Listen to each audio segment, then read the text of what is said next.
It's like they know my skin. Every word they say sounds just like him. And it goes like this. We'll get in your car and you'll need to kiss me. We'll talk for hours and lie on the backseat. And then one random night when everything changes, you won't reply and we'll go back to strangers.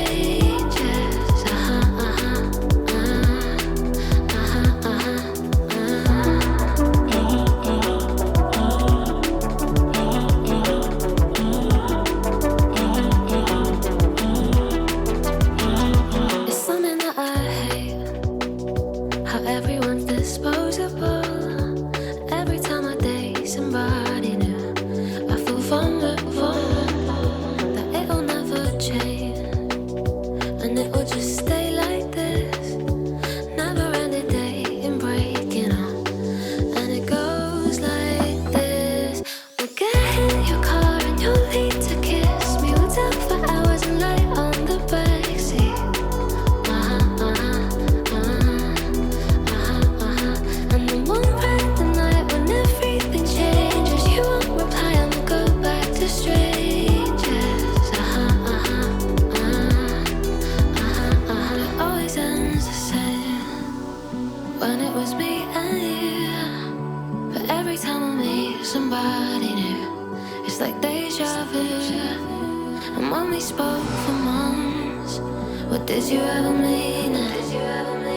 How can they say that this is love when it goes like this? We'll get in your car and you'll need to kiss me. We'll talk for hours and lie on the backseat.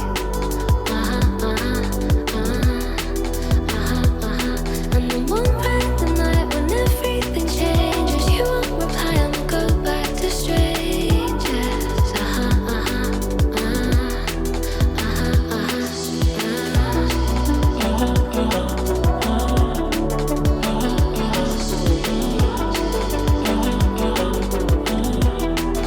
Go back to strangers.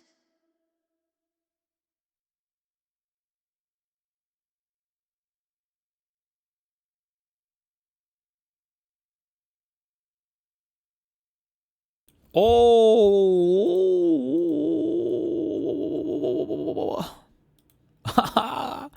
What is this? This guy got snarked? This guy got snarked? Someone decided to hurt our family this week. I'm furious and I want to share what happened. You've probably heard of swatting. It's a cruel and dangerous kind of hoax that has started happening more frequently in recent years. Someone anonymously calls 911 with a false report of imminent danger, such as a hostage situation at the home of a public figure. Law enforcement swarms the house, guns drawn, terrifying, blah, blah, blah, blah, blah.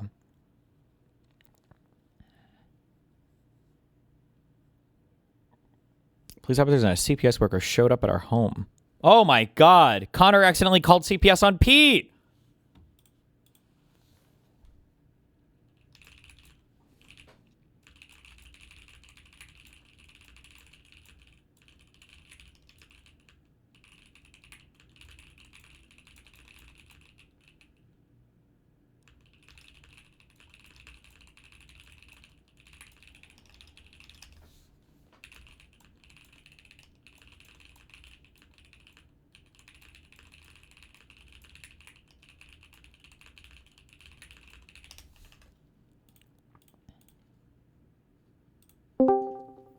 Finally.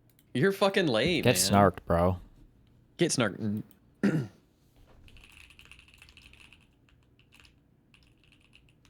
What'd you say? Get snarked. GSN.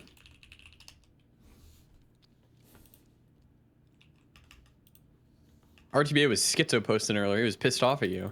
Why, 'cause I stayed awake too late? Yeah, he was mad. That FMJ guy kind of grew on me, I'm going to be honest.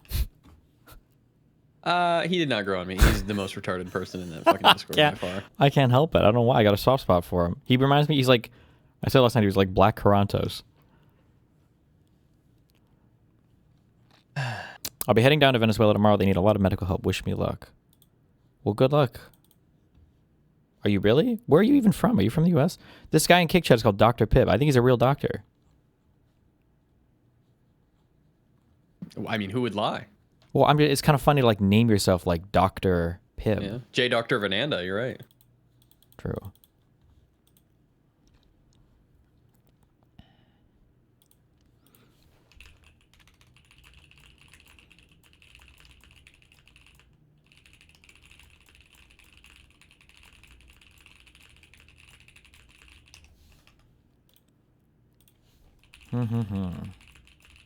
Yeah, hiking is not meant for humans anymore. Like, if you want to hike, go to the gym and go to the Stairmaster. Why do you say that? Pause. This lady almost got eaten by a bear. Who, RTBA? This is a Woman convention. hiking in Canada nearly became a grizzly's next meal. Jesus Christ. Oh, I didn't. Oh, is this? Hold on. Hey! I'll think about it, Josiah. If you want to do something useful, why don't you get my MSJ ruled on, buddy? Instead of posting random shit in my fucking chat. Just kidding. I love you. But I might watch it. We'll see.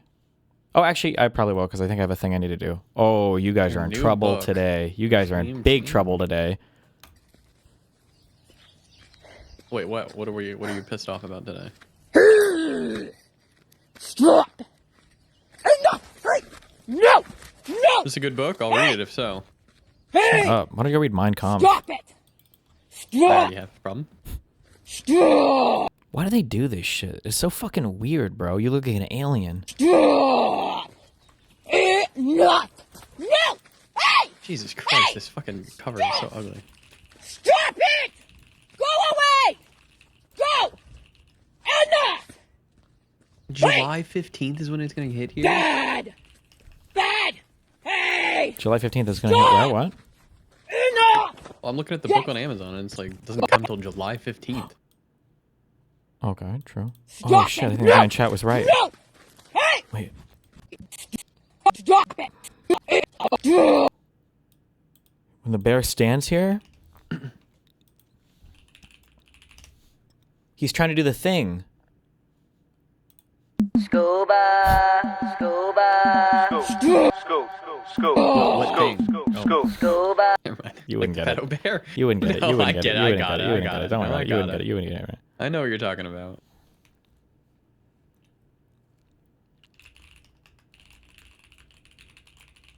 Peach be like, a bear came up to me like that one day.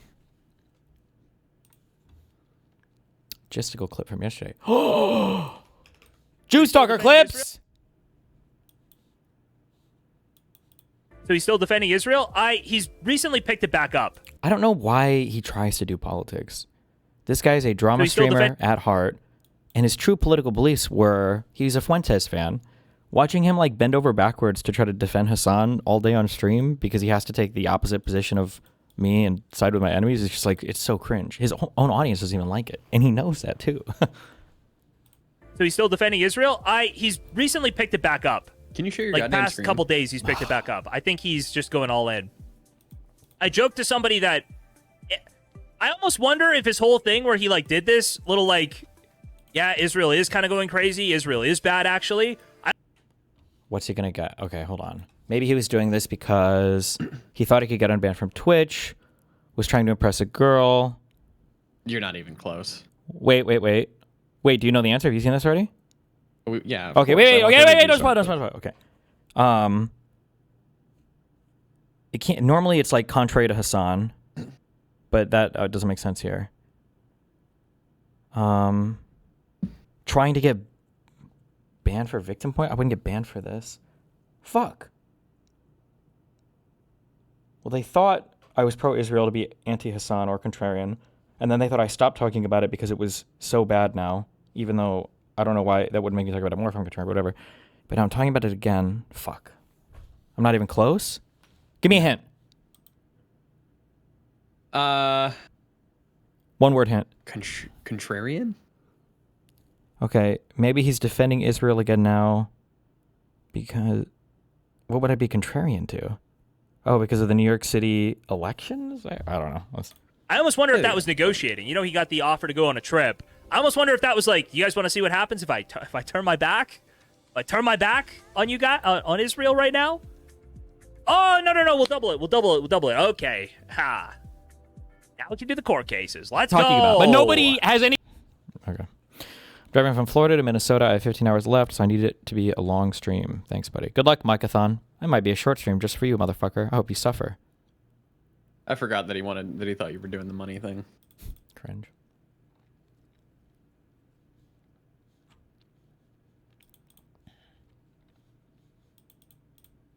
That feel when you're the only motherfucker here not getting paid. Not good.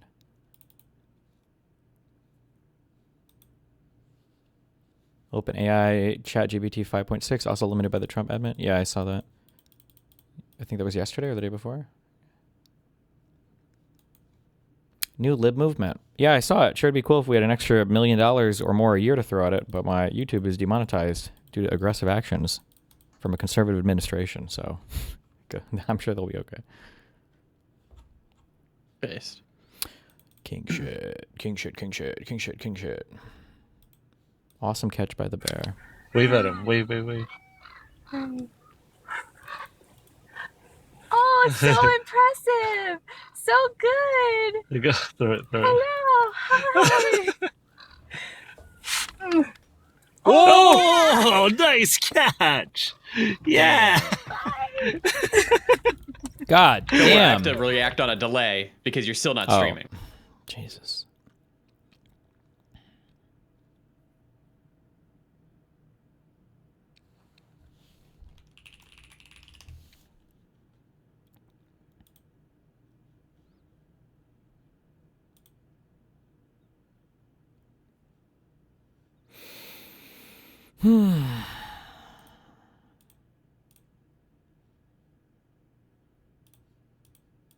It's MSJ Day.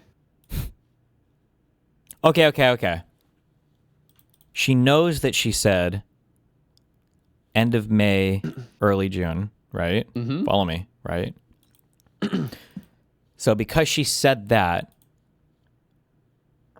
she knows that she can't just skip all of June, right? For sure. So she's going to give herself the weekend Yep. to finish up everything, and then it's going to drop Monday or Tuesday. Monday. Yeah. Maybe Monday, right? For sure. But she's also not super concerned because she was only going to tell you late May, early June because she didn't want you to have to prepare for trial. She's just going to end it here, so you don't even have to worry about it. Shrimpleas. Shrimpleas.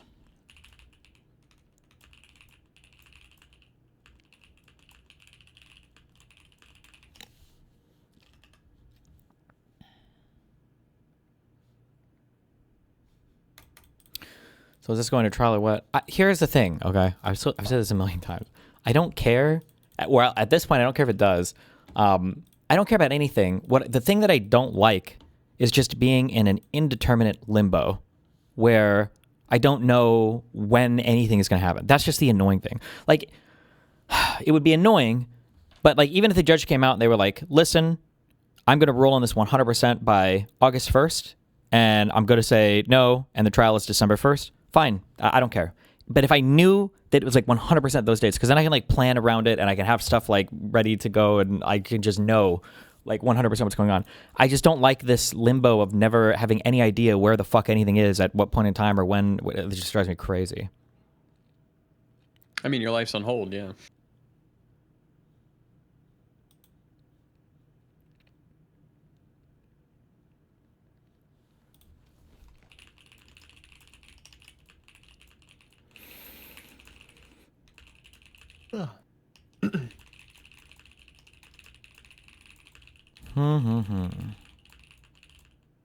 Chatting.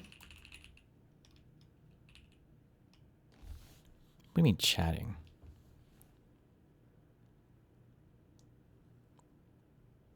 Man, where is it? Fuck, does anybody get the clip of Mr. Carville earlier?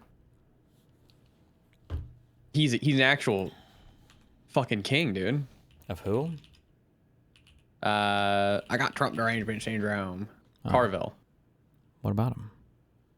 He had another fucking cinema clip.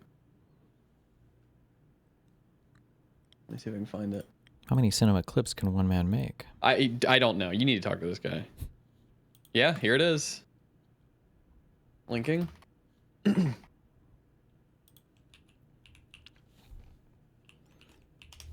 think I'm seeing that Obsession movie tomorrow. You said you've seen it, right? Oh yeah. Very good.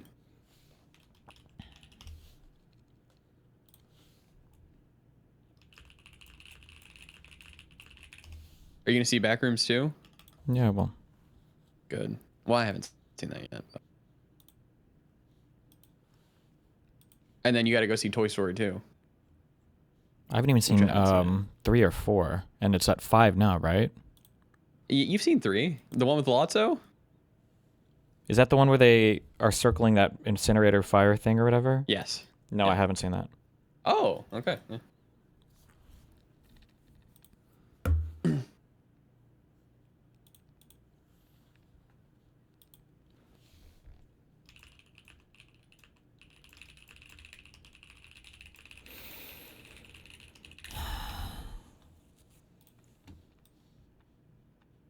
Because in a real sense he is. If we were to lose and say, I am on the ballot, because in a real sense he is. If we were to lose the midterms, heaven forbid, these Democrats, y'all, impeachment's not even the big concern. They will turn every committee of Congress into an investigative body, and they'll go after the president's family, the cabinet, his donors and friends. Half of you in this room will be targeted. I run the protection program. I'll take care of you, okay? We're gonna win. We're gonna win the midterm, okay? All right? I'll leave you and say, I am on the... Wait, what is the protection program? Is that like a joke he's saying, or is that like a congressional protection? I wouldn't even know.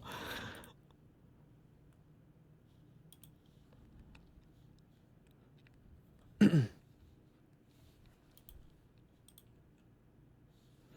plane crashed into Beijing's tallest skyscraper.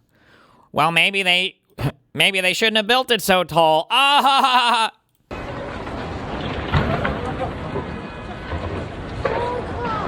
This is a nothing burger. Yeah, because who said that? Hold on. You get a 1-day ban. Because when you say plane, we're thinking like 737 or some boat, like a big ass Cessna. Not a fucking. Was it even? I don't know, man. It's nothing. Oh, you're lucky. Somehow you survived the ban. It looks like it bounced off and it didn't even fucking break the window.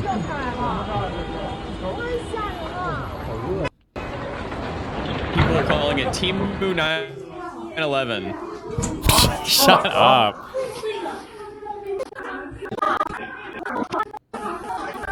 Where did it even hit? One window, man. Oh, Jesus. That's it. Somebody's like, holy fuck, did a bird just fly into the window? That's it. Christ. Somebody's going to have to clean their office. This is terrible. Wait, did Left 4 Dead 3 ever come out? Yeah. Oh. Wait. I just might have fake news to you. No, I didn't. Oh. They got canceled. What was the zombie game that came out? I think we played it a little bit. Left 4 Dead 2, No. The Division. No, I thought there was a... Was it Dead... Back for Blood, I think. Oh, we played that for like 1 day. Yeah, for literally like 1 or 2 days, I think. Yeah. There was like the spawning... Or there was like the map. No, fuck, what do you call it? Like a zone where you can run around and do shit before you load into maps or whatever. It was like a pregame, yeah. Whatever the fuck you call it. Lobby thing area. God damn it, watch the Carville clip. What? Hold on. I don't even know. I have stuff open. I'll get to it 1 second. Oh, I don't even have that one open. No, you didn't. How does a protection order work in the U.S.? Why is a person allowed to sue you anonymously? More importantly, does it mean you're allowed to say your name publicly after the judge's decision? I'm pretty sure I can do whatever the fuck I want after the judge's decision. They can't sue me anonymously. It just shields their name from the public. I feel like I have to do this in so many areas of my life, and maybe actually it's just maybe I'm just being a hypocrite. Because every time I fight with a trans person or a fucking woman, I have to be like, okay, not all people are like this. The Cardi statute, okay, that law is designed so that if people do revenge porn against you, it creates a civil cause of action that allows you to sue them so that you can recoup damages or you can get a liquidated amount of up to $150K. The reason why it's difficult to sue somebody for revenge porn is because oftentimes, once porn is out there, You can never put it back in the box. And if somebody is revenge pointing you, often the goal might be like humiliation or something else. And if you sue them over it, you might blow it up even more, right? So it's like a catch-22. It's like, okay, well, Jessica Smith is now suing this guy for posting pornographic images of her online. And it's like, okay, well, fuck. Well, nobody who wants to do that lawsuit, right? So the Cardi statute. Because now I'm just going to go check it out, what Jessica Smith's got out there. Yeah, exactly. Or everybody could. So what the Cardi statute carves out for is it allows you to sue under a Doe pseudonym so that you don't have to attach your name to the lawsuit, which would kind of defeat the whole purpose of suing somebody for it. So the concept of it is good. It's just that Pixie is abusing the fuck out of it by, one, her name is already attached to it because she's publicized it. And then two, I didn't revenge porn her. So it's a stupid lawsuit aimed at me. It would be a better lawsuit aimed, obviously, at the solo guy. But because of the friends she has in her life, friend Lauren, that was a heat-seeking missile for me, she didn't give a fuck to do anything to actually rectify the situation. There's one correct thing that should have happened at the start of this lawsuit. Even if I did share anything unconsensually, and even if Pixie thought that I didn't have permission, the correct course of action, the obvious correct course of action was, if she felt like she had been wronged, she should have said, hey, listen, I'm going to join your lawsuit against the obviously horrible individual that revenge porned all of us, but I want like some extra carve out, I want some extra payout or whatever because I feel like I got egregiously wronged or whatever. And then we could have negotiated that behind the scenes, or we could have negotiated that as part of the lawsuit. But the goal was never to recoup damages, and the goal was never to go after the actual revenge porner. Lauren gassed her up on coming after me in particular, and then because she's nothing else going on in her life, I became her like life mission to take down, basically. But I said this in the beginning of my lawsuit, when you read any of these cases that they cite, any of these Doe Cardi cases, generally the defendants are always men, and the defendants are usually fucking crazy. Or I say usually, every case I've read, the defendants are insane. It'll be like a guy who is sending revenge porn, sometimes that the woman didn't even know he filmed of her, to like her friends and family because she stopped talking to him, or posting it onto like Pornhub because she wasn't returning his phone call. It's like insane men, like absolutely crazy fucking shit. But those lawsuits you don't know who the women are because they file under Doe's, as opposed to my lawsuit where Pixie is hornily fucking linking all of our where to find our videos and what the search terms and shit are, like a fucking Coomer gremlin whore. She's like spamming in both of the complaints, like, oh, you can go to this website and look it up, and go to this website and look it up, and go to this. And it's like, you're so disgusting, or whatever. What are you gonna do?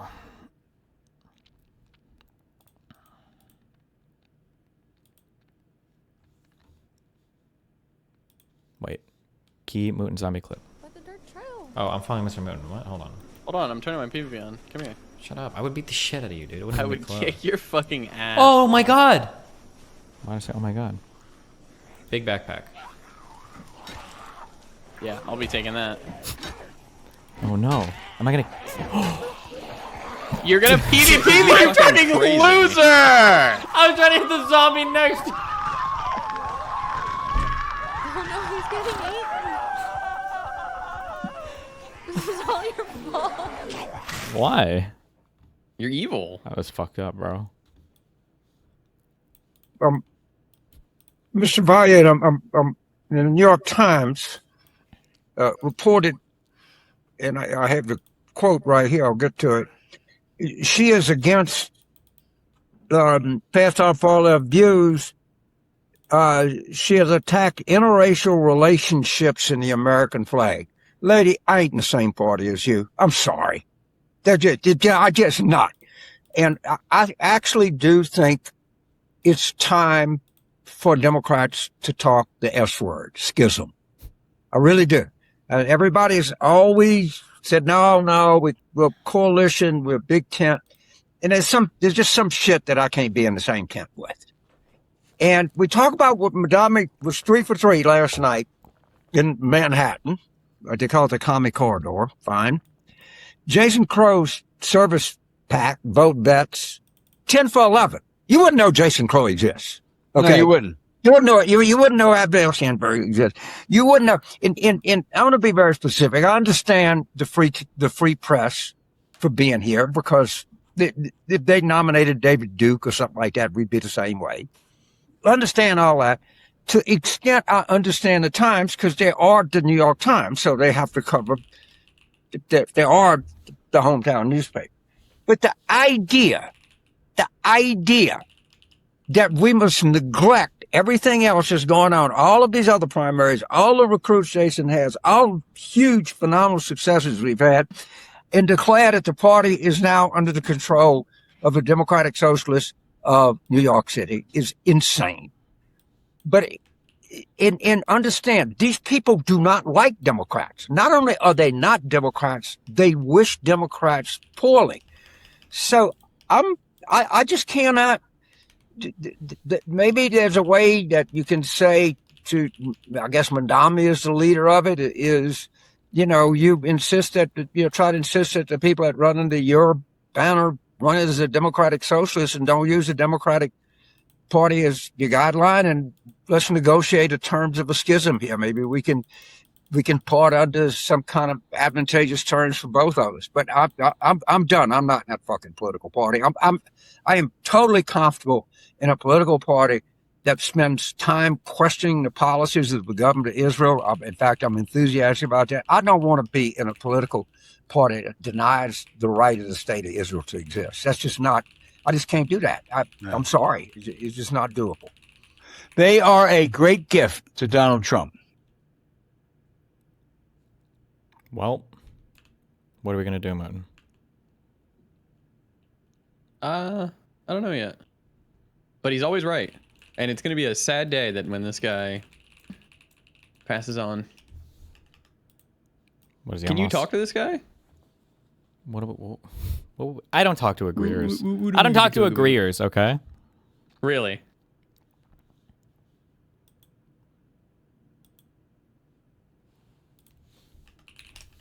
Really?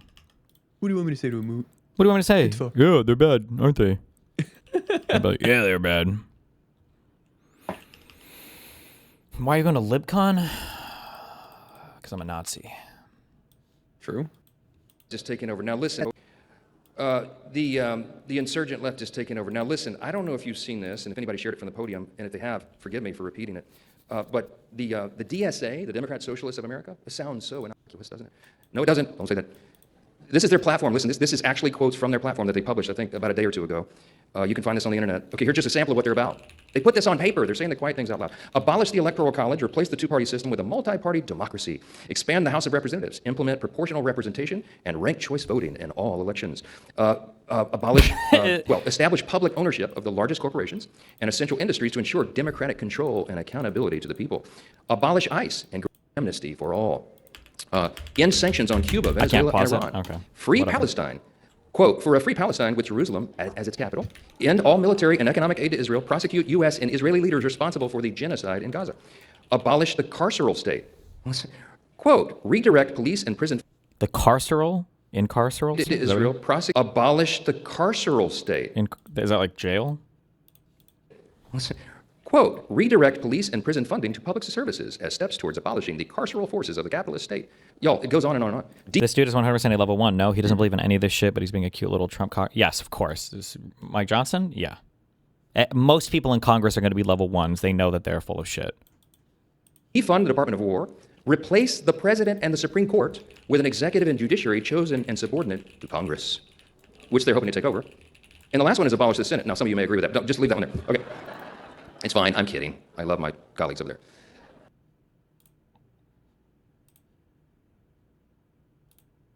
there. Stop. Like level 1, like as in they know they're spreading bullshit, versus like a level 2 is like a true, genuine believer that bought into the bullshit and then spreads it organically.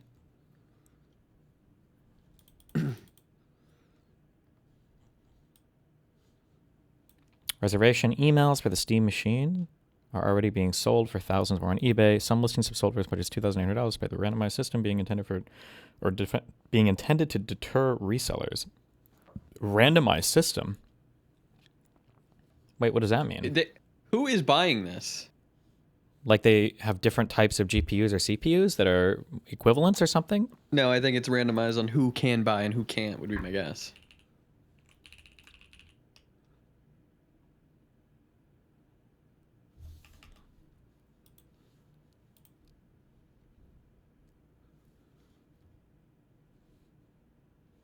Oh, I'm retarded like a lot. I understand. Yeah, okay. Jesus. You're getting old, man. It's all right. It happens. I don't know. What is this?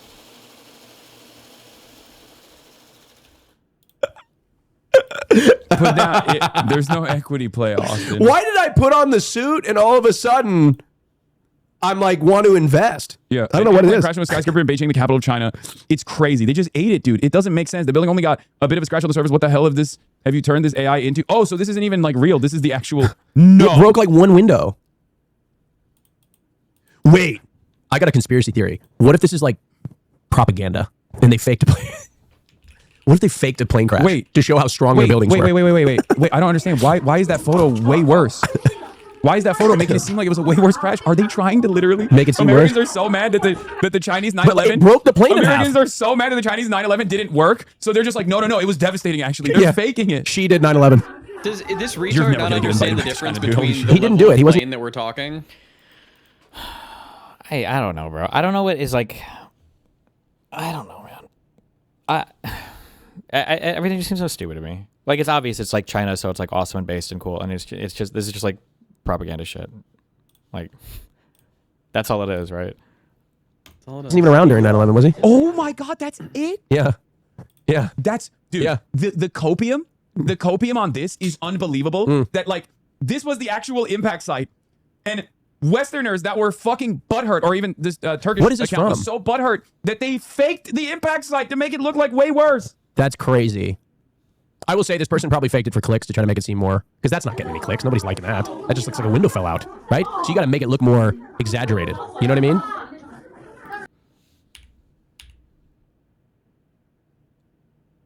Like, I can think of two things off the top of my head that would be more likely than people are trying to make it look worse to make China look bad. Like, the first thing I can think of is they just AI upscaled or AI'd or whatever, some bullshit to have a picture. And then the second is that they might have had other pictures, but this fake one looks like more dramatic, so they get more clicks on the story. Because like, who wants to see a skyscraper with like a little window broken? And this would get more clicks. But the idea that it's like this creating this fake victimization complex, I guess is what conservatives used to do, and then like doing this like fake soy face shit. Oh, China's so crazy! Like the whole building didn't even fall down. It's Faked the impact site to make it look like way worse. That's crazy. I will say this person probably faked it for clicks to try. Yeah, it's not even an American account. Daktilok. I don't know. Maybe they do American news or whatever. It's a Turkish account though. Funny enough. I don't know what the. Stay informed without clicking. Oh, cool. I don't even have to click. Oh, Hassan's favorite Twitter account. Oh, shit. I don't know. This doesn't look too American to me. Oh, Jesus. Oh, go down. Wait. Oh, thank God. Is that a top or a bra? It's a top. Oh, man, dude. I also can't. It's the age, bro. These faces are like getting. Oh, the MAGA God. facing? It's just so fucking gross. They look like clowns. They look like clowns. It's like I don't know, what is it? Fuck. The movie where like they cut the guy's face off and like put it on and like stretch it back. That's kind of what it feels like a lot of the time now. Just say yes and go. True. One second. Chatting.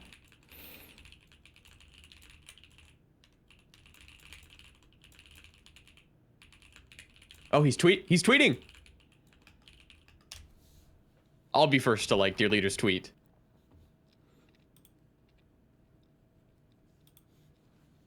Shit. Nope, no tweet.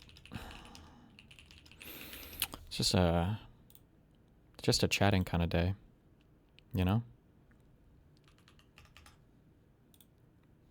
I know how it go. You know how it go.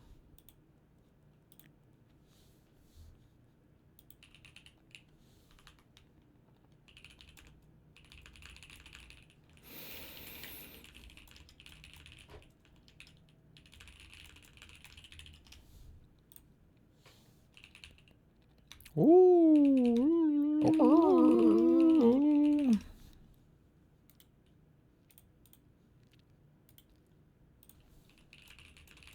What is this Texas Bible shit? Texas becomes first state to require students to read the Bible.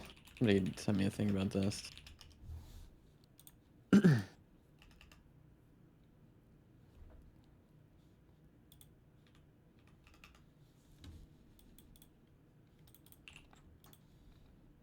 Trying to make it seem more, because that's not getting any clicks. Nobody's liking that. That just looks like a window fell out. Oh, Austin accidentally. That's crazy.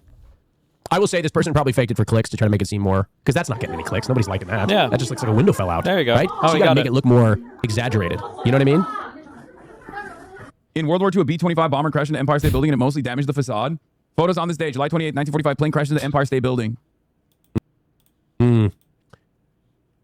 Because everything, this stupid fuck myth that all Redditors tell, where it's like, remember back in the day when they built things, they would last forever, and now in shitification, planned obsolescence, and shitification, planned obsolescence, and shitification, planned obsolescence. Oh, well, I mean, it doesn't look like it mostly damaged the but facade. a B-25 is pretty. That's a hefty boy. Was that intentional? Do we know? Do we know back then? I don't know. Well, I'm curious. I mean, how do you miss a building? You know? I don't know. You were one step from a 9/11 review. I mean, it is kind of crazy. It was from the fog. Oh, the fog? Well, I mean, come on. You still know the buildings are there. Oh, fog? Okay. Foggy weather in New York? I cannot believe it, dude. It like hit a little. That's wild. Even though like a Cessna, like to hit the building and bounce off like that is crazy. It's like the Cessna. It's probably like a Cessna 172 or something, and it's, you know. Austin's mic is way louder. Yes, he loves yelling, bro. What do you want me to do? He wants you to hear every. We read it already, loser. Every movement of his lips. Yeah. Okay. Yeah. Like this story is unbelievable. Yeah. What is so unbelievable about this story? Did I miss some part of it?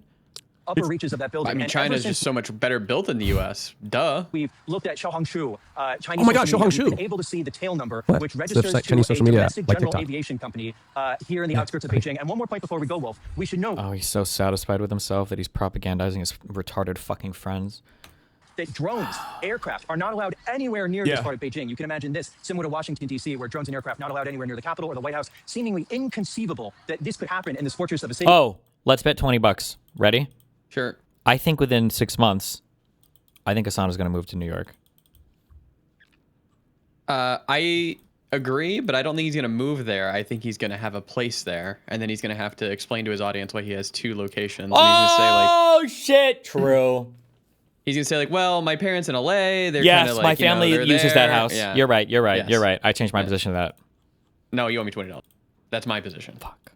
Okay, yeah, he's not going to sell. Fuck. No. You fool. Fuck. And we're trying to find Yeah, out how did it not get shot down? That's what I want to know.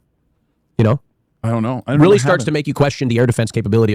Why do you think Sasha know this? Because he's a clout demon, and right now he is so hungry. Mom Donnie's his boy. For the DSA coattails that he like has seen like a movement finally that he can kind of attach himself to a little bit to potentially leech from and grow, and he wants to be part of this. Of China. Oh God. Oh my God. Here we fucking go. I think you know. I think when you talk about place for the DSA to grow right now, so that's where he's gonna go. Yeah, and I think California. I mean, what you want to be part of homo-fascism? Oh, and that one. Do you remember the girl? The mayor girl that he brought on, or Caroline Kwan. Yeah. Oh yeah, she said the thing. Yeah. Yeah, about like, oh, he's looking for a I bet. Yeah, he probably is right now looking for a place, and then they're all gonna move there, and they're gonna do their podcast there, and then he's gonna do DSA events there. Oh, so you think the other guys are gonna move, but Hassan's not? Oh well, no, Hassan. You know, he needs to have a place for his family. True. Superiority in terms of air defense systems. Yeah, also, why is this reporter in a muscle shirt? That is a good question. Why is the CNN reporter in Beijing in a muscle tee and reporting live? When I probably wasn't expecting to be reporting I live. think he would move. I think you have that power over Actually, him. just fucking turn into a full stalker. Well, you can't live Hours somewhere. after the fucking incident happened, put a goddamn shirt on, man. Do you think he should wear a suit? Yes. Are you okay? Yeah, put a suit on. Yeah, he is just wearing a tank top. Like that what, is what not this? appropriate. He's just like, are you having a fun time in Beijing? Like, what's going on here? Yeah. Bro was on vacation. Chill. Yeah. That's wild. CNN has not yet received an official response from the authorities. The person who answered the phone at the relevant district branch at the Beijing Public Security Bureau on CNN told they were not familiar with the situation. They then referred CNN to another number, but the call went unanswered. They're just CNN not has gonna also reached out to the Beijing municipality government as well as a number listed on the aircraft's owner for information on the incident. Like, the guy died, I assume. I mean, honestly, he may have just gotten off in the building. You know? I mean, look at how the other half of the plane was completely intact. You know? Yeah. Yeah, New York. Beijing is a place where every day you wake up, you could experience everything from a plane crashing into our skyscraper to a person who's celebrating a new business that's about to open. I don't understand that. That's an Eric Adams joke. Oh. Eric Adams literally said that. Oh. New York is the greatest city in America. A new business could open in the morning. 9/11 could happen. That's He what said that? Yeah, he did. Was that a part of his campaign or? Was Mike what is from this? PA wearing a OR1 suit candidate, this Mr. morning, Show? guys? Hassan Piker he's a has suit boy Austinshow, now, right? OR1 candidate on the Oh my broadcast. God, He's people not are sure. Retarded, dude. People are no, dude. fucked. People are going to think I'm a real candidate. You're fucked. No, You're fucked. That's crazy. Look at who is taking APAC money. That's awesome. That's awesome. What is this? A district? These are all the Oregon representatives. Oh, that would be. I'm genuinely really angry as a Destiny fan for over a decade, and now it's just Steven going, I don't know, whatever, and LOL, that's dumb, whatever. Every day, everyone else is radical. I mean, well, it's just like, it's so like transparently, I don't know what you want to say. It's like, this is like, it feels retarded. Like, I'm starting to feel like the, and it's like, it's like a pretentious position. What is the stupid train meme? The train meme? Yeah, it's a stupid fucking cartoon. Is it this thing? Is this supposed to be a pretentious meme? I'm trying to remember. Isn't it like on the right, or the person who's on the left after you know what reality is, and the person on the right who's delusional, or something like that? Or bus, sorry. I don't know. Like stuff like that. Like I could write the scripts. Or I do. Like when I'm like, oh, we're gonna do this, and then they say it's just like the most. It's just so stupid. I don't know. What do you want me to say, bro? Like the guy goes to China. Like all the writing for reality is like it's so on the nose too. Like it's blunt to the point of cringeness. Like he goes to China and he immediately gets his phone confiscated for making fun of Dear Leader. And then they give his phone back and he's like, it's okay, guys. And then this guy walks around America talking about how he got shot by U.S. police. I'm like, are you actually serious? Like this is the most retarded. And then I watch retarded journalist after retarded journalist not be able to mount a single effective question against any of these people. And it's just like the most incompetent fucking stooges everywhere. And then the only other community / large platform online that we could have been aligned with, their leader got mind raped by snarkers and decided to pedo jacket me. And then the other guy happened to be dating somebody from my community who mind raped him, our boner box. So Who's the other guy? Oh, boner box. Yeah. Now I'm just waiting for snarkers to dig up some video of me killing some bald guy with a machete in 1999 so Hutch can hate us. For being bald, too.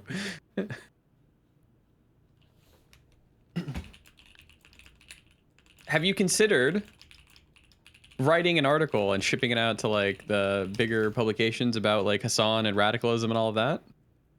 Maybe, I don't know. Right now I've just been talking to operatives behind the scenes. Yeah. I had a couple more talks coming up. Chat with these are all off-stream talks though. I just try to do like media stuff or whatever. I don't know. We'll see. One day, don't worry. Once this MSJ ruling is out, Grandpa.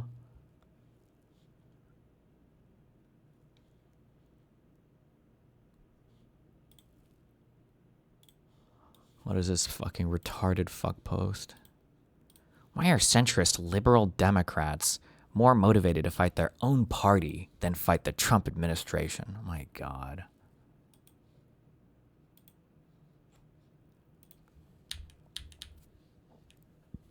Holy shit, this guy's half the post in his own fucking thread. Oh, our politics poster. I wonder if he's far left. Nice one, Democrats. Big tent for people like Manchin, but not for anyone associated with Mamdani. Good to know where their priorities are. Everybody hated Manchin and cinema. What are you talking about?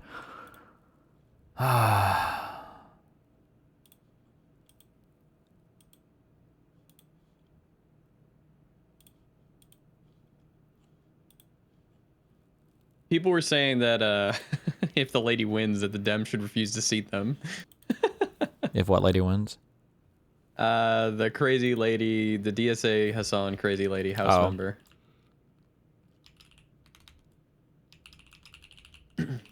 Wait, does New England include Washington, D.C.? It must, right?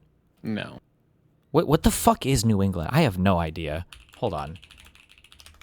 New England region. Just the whole top right. Anything above New York.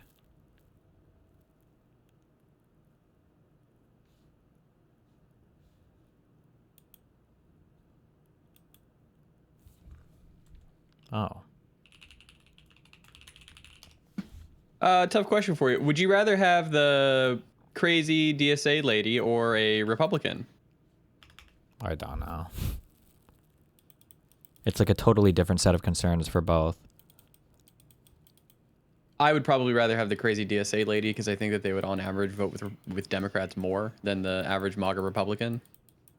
Well, one, I'm not even sure about that, because the thing is that like when we say vote with Democrats more, we're talking about vote with a Democratic president generally, right? Yeah, that's what we're really talking about. I know they'll vote oppositional to Trump, but that doesn't really matter that much. I don't know because it does depending on the margins, but in the House, I would say not as much. Sure. Or no, I'm sorry, because Trump doesn't use Congress, so he doesn't give a fuck. So it's not like we're trying to block Trump in the Congress. I mean, we do over some things, but not that much. So the question is when a new Democratic president comes in, is there going to be like a sizable caucus in the House that's going to like fuck every like new Democratic bill because there's not like a Green New Deal or Medicare for All attached or on every single thing, you know? I don't know.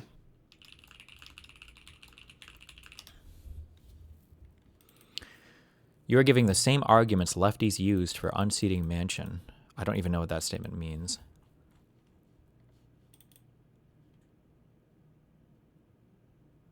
The pod save guy you hate was at least sane about the DSA lady who got elected. Party, if not its voters. And what we saw yesterday evening were Democrats across the city turning out and voting for a new kind of politics. A slate of 3 candidates endorsed by Zoran Mamdani won their Democratic primaries in deep blue House districts. In the 7th district, Democratic Socialist Claire Valdez won the open seat over a pretty progressive opponent endorsed by the retiring Democratic member of Congress. In the 10th district, Progressive City Comptroller Brad Lander defeated incumbent Dan Goldman in a race that was largely about Israel. Both men are Jewish. Lander ran as a self-proclaimed liberal Zionist, but hit Goldman on voting against legislation to block military aid to Israel and taking money from pro-Israel lobbying groups. And then the biggest upset of the night, 4-term Representative Adriano Espaillat, head of the Congressional Hispanic Caucus and the first undocumented immigrant to serve in Congress, lost his Harlem Bronx district in an upset to a leftist community organizer named Darializa Avilla Chevalier, a Democratic socialist who also believes in abolishing prisons, police, and all deportations. She might be the most left-wing candidate to ever win a Democratic primary in our lifetime. There's been a lot of focus on her old tweets, which she has deleted and mostly apologized for. I'm fine with that. My general position is to give people a chance who want to take back something they said or posted. Certainly would love to take back things that I posted. Here's where I have a problem. She has not apologized for attending an anti-Israel rally on October 8th, 2023, a rally that was condemned by Zoran Mamdani, AOC, and Brad Lander. The other problem I have, she sat for an interview with the New York editorial board last week where she said she's against all deportations. She's for open borders because, quote, bordering is a very modern construct, actually. She wants to abolish prisons and refused to say, when asked, she got 4 different chances on this, refused to say that a convicted murderer should be sentenced to any jail time at all. Maybe she turns over a new leaf in Congress and like her voting record doesn't match some of these more extreme positions. I hope so. But I think the reason I bring this up is because when Democrats get questions about this, I think the answer is easy and important to give, which is that she currently holds a range of views that go from moronic to abhorrent. And not only are those views not aligned with most Democrats in the country, nearly all Democrats in the country, actually most elected Democratic socialists, but like I don't even think they align with like a lot of the people who probably voted for her. So like I think people should you just got to say that. Where was any of this, the October 8th energy for Hassan? Is it just because he's friends with him? It can't really be that stupid, right? I mean, the good faith interpretation would be he hasn't seen like the really negative Hassan stuff, but so he's just incompetent and retarded. The steel man would be, do you expect him to watch all of Hassan's stuff? If they're going to platform the guy, I would think they have staffers or somebody. We're only making millions of dollars, though, doing YouTube shit. So maybe they just don't have the money to hire an extra staff, and you need all the extra money for your 5th Lambo or something. I mean, what do people spend all their money on that make all this fucking money in this space? Jets? I mean, Linus did, right? Jesus, Mootin, fucking hater. What? Yeah, this is my position on these DSA weirdos. I don't like a lot of them because of the weird fucking commie socialist baggage and shit that is coming along with all this bullshit. But that being said, I don't know this. I think that main lady was like the spookiest one. Mm-hmm. How old is she? She looks like she's in her 20s. I think she's like in her late. Let me look her up. What was her name? I don't know. Chandelier, but it's not that. Chevalier. Oh my God, was that it? Chevalier? No way. Chevalier? Right? No, not Chevalier. Oh, she's 32. If you're 32 years old, if she was tweeting some unbelievably fucking retarded extremist shit 7 years ago, I don't give that much. I'm curious what her positions are now, what she would say now, and how she would vote now. I don't give that much of a fuck about trying to character or going back through old tweets to find people. Just find out what their positions are now, get them to talk about things. So, like, if she's giving talks now about borders or whatever the fuck else, then that's worth criticizing. But the October 8th thing also kind of is, but I'm sorry. Listen to all my Jewish friends. I love you, but, like, you guys are... I'm sorry, you're gone. You got to be... you're out of here. You're out of here! Where are they going to go? Back to Brooklyn, Mootin.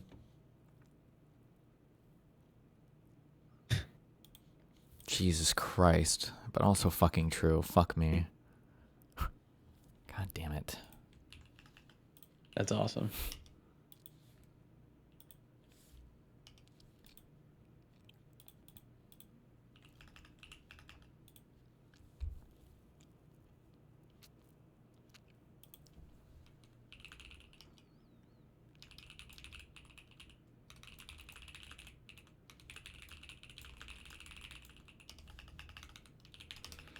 Listen, she's not walked back any of her posts about the border police of Ukraine because she still agrees with all that. She is a tanky. I don't know.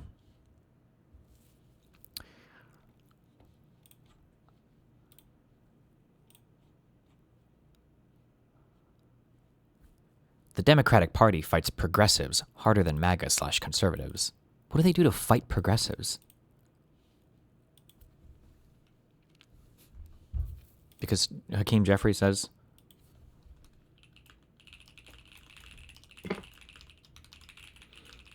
Don't you know you're just supposed to give up your seat to any DSA member who comes by? Just be like, oh, yeah, here, take it.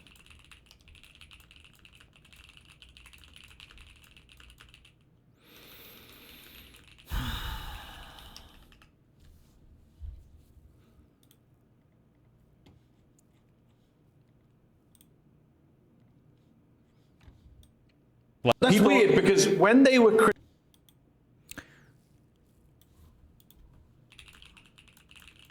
One second. Let me get a Red Bull and then we're ready to lock in.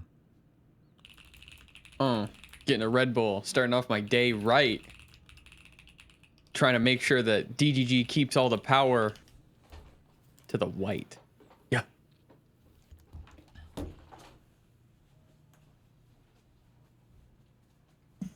Notice how he took out of his head slowly because he wanted to hear that bar, boy.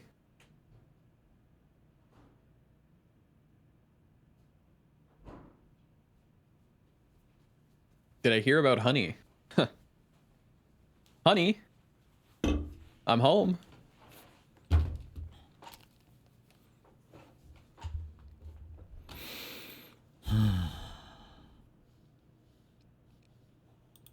When are you going to wear your Shrimpleas shirt? Ask your mom. Got him. Oh, hello, Mom. The Texas State Board of Education has voted to make Bible passages required reading in public schools. Wow. To pass a new required reading list on Friday by a vote of 9 to 5 to 1.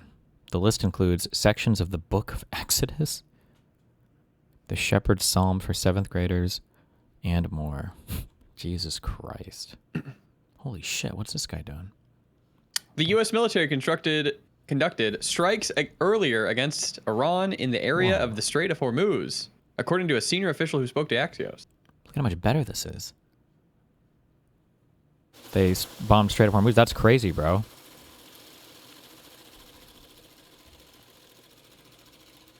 Obsession is it. Struck Iran at market close on the dot. Sorry. Nice. Obsession is what? Female rape fantasy. I haven't seen it yet. At odds with your goal. Okay, Type Slow, bear with me. You're an Islamic terrorist sympathizer, bro. Straight up. Yes. This is true. I want to Islamic style terrorize you by offering you free healthcare, a better future, more autonomy in your workplace, free college. Do you find that to be at odds with your goals? Your agenda? Is that... Do you think that that is Islamic style terrorism? And I want our productive output and our tax dollars to no longer go to fucking all this war overseas. You know? Do you find that to be a Islamic style act of terrorism? How do you want free healthcare and unlimited foreign immigration? Hi, what's up, buddy? Lidpegger, thanks for the 5 good subs. What? What? Oh, you're not talking to me. No. You're talking to the subs, yeah. Hello. Guys, have you seen all the shit with like Progressive Victory being like fucking ass blasted by Hassan? Yep. So apparently I was wrong because like I posted that they were based for once because they did refuse to endorse a pro-Russian candidate. But apparently it's even worse because then I talked with Dylan, who was on the phone with them because they were crashing out. And they never endorsed, they didn't refuse to endorse her, apparently. So they were less based than I thought they were. Or rather, they are about as based as I thought they were. Hold on, which is I not, got not lost in that sentence. They did refuse to endorse her, or they didn't refuse. What did you say? They didn't refuse to endorse her. So basically, correct, I yeah. see the tweet. I was, oh, you know, they're like they had the backbone for once. They didn't endorse a candidate that was pro-Russian, and like Hassan got like absolutely like tossed them, like was so mad in that video. You can tell the bro was fuming. He was like angry as fuck. Apparently, I was wrong because they did endorse her. Basically, they just yeah. said that They were disappointed. that they were not. Yeah, because apparently they like approached her multiple times after Dylan made this in-track Ukraine that she refuses to, she doesn't support aid to Ukraine. She is pro-Russian. She said that the war is entirely because NATO, US bad, you know, provoked, bullied poor Russia, all that shit, like, you know, obviously. And he brought that up and they wanted to talk with her. So they approached her on like multiple occasions to ask her comment about this. And she cut off the entire communication with them immediately. Nice. And she was also asked upon with other people on multiple occasions and refused to comment at all. So they then wrote that basically good luck against the Republican evil duder, Israeli, APAC, whatever, you know the drill. And then, but we don't like that she didn't reply about the Ukraine stuff. That's literally all they did, apparently. Yep. How many Eastern European slurs he was trying not to spaz out in that video? How many do you think? For Hassan? Yes, he was so mad.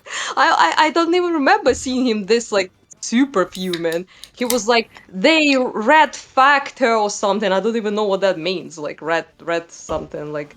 Kind of like tried to backstab-ish, kind of a little bit. But yeah, like last moment because of, and he's like, Ukraine, you know. which is funny because these guys are willing to throw our entire election for fucking Israel-Palestine. So yeah. Yeah, tell me about it. Like they're like, okay, so for my pet issue, I'm not saying they're the same, obviously, but you know, like for my like geopolitical issue that I care about, I can like backstab literally everyone. I can throw everyone under the bus. I can say this candidate is like APAC, Israeli, whatever the fuck. But if someone else like uses Ukraine, then you know he's like, you know where my allegiance lie, and we're like, yeah, on the Jew hate train, we know, but like an anti-Western shit. But like, come on. Yeah, it was like a little bit insane to see. Also, I did watch videos of their celebrations, and that was a little cringe, I must tell you. Like they were like Mao and Stalin fans came through. Yeah, pretty cringe. Yeah. So weird to watch this as an Eastern European. It's like analogous to someone being like, hell yeah, we won the elections because our guy, you know, people came through for him. All the Hitler lovers are over here, come through, you know, and you're like, okay. I think Yeah, just basically a one little- of the big issues from a U.S. perspective is in the United States, I would say a lot of our high school history internationally stops after it stops after World War II, so we don't really learn anything about the Soviets. And then in the United States, there's like one old dude that writes like all of the chapters for our history books, so we all have like the same memes. So like when people think of the Cold War, we learn like 3 things about it. We learn that we won the space race because we went to the moon first in '69. We learn about the Cuban Missile Crisis, and then we learn about McCarthyism. And those are the only 3 things that we learned. And then we go to like, we have like some MLK stuff, and then we just kind of like skip ahead to today, and that's it. Yeah, all the important things, clearly, you know? Yeah. Just so the skip only ahead stuff to we've the ever important- heard about communism in the United States is usually just our conservative party, like, LARPing or being retarded or calling every single Democrat a fucking communist Yeah, because they're like retarded. Obama communists, all Yeah. that shit, yeah. Yeah. So it's kind of like gay on both ends because like you have a bunch of like people calling actual liberals communists on the right, which kind of like diluted this communist label, and you have a bunch of leftoids calling Nazis and fascists like literally everyone left right to them, like basically a liberal center right person, like whatever, right? And they diluted that term. So like no terms mean anything now, apparently, in the Western discourse, and nobody cares now when you call people who actually are fascist or communist that because like nobody cares at this point. Yep. Yeah, not fun. Also, she's like nuts. Like guys brought on Week's panel to my attention this person, like Kraut and Bishop, like and a bunch of people. And they were like, I like looked it up, and she's like, Biden's a rapist. Come fuck Kamala Harris, race mixed and bad, all that shit. And you're like, great. Mao Stalin shit, obviously, but that's to be expected. She's a commie. So. Yeah. Pretty Yeah, annoying. Not cool. Yeah, so all of that. I mean, like, it's just that I'm just interested to see like Hassan fans to this day cope that he's pro-Ukraine, and like I just don't know how much inhaling of copium do you need to do to hold this position. It's just mind blowing to me, to be honest. Like, I mean, he's given it like such a, just barely enough lip service that like a progressive can kind of feel like he has like a okayish position on it, but they just don't think too much how about it. retarded are they gonna be to buy that? Like, come on, it's just he barely hides it, barely, like not really even. The only thing he doesn't do is like he's like, yeah, I'm pro-Russian big time. Go ahead, Putin. Like that's basically the only thing he doesn't do. Sure. And it annoys me because they're like, we are pro-peace, stop war, and like they're for capitulation. But like people buy it. Like even like normal people, they're like, oh, they're not that bad. Hassan was like, she's ambivalent on Ukraine, and I'm like, no, she's not.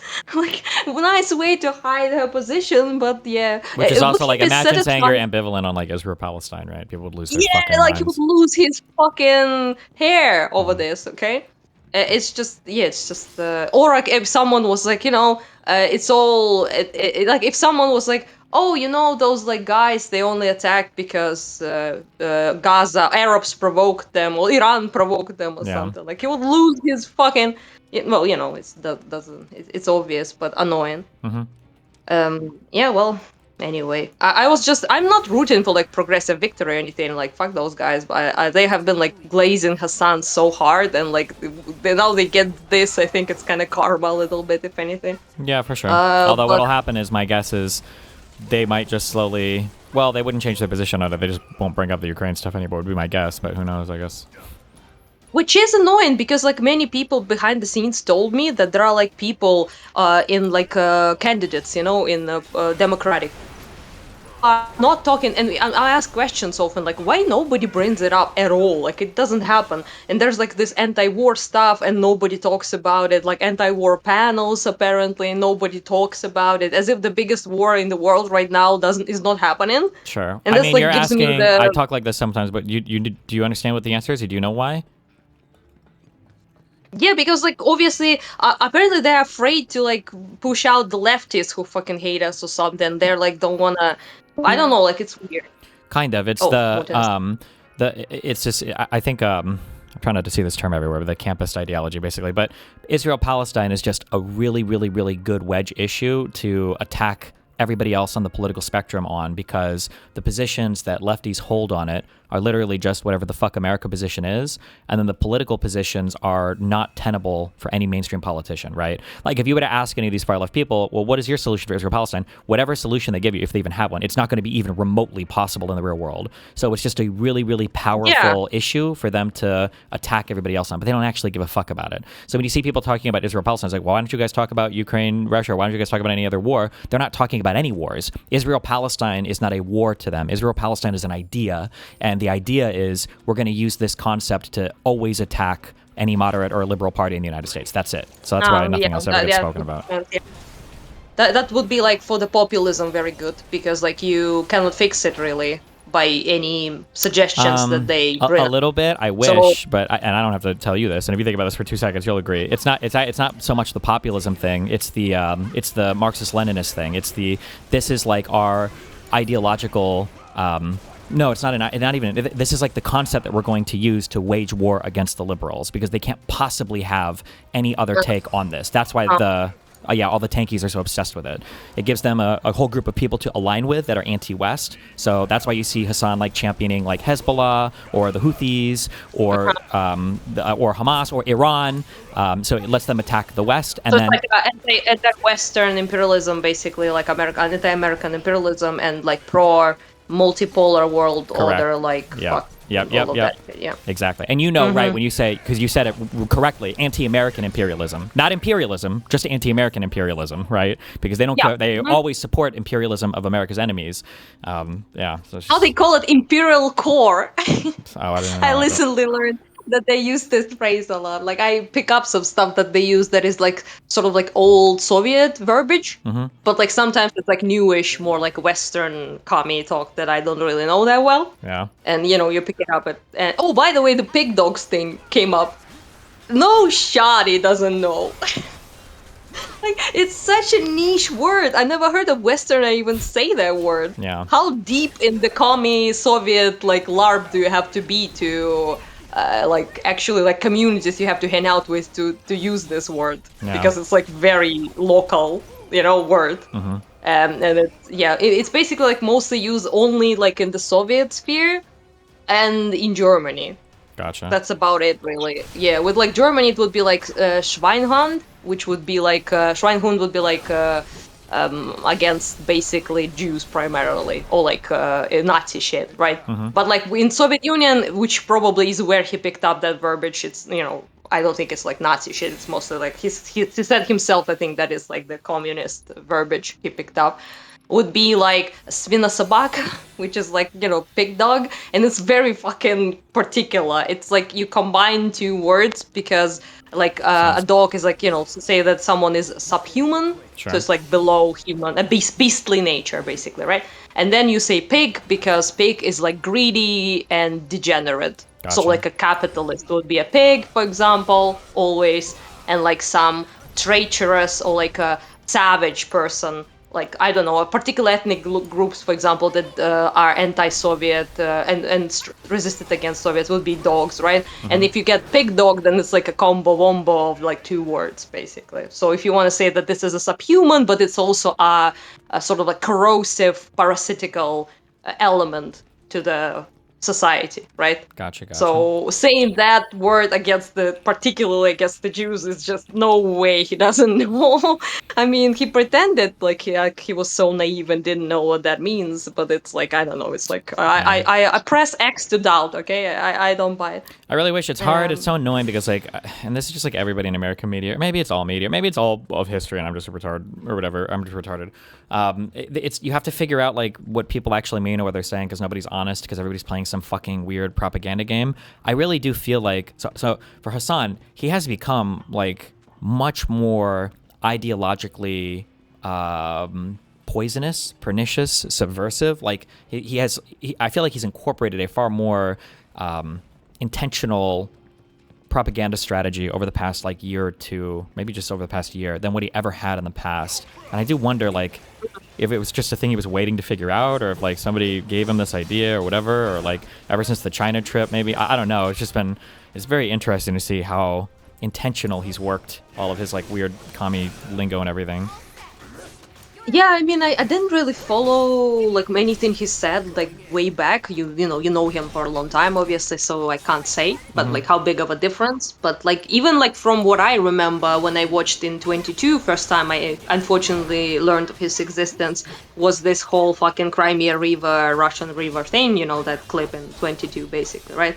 And so even then, he wasn't like using so much like verbiage like that. Like before, he was kind of like the average. Like I would say like in America, I don't know if you have any weird equivalent to this, maybe not because you're Eastern European, but in America we have this like commie college kid thing where they think like communists are cool and all that. He came off as more of like that, just kind of like a himbo, like, oh, commies are cool or whatever kind of thing, you know? Whereas I would say, yeah. yeah, From what I've now seen, when yeah. they pull out like the really esoteric lingo, him trying to like kind of sneak these weird like Marxist terms like the natural tension. Yeah, blah, because blah. like agitprop, agitprop is like Agitprop. Oh yeah, he said that. Agitprop. Yeah, he used that term before. Yeah.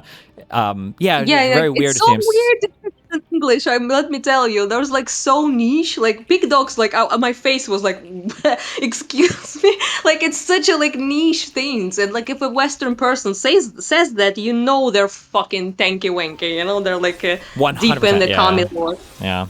Yeah. So it's just fun. He like throws that shit up. Like also, there's also the thing where like in America, we've talked about this before, right? Like we have white people and black people and Asian people and Hispanic people. That's it. We don't like see any differentiation. There is nobody in the United States. There's gonna be like 3 retards in chat that'll contradict me, but they're fucking lying. Okay, from my generation onwards, nobody is like racist towards Eastern Europeans. We don't even really truly have the concept of like Eastern Europe in the United States. That's just like not even like a real thing to us. Whereas in Europe, obviously, unless Eastern, the leftist. Yeah, exactly. So when you start hearing people do like weird racisms against like Polish people in the United States, it's really weird. That's like super telling that you're on some very weird shit to even have that like concept in your mind, you know?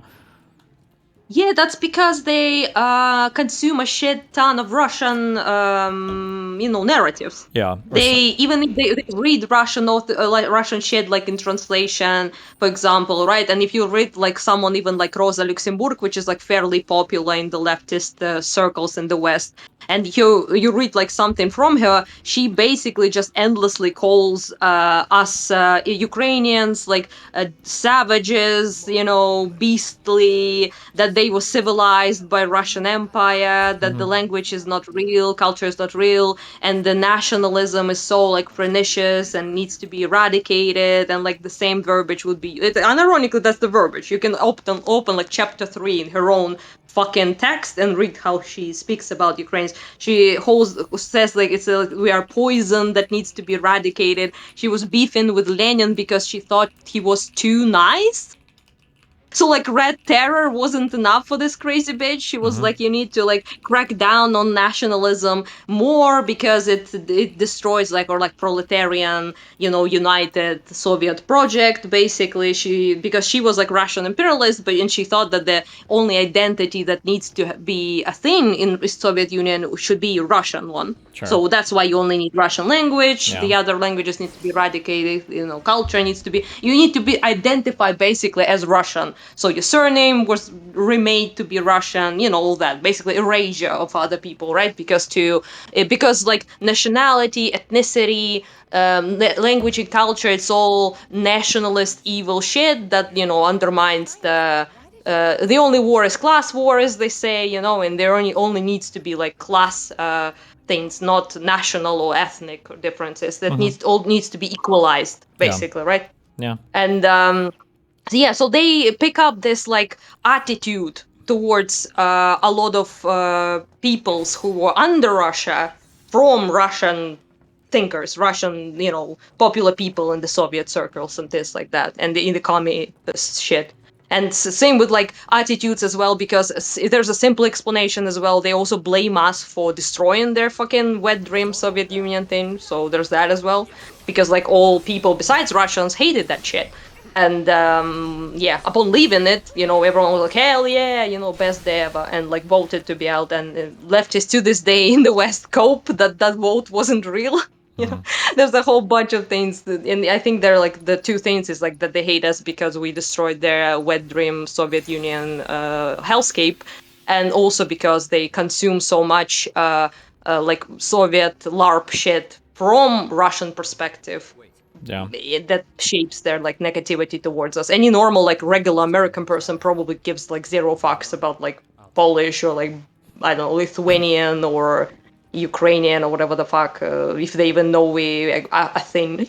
Like, if they probably won't be able to tell like that much of a difference or like point out on a map or anything. So yeah. And there's language as well that they use a lot. I see a lot of like Western leftists do this. Like they were civilized by the Russian Empire memes, you know. Hassan says that about the Hassan says that about Tibet. Tibet. Yeah, he he said does say that because like, same shit because they were civilized by China. Otherwise, it was savage rapists and pedophiles. He said basically. Based. Awesome. Good memes. Try saying that in their circles about, I don't know, French civilizing their colonies or, or British civilizing their colonies in India, for example. That would be cool. But probably not gonna hear that. Yeah. Pretty cringe. But it, I mean, upsets me because like I think they really take advantage of people not knowing much. Yeah. Yeah, I agree. And I think like half the problem is just that they can get away with so much shit that fascists and Nazis cannot, because people are more educated in the United States on Nazism and fascism. Well. Yeah, actually, and I guess it's kind of funny because I'm trying to think. I'm trying not to see too many patterns repeat. As you get older, you start to see stuff repeat, and then you wonder if you're just becoming a boomer and you're trying to see patterns everywhere. But like, I am one. It's fine. I'm a boomer. Yeah, one of the things that I kept asking this question, and then some guy sent me some big email a long time ago where I was like, if Trump wanted to be like such a corrupt leader, like I don't know why he doesn't like, why not pick a better attorney general? Why not like rig the court a little bit better? Why not like use your Congress to pass some stuff? Like there's so much better shit you can do to like be a better dictator. And then one thing that I always kind of divorced in my mind was like certain ideologies from certain character people, like certain archetypes. And a guy emailed me and he was like, you know, you have all these great ideas about how to be like a better dictator. Chances are if you've like thought through these things though, and you really like have the intelligence for this, you would probably just be a liberal, right? And I guess it's kind of funny because when I think of like, regardless of how you feel about race realism or, you know, genetics and IQ and all that, like the people who are racist online, like nobody would make me believe that white people are like the inferior race quicker than looking at people who talk about how white people are the superior race. Retards like They're look so like retarded. fucking dumb. Yeah, they do. They look like the worst genetic stock you could ever have. And then but then if you think about like the socialists and the communists or whatever, like they have their problems and their issues. But I mean, like it seems like they're smarter at least than the racists. So I don't know. Maybe that's just like the trend of things that Nazis and bigots can't really penetrate society that well because a lot of them are just fucking retarded. But the commies and the socialists are a bit smarter, so they can like make it further. So that's why you're seeing like Hassan penetrate maybe a little deeper than a lot of the weird racism Nazi shit that tried to take over in the US like 10 years ago. I don't know, maybe that's just the cycle. That, but also like communism is just like a little easier to sell because you can sort of hide it behind the pretty words like everyone's equal, you know, healthcare for everyone over and over again, yeah. For all, like, you know, equality and all that shit, like means the productions belong to the people, you know, all of that. Like it lands like way prettier if you don't really like, you know, try to think how to do that and how that would be achieved and like what that entails, which most people don't think about and don't know, right? But in like Nazism, like how are you selling that one? Like, you know, we're superior race, fuck everyone else. Like, I mean, it's a little America bit first. more, you know. Yeah. I mean, America First was sold pretty well, I would say. Like, yeah, it was, but it fell apart but almost immediately because all the people involved are fucking retarded and couldn't. And a lot of it was, unfortunately, just thinly veiled like xenophobia, racism, and just Yeah, I mean, you can do that, obviously, if there's enough grievances. For example, like in Germany, that shit definitely sold well because people were so ass-pained and there was so much resentment. Yeah, and but this then sort of, the like, problem national... is that type of stuff, it feels like it attracts the worst type of talent and then it burns itself out a lot quicker than like a far left, whatever, anti-liberal messaging.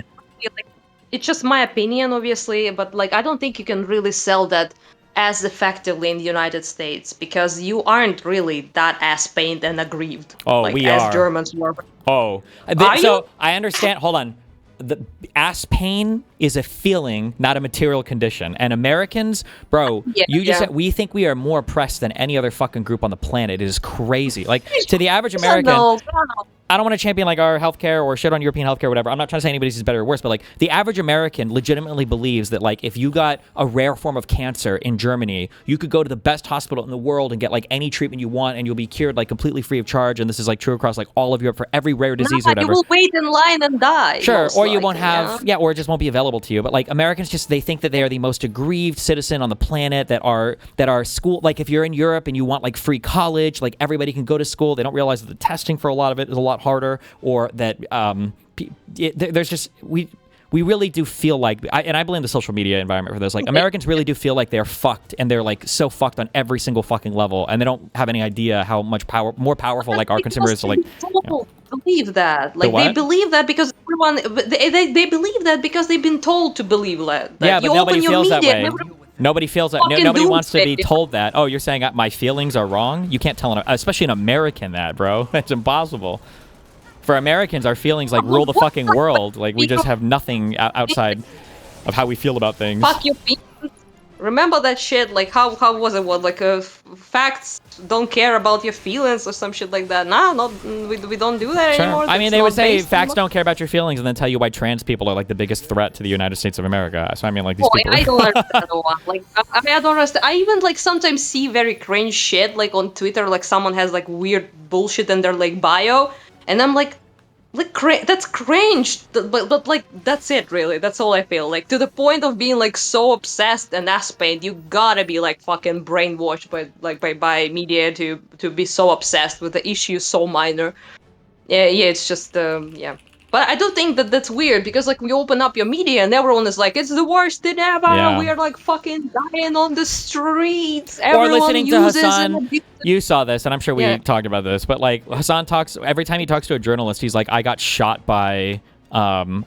by American cops, because he was in a crowd and there was like a tear canister that went fucking 100 yards or some bullshit. But like he doesn't say anything bad about the Chinese police, even though I think the first day he was streaming there, they confiscated their phones because they were holding up something that I guess the cops thought maybe looked like Winnie the Pooh or something. It was just like it was like this is the only time in Hassan's life he's ever actually been like had his devices taken by police before, and it was in fucking China, you know? It's an authoritarian country, that's why. Yeah, it's cringe. Yeah, because it's a proper authoritarian country, not like wannabe what they have right now.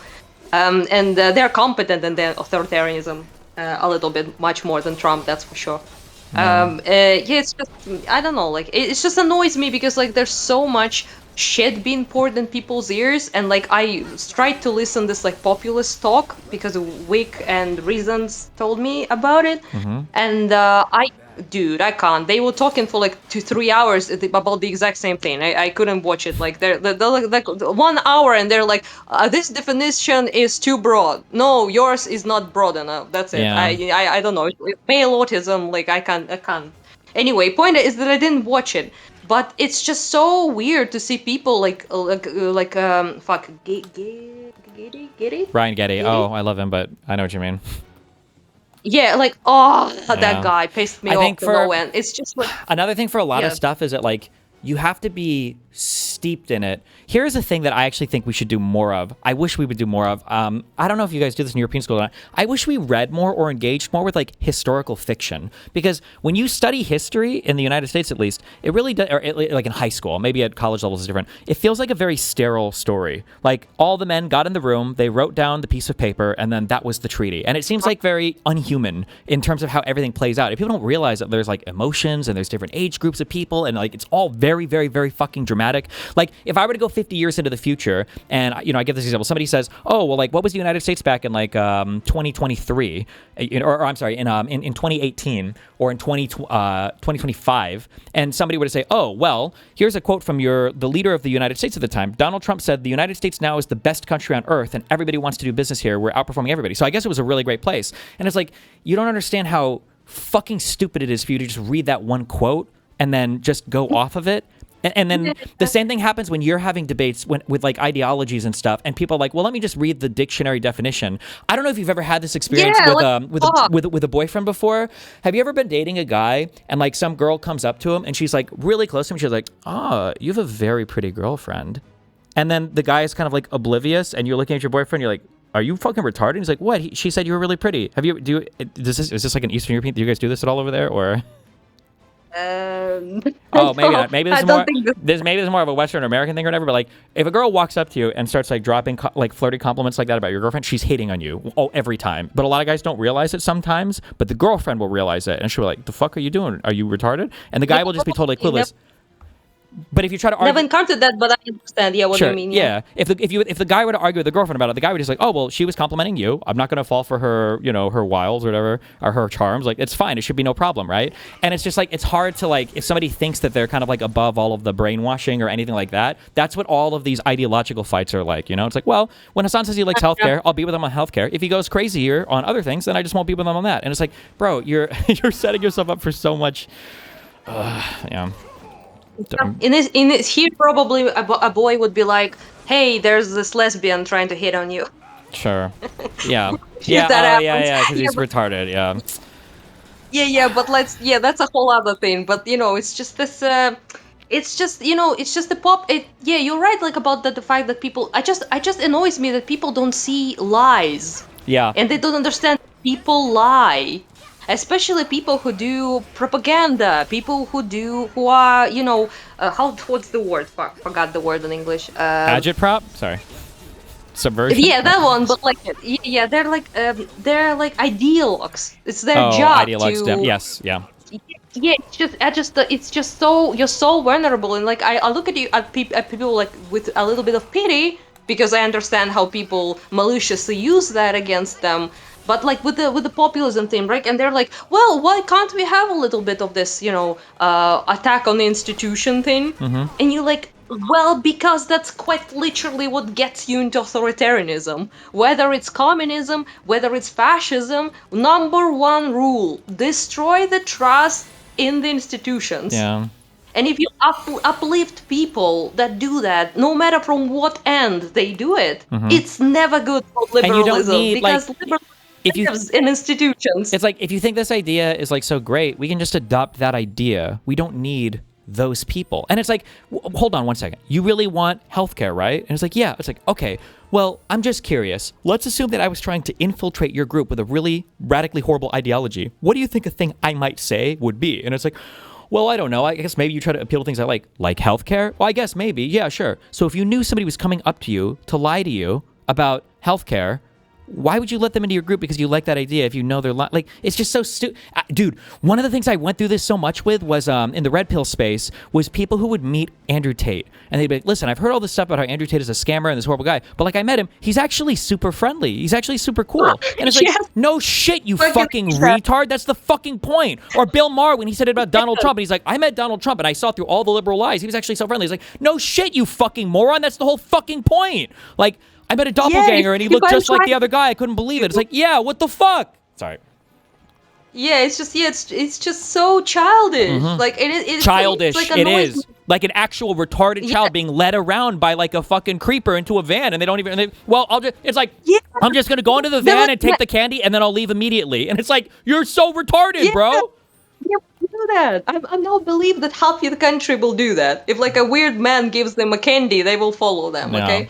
It's like this one situation when I remember there was like this very silly girl in my like yard when we were like all hanging out as children, like playing outside, and there was like this weird creep guy that came up and told her that he had very cute kittens just born in his apartment, but he needs to go to his place, and like she was the only one that went. You let her go? You all let her go? What the fuck? No, we didn't. We stopped there, like the other kids. Yeah, but she was the only that bought it. Like we just didn't go with him, and then we see her like literally going, and the other kids were like, "Oh fuck, what the shit!" Like everyone like screamed at that guy, and then called moms and shit. So they all of that. But that girl is the country, like is the people in the United States. They would go with that guy. Yeah. Yeah. And it's just, I think I don't know why, I'm not sure yet why that is exactly. Maybe it's like too cushioned, maybe never were run under the such a malicious like shitstorm of propaganda.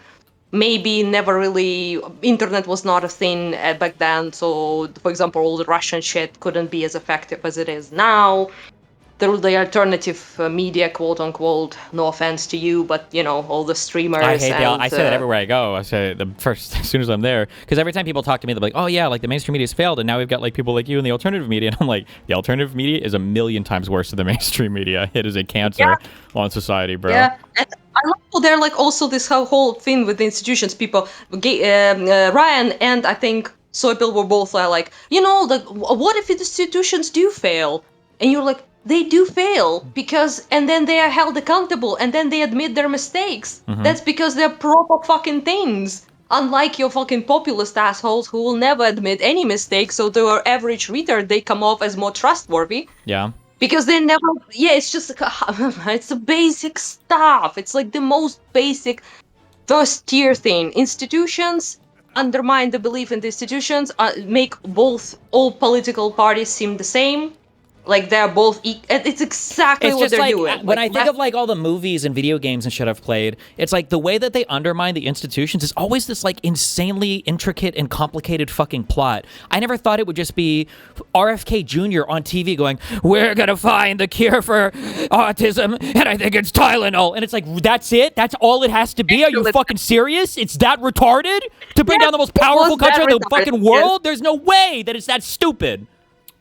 Yeah, I mean, listen, like games and story plots like that, they make it all dramatic and epic and cool, but like, yeah, but like in reality, it's that retarded. Like if you ever wanna like actually like at some point delve into Soviet propaganda and how they created that sort of climate and how Russia does it today, it's the most brain dead sort of like I don't know, -0 Celsius IQ thing you can ever find. So it's like so retarded that it's like embarrassing, but that's why it works really.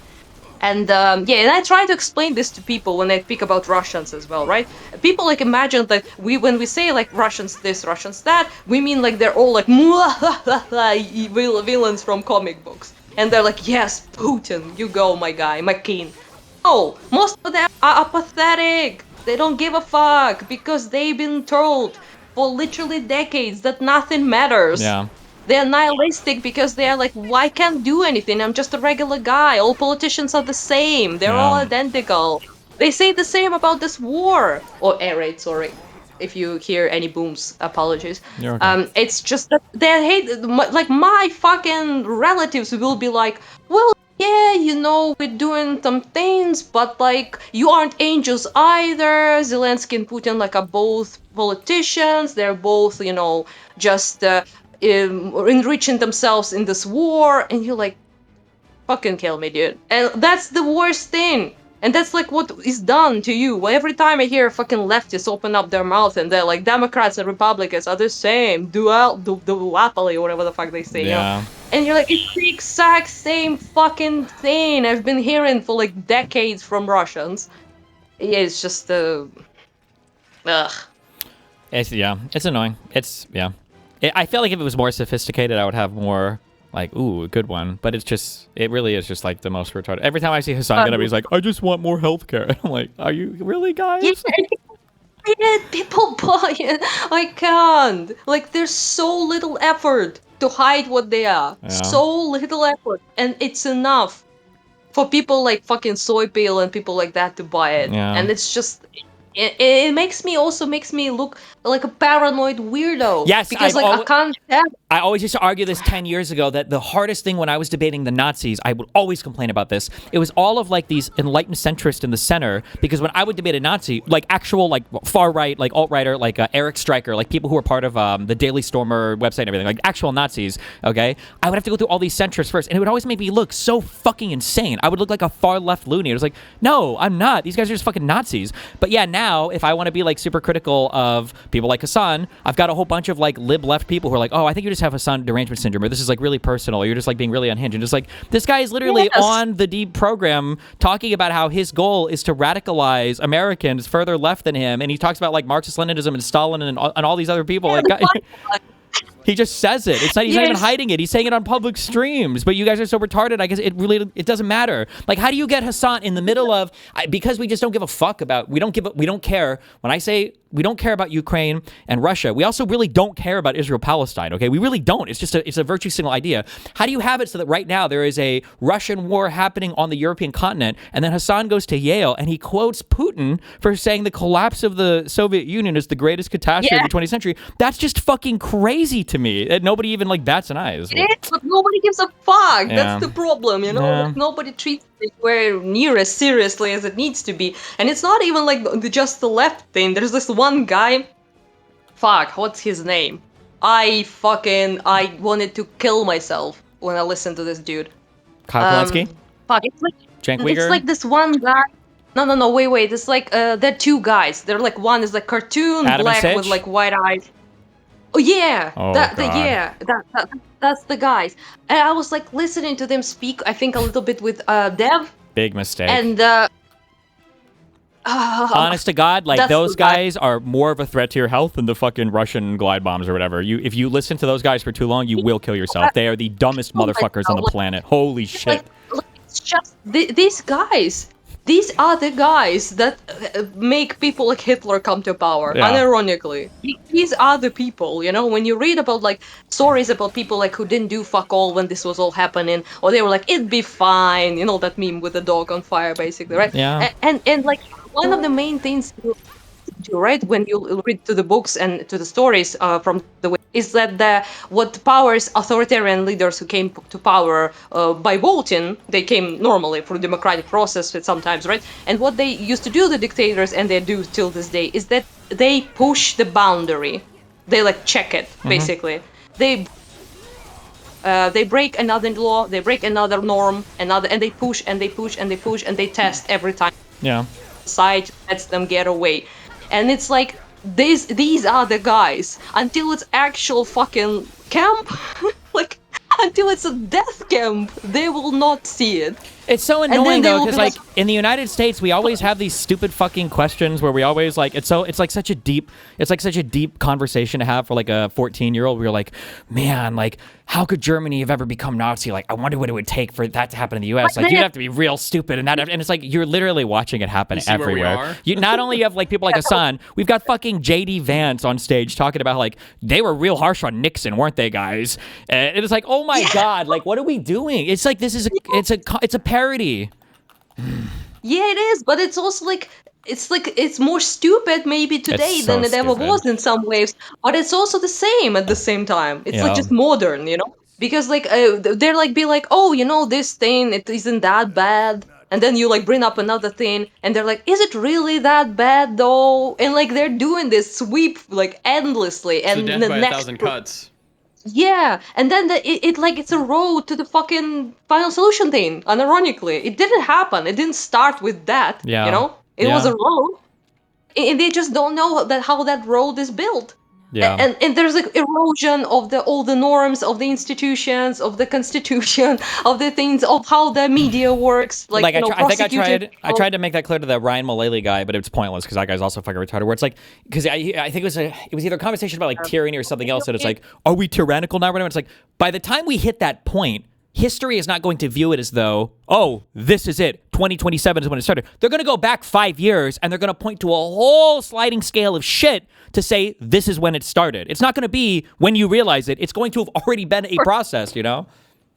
Yeah, it's like with the Timothy Snyder wrote that on Tyranny, his book, basically how the tyranny comes to power, right? How the people enable it, like the normal people and the responsibility they have, which are allergic, by the way. Americans are allergic to the idea of collective responsibility for anything. I don't know what the fuck, but like that's the case. And In there's America, like this you said? idea.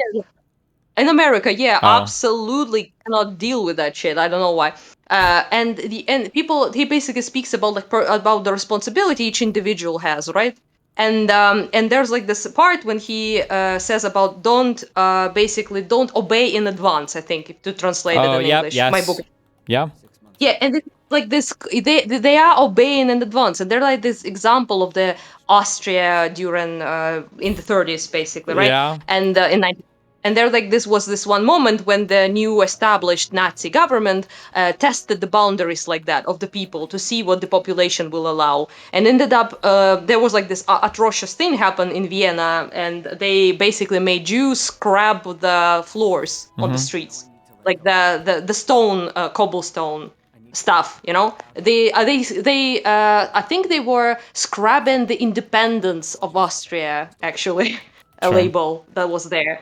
And they looked at what people would do, and there's like enormous, like actual horrible picture of Jews scrubbing this floor and looking to the people, and people are like laughing, walking past it, like some were doing Hitler salutes, sure, but like most people are just like chilling. They're just laughing, or they don't care, or they point fingers. And that was the test that they failed. Yeah. One of the many. Obviously. And it's like, but there's like so many things for like history. You bring up the Germany thing, but it's like, January 6th in the United States happens where Trump is basically, leading on a fucking... Yeah, but it's also like, you look at it and it's like Trump won the election again, and like that just is insane to me. But it is... And everybody's pardoned. Yeah, well, but like, I mean, kind of the same thing happened with Hitler, right? Where it was in the 20s, where the beer hall putsch or whatever, how do you pronounce it? Push? Whatever you said... That when Hitler, they took like 600 people to march to fucking Berlin to take over the government because they were so unhappy or whatever. And then he got, he got jailed for fucking treason for 5 years. I think he gets out in like 6 months. and then he's like, well, time to go back to doing more politics. And it's like, wait, the guy that tried to treason coup your government is now doing politics. And then in 10 or 15 years is like the fucking leader of the whole country. How does that even happen? And it's like, well, then I look at Donald Trump, and in 4 years he was able to, and it's like, oh, okay, I guess maybe it's not that hard to do. It's crazy. And we had the chance to not ever have him be a president again. And Mitch McConnell was just like, Oh, Munich, not and then everyone was like, oh, damn, dog, Hitler, Yeah. And it's like literally how that happens. It's not just Hitler. Hitler just is the most famous example, obviously, of this shit, But like, it's just how it works. Like, and it always starts with something smaller. It never starts with the final step of this. And it's like the same thing with prosecution of like things. People like talk about like ICE, obviously, and the two people. I forgot how their names are. The woman and the man. Renee Good, Alex Peretti. Yeah. Yeah. And you're like, look at this, and everyone's like, well, they did this, but like shouldn't have been there. There's like investigation going on. By the way, what'd you say? There's no investigation going on. The craziest thing about that, Anna, is not even that the people were killed by the feds. It's that they were killed by the feds, and then, like Putin said, there was no investigation, and then the federal government swept them away from the states and didn't cooperate at all with the states to give them anything to investigate and save them. So you had, and Anna, you don't understand, however much you think, you have no idea 20 years ago how much in this country every red-blooded American Republican would constantly talk about the Second Amendment so I can protect myself from a tyrannical government. States' rights, rights, fight, we gotta fight the government. Every American needs an AR-15. Say this in 4 years. Yes, they will. Again. Yep, they will. Absolutely, they will. It'll be right back on Fox News. And then all these Second Amendment conservatives, watch the federal government bring in retarded executioners of American citizens and then whisk them away to other states. And it's like, you're crazy. Well, and then they had a gun on them. I love my liberals and I love my Minnesota protesters. And they all were like, well, we protested, we got around. It's like, that is good. And you do get props for that. But what the fuck, guys? What the fuck? That's crazy. I saw the fucking guy you debated, like, I don't remember exactly who that was, but he was like, well, they like brandished the weapon, and then like, was it Connor? Excuse me? Oh yeah, Connor's a retard. I had a debate with Connor on one of it was Connor on one of them, and then it was some other fat retard or whatever. But yeah. Connor, another guy, like on you went on some. It was where he had like an AI background or an AI background of like bookshelves or something, right? Maybe, maybe that was. I mean, I confuse all those people. Okay, I'm not sure which one it was. Well, they're all the fucking same, so yeah. Like the point is, like he was trying to like. There's like this stupid phrase.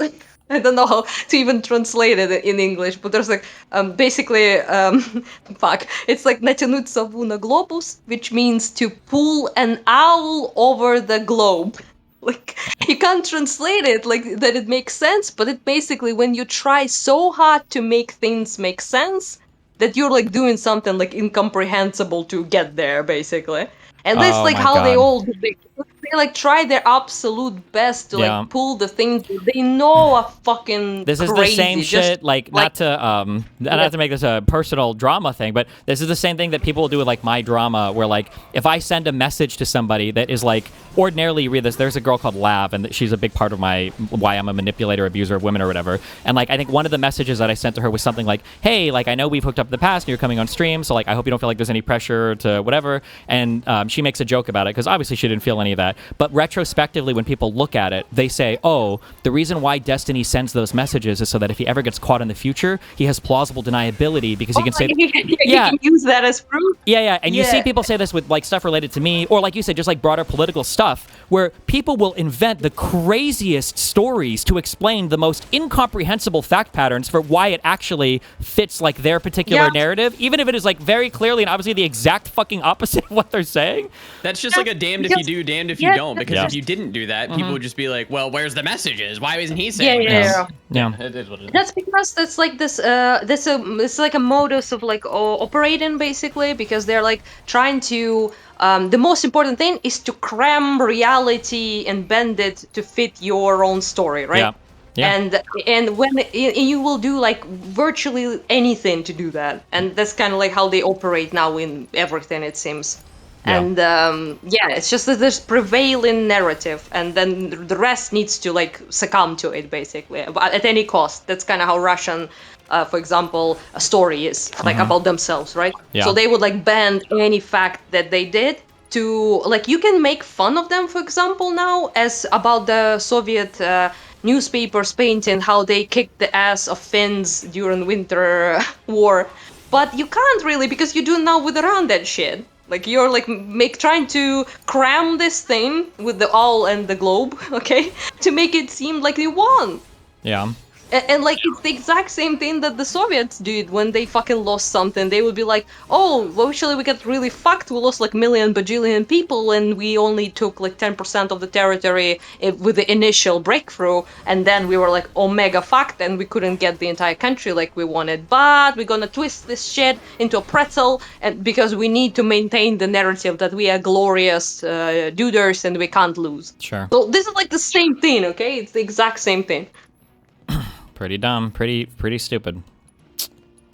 Yeah, well, I don't know. With Connor, I'm like, just I can't, dude. It's like so weird. I every time I think someone is normal online, okay?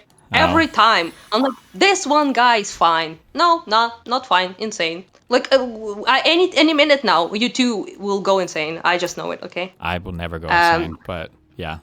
Everybody else, it's cannot be trusted. Apparently, I thought he was normal. What the fuck? the space just does weird things to people. It's a lot of pressure, you know. You gotta wait, I think, 10 years, and then you'll. And you'll you be what? safe. Yeah. Why? I don't know. It seems like people freak out after like the 4-year mark. Yeah, is that what you've identified? I think it's like 4 years is when they become snarkers. Yeah. Mr. Mooden, is that your every TV show goes to shit after season 4? Is that like your version? Yeah. The I writers mean, get lazy. Apparently, he even had the fucking head shape, like Britney Spears energy right there. I don't know what the fuck happening. Like I tried to watch that shit. It was so weird. Like anyway, yeah, it's we have another person though that is I pray to Jesus, okay, that he doesn't go nuts because otherwise I'm escaping the internet. Fuck fundraising, advocating for Ukraine, fuck all that shit, okay? If Hutch becomes insane, that's it. I'm losing I'm going away. I'm yeah, vacation. that would be the end. Yeah. I think do you he watch is my last bastion basically, okay? Do you watch Loner Box's stuff ever? Yeah, I mean, yeah, I talk with him a bit and. Okay, I feel like Loner Box is really good on everything, generally. Yes. Yeah, I like him a lot. Yeah, I just there's a little bit of weirdness with a particular God Emperor streamer of mine, you know. Oh, well, that's okay. Nobody knows anything about that. You're good. Don't worry about it. Yeah, but other than that, yeah, we have friends and we chat up and stuff like that. And I joined his panel recently with when they were talking about why banning Hassan is not so bad, basically with crowd and against reasons and I think some other dude. I forgot what that was. Oh no, not dude. There was a trans girl. I think. Fuck that shit. I don't know. Wait, was it a trans girl or it wasn't Tally? Was it? No, there was like a colorful hair trans woman, I think. I don't know her. Like I Okay. just chatted with them basically on the panel, asking questions about stuff. And at Tally, I don't remember, to be honest. Okay, that's good. Oh no, wait! I do remember. It's that queen who was like, you know, Jews and lesbians, so everything else doesn't matter. Yeah, that's Jesus. Yeah, You know, that's the one. everybody hates on Talibot, but I like that they're honestly just Openly retarded. Yeah, yeah, I do. I appreciate that. I wasn't really hating. I was just absolutely. My jaw was a little on the floor when she was like. I think it was you actually, Steve, when you were talking with her. I think Was it about Plattner? and she Or I was like, asked about like, would you rather vote for somebody or Plattner or something, or Trump or whatever, and maybe. oh, it wasn't Plattner thing. It was way back when there was Oh. like this discussion about USAID and things like that, and about Trump, I think, and stuff like that. And she was like, "Well, it's not really, you know, American people dying. So at the end of the day, who cares?" And I'm like, "Excuse me." Like that was so cheerfully stated as well. She was like, Based well, Americans. yeah, you was either you or someone else brought up like how many million of people the cutting of USAID alone will cause, and like, do you feel like anything at all that you voted for this person? This led to this, and she was like, well, you know, it's not. I care about Americans and you know all of that, and like it's not Americans who's gonna die, so fuck him. And I all, mean, she didn't all say of those fuck him, same but- people will be people who will say things like I'm not really religious, but I really do think Christians got something really right when it comes to kind of the morality and the religion. So, you know, like, I don't mind if we're all Christians or whatever. They always say shit like with that. the- Yeah. I mean, I'm not like, you know, into religions by any means, but like sometimes I hang out with like local Orthodox priests that do sort of like helping people who are in need, you know, children, people orphaned by war, or people who lost shit because of the war and stuff like that. And like you look at that and you're like, damn, that's really cool, you know, that's actually like Christian shit. They're like helping people, they're like dedicating their entire lives to, you know, helping others, and that's like, you know, at least is cool. You like live by the principles, you're, you know, you're kind, you're empathetic to people, and then you see like this shit, like people be like Christians, and then they be like, are you Christian? Yeah, deport those fucking children. Alcatraz, alligator The shit. problem is there's a lot of good Christians out there and a lot of good churches, but they are absolutely just done disservice by every loud evangelical fucking retard in the online space / in the real world. Evangelical people are so nuts. I didn't know that, you know, much about them, but they apparently are pretty fucking nuts. Yeah, indeed. Yeah, and you have so many weird sects. It's kind of interesting. I want to learn more about that shit. Yeah, kind of. There's only like and, 3 or 4 big ones in the US, but yeah, we're kind They're of. also funny. Like, there's a lot of shit there that is kooky. They're like the evangelicals, and there's another third one I forgot that was also kooky. We got a few of them. We got I mean, the Mormons, Jehovah's Witnesses. Mormons, yeah, Jehovah's Witnesses. Yeah, even- you go. Yeah. We have like very, very, very few of them. I don't know why they exist, but they do be existing, because I saw them like knocking on your door and be like, "Here's the Bible," and you're like, "No, thank you," and you close the door, basically. Yeah, those are the That's Mormons. Yeah, no, that's why the ego was here. There's more. We don't have Mormons really. So yeah, and they would be like, "Oh, you know, like what to do not to go to hell," and you're like, "Uh-huh."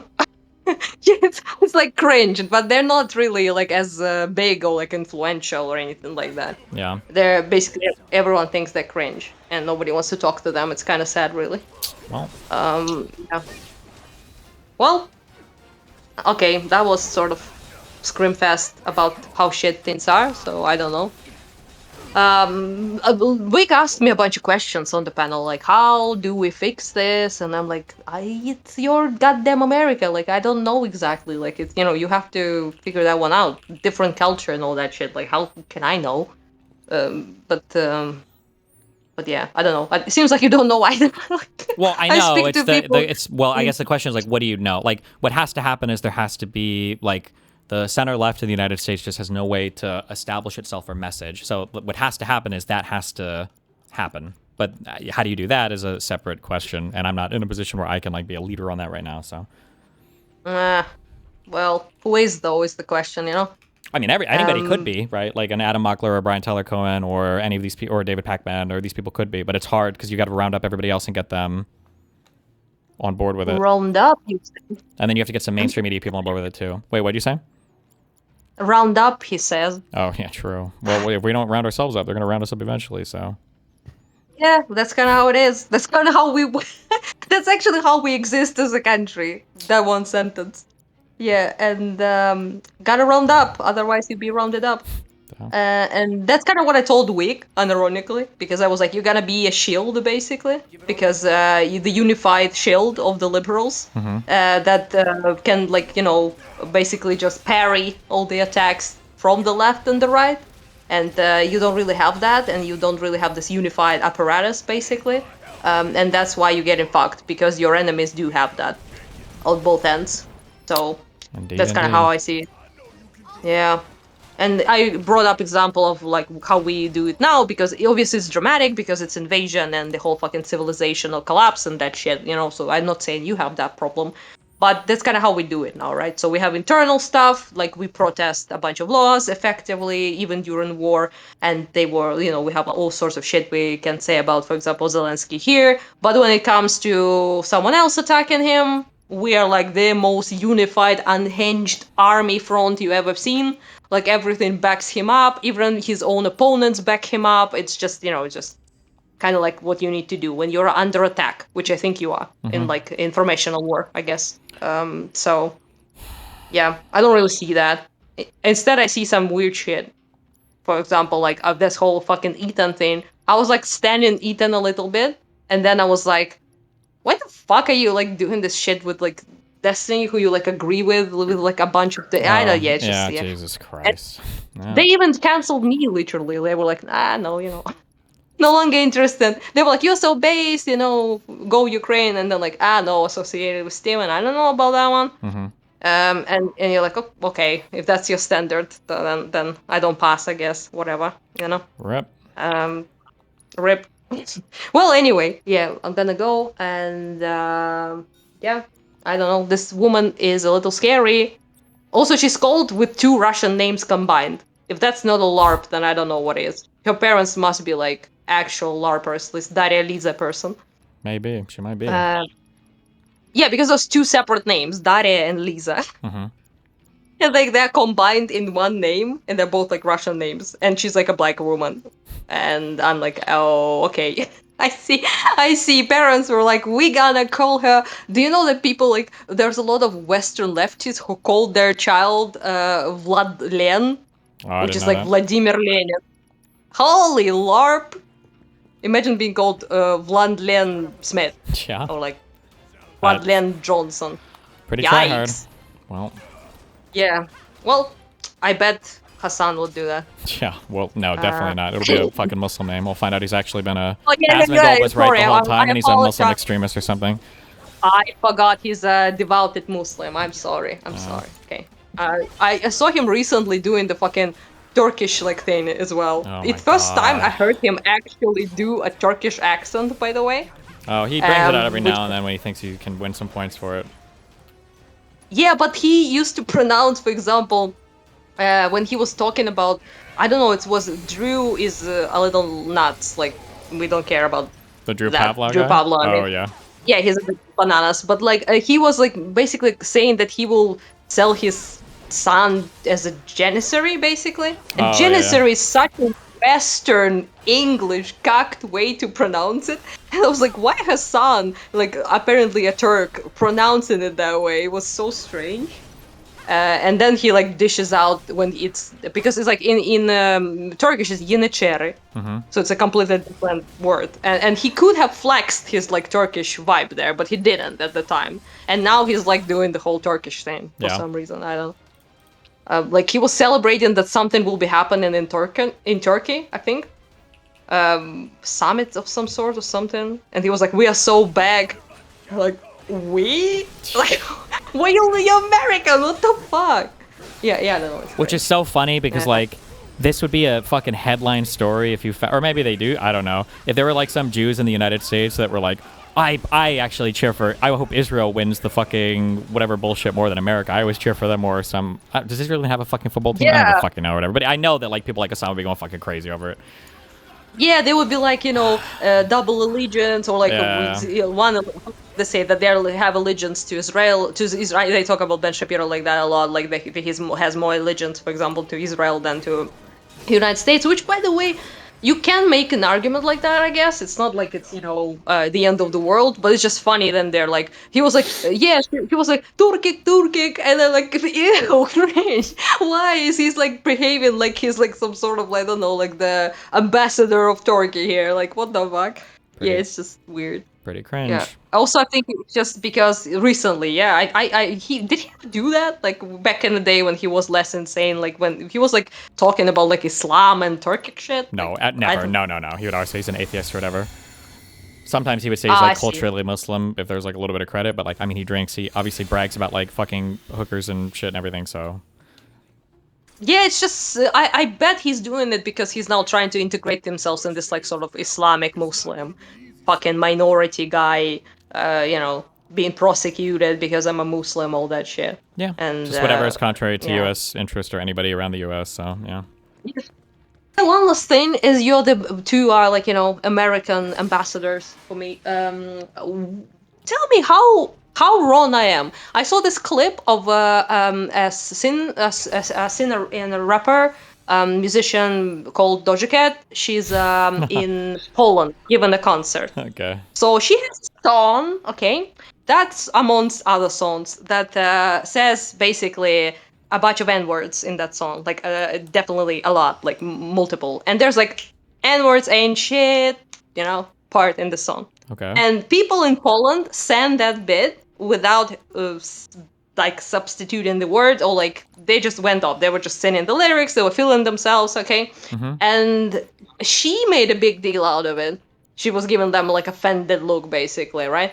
And like lecturing them about it. And then there was also, she's black, or half black or something, I don't know. Mm-hmm. And then a lot of people were like, oh, those like, uneducated, savage Poles, blah, blah, blah. And you're like, and then my question, if you sing songs like that, like, either don't fucking perform this song in Poland, or like, why? I'm a bit crazy. Like, if you have lyrics like that and people sing them, is it like really like the end of the fucking world? Like, so is here's it like how crazy? it kind of works in America. I haven't seen the Doja Cat clip, so I don't know if this is how it works there. But in America, like, black people don't care. A lot of white people don't care. Some white people really care. And then black people will care if they think that those white people are around. So, like, I think the best example of this dynamic was, I think it was Kendrick Lamar brought a white girl on stage to, like, sing some song with him or rap or whatever. And I think this song had, like, the N-word in it. And I don't give a fuck how anybody else reads this clip. He obviously didn't give a fuck. But after she rapped it, a couple people in the audience started kind of, like, booing a little bit.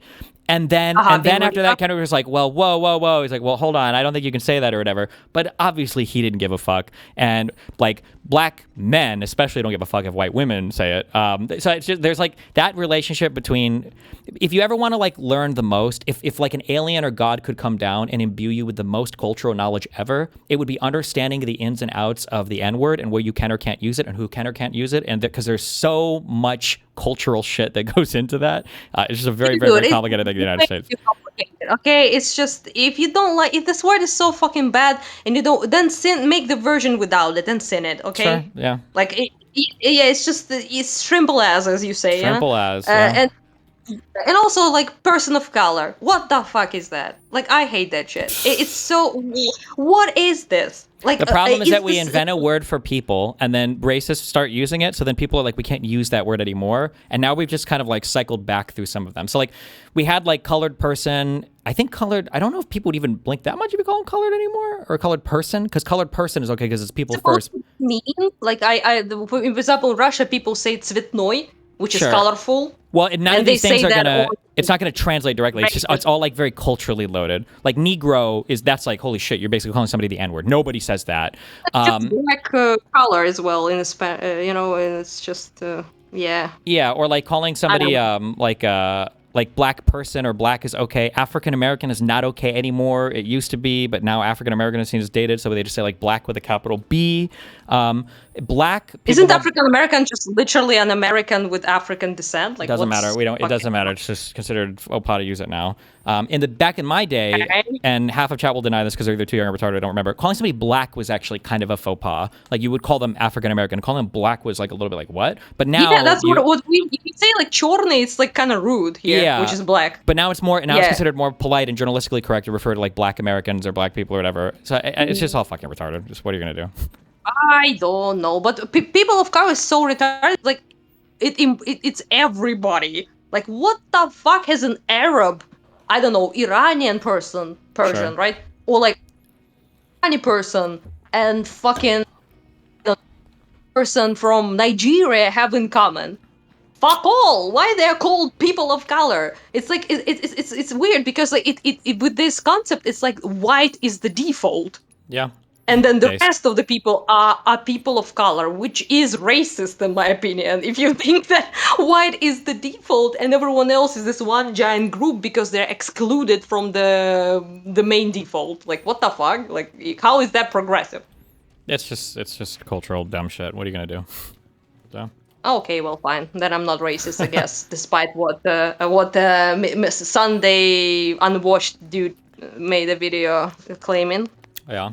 Well, I don't know. It's just weird, okay? It's also weird to group people that broadly. Yeah. Like, it's just different culture, different fucking language, absolutely different traditions, values, cuisines. Like, what the fuck they have in common besides being not white? It's just, just strange. Mm-hmm. And I saw, like, one person being like, I'm a person of color, and they're, like, fucking white. Like, they look white, and I'm like... Anyway, I don't know. You got to be careful in the U.S. when you see polls, for instance, about like Hispanic people, because especially if you're progressive, a lot of people like me, because my mom's from Cuba, will be like, oh yeah, I'm Hispanic, or like Pixie is Puerto Rican, she would probably identify as like, oh, I'm Hispanic. Oh, really? Yeah. So when you see people who say like they're like Hispanics are all like way more progressive than everybody else, it's probably because a lot of those Hispanics are just white people that put Hispanic because they have some kind of whatever background, Yeah. Yeah, like as far as I know, like aren't they like more trad, like Catholic, religious typically, like or some like of them more are. Well, Hispanic, like Mexicans, like people from Mexico and stuff will be, yeah, for sure. But like the super white ones that like go to college and talk on Twitter all day, probably not as much. So it just depends. It's gonna be Culture's like hard. they people of color, yeah. Sure, that would be the. Mm-hmm. Okay, yes. You still didn't explain to me he remember second time with Doc, I think. I was asking you about lesbians and you were like just forget about it. Okay, yeah, fuck that, yeah. Or people used to tweet out 10 years ago like nobody will understand that just because I'm asexual doesn't mean that I don't want to fuck my partner all the time or whatever. And it's like just fucking kill me, bro. Oh my god. Fuck is that? Like, why are you calling you sexual then? Yeah, like, A means you don't want sex. Like, dumb. bro, like, come on, I don't know. Like, you people, okay? You're complex creatures over there. Yeah. It just takes a lot to learn, okay? Yeah. Well, anyway, gonna go get bumped, and have a nice stream, and bye-bye. Have fun, be careful. Okay, fuck, I hate all of you so much. When I went back and I did this dress shit, there is an achievement at the end of chapter 4 where when you finish the achievement... Wait, first of all, this didn't count as Corneo's secret stash? Do I have to go back again? Oh, I need to go give to the guy. Apparently, at the end of this chapter, you get like a letter from the guardian of the fucking slums or whatever. But in order to get that letter, you have to have 24 to 26 of all the subquests completed. And when I went back and I did the dress shit for chapter 8, I don't have these 3. I'm going to be short by 1. So I need to go back and redo chapter 8 and do all the side quests. And then I have to redo this stupid fucking thing and do all the fucking side quests. Can you ban this guy? It just comes in and spam shit. What do you mean, bro? Maybe this is just how he communicates with the world. He's just completing the chapter 14 side quest? Oh, well, we'll find out. You know what? Actually, this guy is kind of schizo. Fuck it.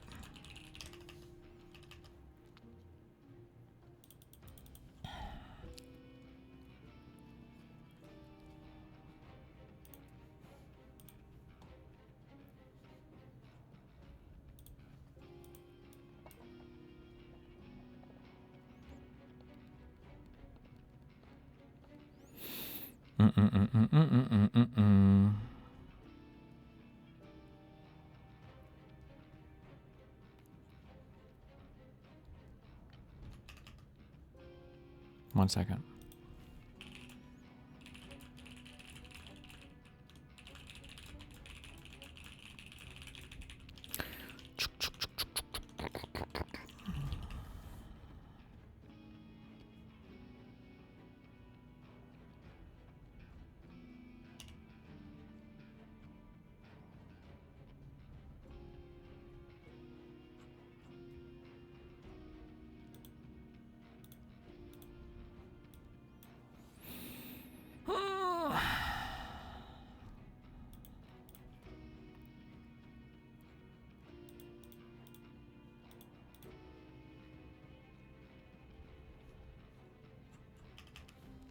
If you read the guide, it's using spoiler voting language, I think, to avoid telling you that the Angel of Psalms quest to reveal who the angel is. I think you completed the right quest if you completed all chapter 20 quests. Not 100% sure. I would finish it and look for the letter. Okay.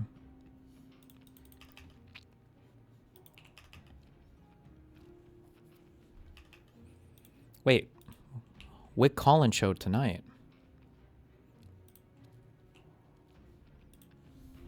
Wick TV, YouTube.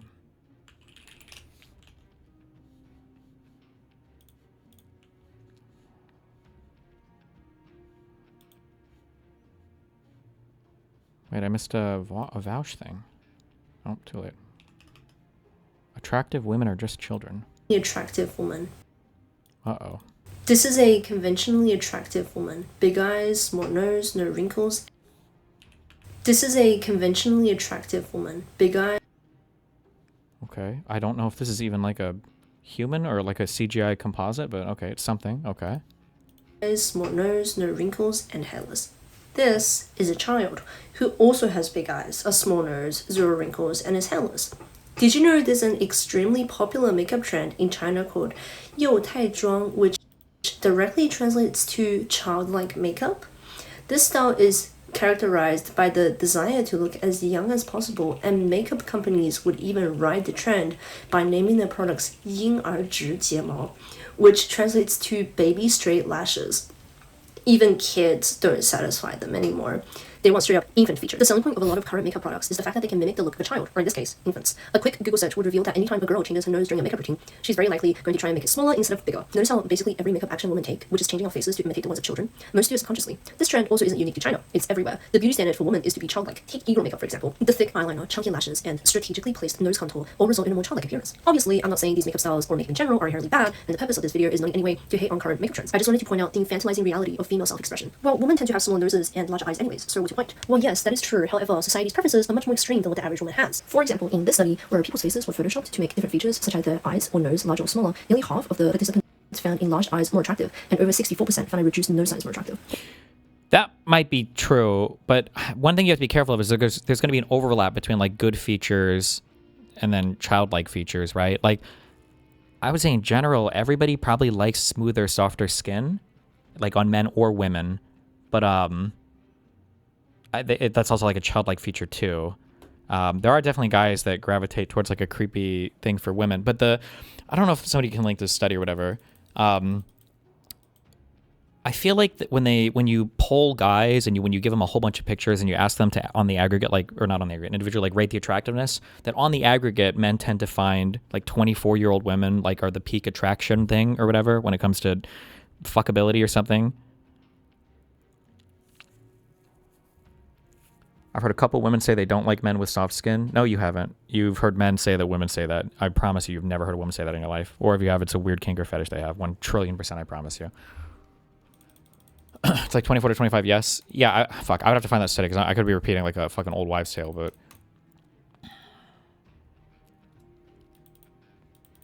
I will say that does come into play when we talk about shaving. Some guys are very weird about that shit. I only like it bald. Yeah, that can be kind of weird for sure. Here's the weirdest thing in the world, okay? Not to get too sexual, but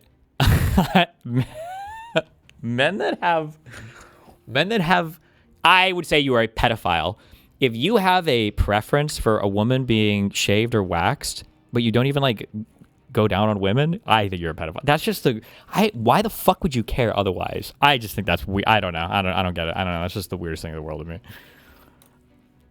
Well, a woman has less body hair anyways. It's not rocket science. It's natural. Yes, that's true, but what's your reaction to seeing a woman with unshaven armpits? You'll probably get caught off guard and then feel disgusted. Because, believe it or not, but women have armpit hair. There's nothing natural about shaving every inch of our bodies. Any girl over the age of 12 is going to have some body hair, and not a single woman I know in real life doesn't shave their armpits. It's very fascinating how the obsession with shaving started so razor companies could sell more products. Even non-fictional movies that focus on historical accuracy all shave their women. Some movies purposefully adding violent scenes of rape or torture for increased realism, but the unshaven armpit is yet to be seen. Lastly, wrinkles. Aging naturally, and God forbid, having some wrinkles is the worst crime a woman can commit. The moment one appears, and society criticizes the woman, bullying her into either hating her appearance or getting plastic surgery. The most common forms of cosmetic procedures are Botox and fillers, whether that be forehead Botox or lip filler. They both exist to replicate a more youthful appearance. Filler mimics the look of firm, full skin, and a popular choice is lip filler, which directly reduces the size of the philtrum and thickens the lips. Now, you might say, some people have always had thin lips, even as a child. However, every lip follows a trend where it gets thinner and loses volume as we age. This is due to collagen loss. Collagen is an abundant protein that gives skin their firmness and lips their fullness. And over time, our ability to produce collagen decreases as shown in the study. I also don't think it's a coincidence that men prefer really skinny women, oftentimes underweight, as well as things including a tiny waist, non-sagging boobs. And I've always wondered why sagging boobs is seen as a huge issue while they're completely natural and practically not preventable, but when men age, they're seen as silver foxes, fine wine, and adding to the value, whereas when a woman ages, they're seen as losing value and letting go of herself. The glorification of these standards represent a prepubescent body. The estimated value of female weight loss market today is worth hundreds of billions, not millions, billions. Infantilization in fashion is more of a nuanced topic. While I'm all for unfiltered self-expression, it's ignorant to say female fashion takes no inspiration from child fashion. Things like bows, baby doll dresses, knee socks, and pigtails all fall under this category. I kind of think the problem is, I think this woman is probably a little bit too on the Foid. No, not Foid. Fuck, what do you call them? Femcel, maybe, side for me.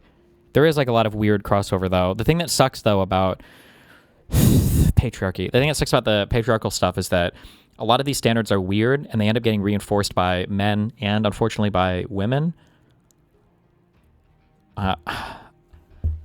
Like, here's the thing. Obviously, we don't want to be looking at like little girls' tits. But I feel like it's weird that little girls and little boys wear drastically different swimsuits. That does feel weird to me sometimes.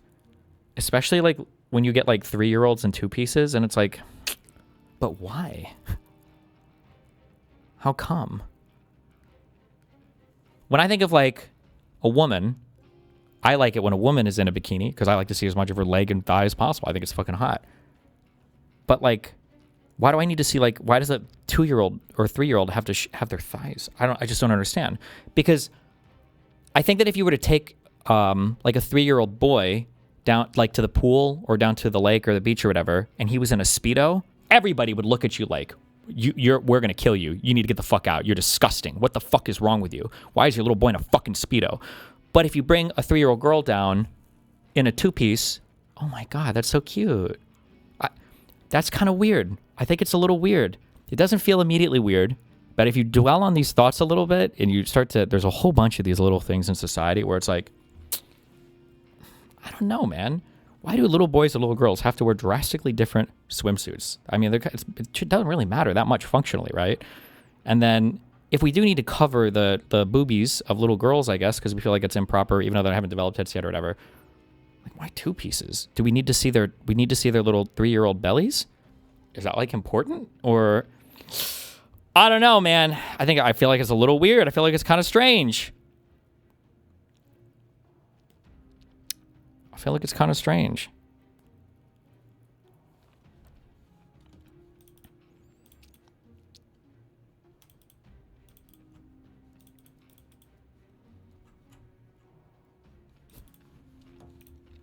I find dozens of videos online of women saying repeatedly how they get tipped more when they wear pigtails to work. Kind of going off topic here, but attractive personality traits expected from women include kindness, softness, shyness, playfulness, empathy, vulnerability, as well as purity. These traits have an uncanny resemblance to traits also found in children. Purity culture as a whole focuses on innocence and abstinence. When a woman willingly has sex, it's seen as taboo, impure, and punishable, while the polar opposite exists for men. Having sex is seen as an accomplishment, dominance, and men often get social praise for it. Misogynistic phrases such as the flower exists, everything associated with sex as well as reproductive organs and features of the feminine is shameful. A woman's first time is upheld as highly important and a measure of morality and purity. In my opinion, the focus of purity is to maintain the childlike image and innocence of a woman. Women are also rewarded for sounding childlike. Women are often expected to speak in a rising intonation, to finish sentences in a breathy way, as well as to talk in a high-pitched voice overall. Girlhood is... Like, some of these are true, but I think she's fixated a little bit too much on the pedophile shit. She probably just turned 29, and I'm just kidding. That was sex. I shouldn't even make that joke. That was dumb.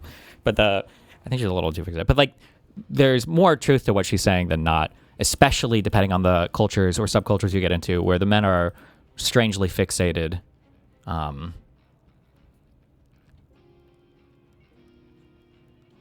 Wait. Fuck, do I really want to get into baby shit right now? I'm sorry. I disagree on the two-piece thing, specifically because when your niece loads up her diaper, a one-piece sounds like a fucking nightmare.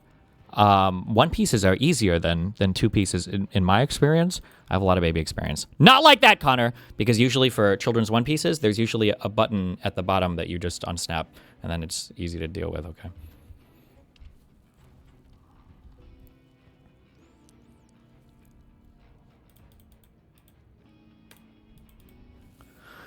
That's the fashion problem. A lot of fashion is defined by what the other gender finds attractive. And then that's sanitized and purified and repackaged in a non-sexual sense. It's stupid. Maybe. I feel like it's all packaged just based on what men find attractive, but maybe not. Maybe I'm just a hater.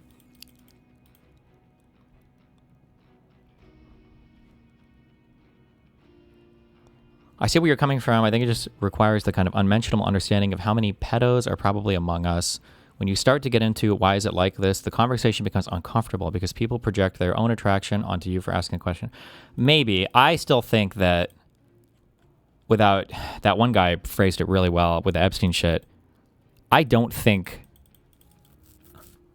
that pedophiles are the biggest victims in our society because I think that men, normal men, will offload a whole bunch of historically and even some contemporarily abhorrent behavior onto pedophiles and pretend it's just them, when a lot of it has been like a male patriarchy thing that has persisted for a long time.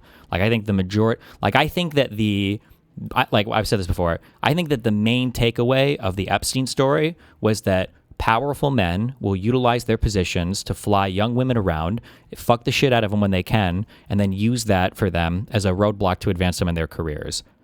But that's not very salacious, and it's kind of an indictment on male behavior in general, so it's way more salacious to say, I think one of them was 15, so it was all pedophile stuff, and that has nothing to do with ordinary men. Now I want to watch another Hollywood movie where there's a 55-year-old male actor married to a 23-year-old woman. But who knows?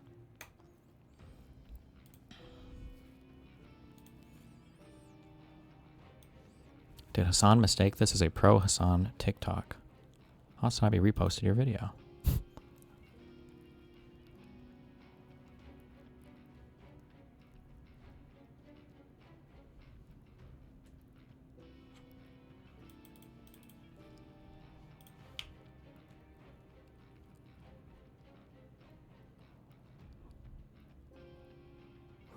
I think the subject is interesting to think about, and we can be like, that's weird, but when it becomes a way to attack guys for preferences they have been indoctrinated with, it's lame. I mean, I do agree with that.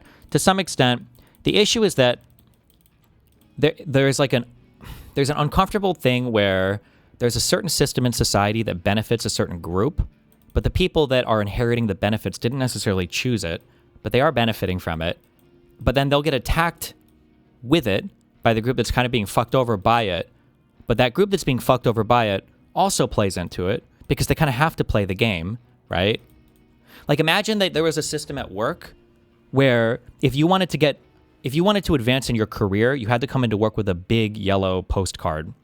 And imagine there's like a whole system around like drawing the coolest postcards, and then your bosses would collect postcards to advance people, and all of this happens. Like, at some point, somebody that like just doesn't have as much yellow ink at home or doesn't have as many postcards is going to feel salty, and then they're going to come in and they're going to start shitting on the higher ups who are all benefiting from the postcard culture because they get to collect all these postcards. And maybe there's actually legitimately some issues with like collecting a lot of postcards. Like, it's hard to store all of them. So, patriarchy, whatever, men go to prison more. They have more suicidal issues. They have other, during COVID, we worked more than the women counterparts who got to go to school, blah, blah, blah. Right? There are male issues related to patriarchy, right? So now you start to feel salty. It's like, okay, well, hold on. I didn't choose this yellow postcard system. I do see that I have some benefits, but it's not like I chose it. And you motherfuckers have been bringing the yellow postcards into school or into the workplace or whatever to get, promoted or pass your test or whatever the fuck. So you guys are all playing into it, and then I'm playing into it, and then I do have ups and downs from it, but you have ups and downs from it, but now you're attacking me exclusively. So like, I see how it's all just like, fuck, we just need to nuke everything and start over, That's all I'm saying, but what are you gonna do? Who cares? Just nuke it all.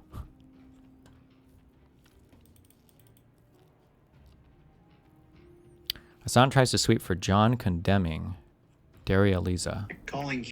Did you read a lot of books when you were growing up? Attending an anti. Hold on, let me open all this shit. All of our memes up. Israel rally on a.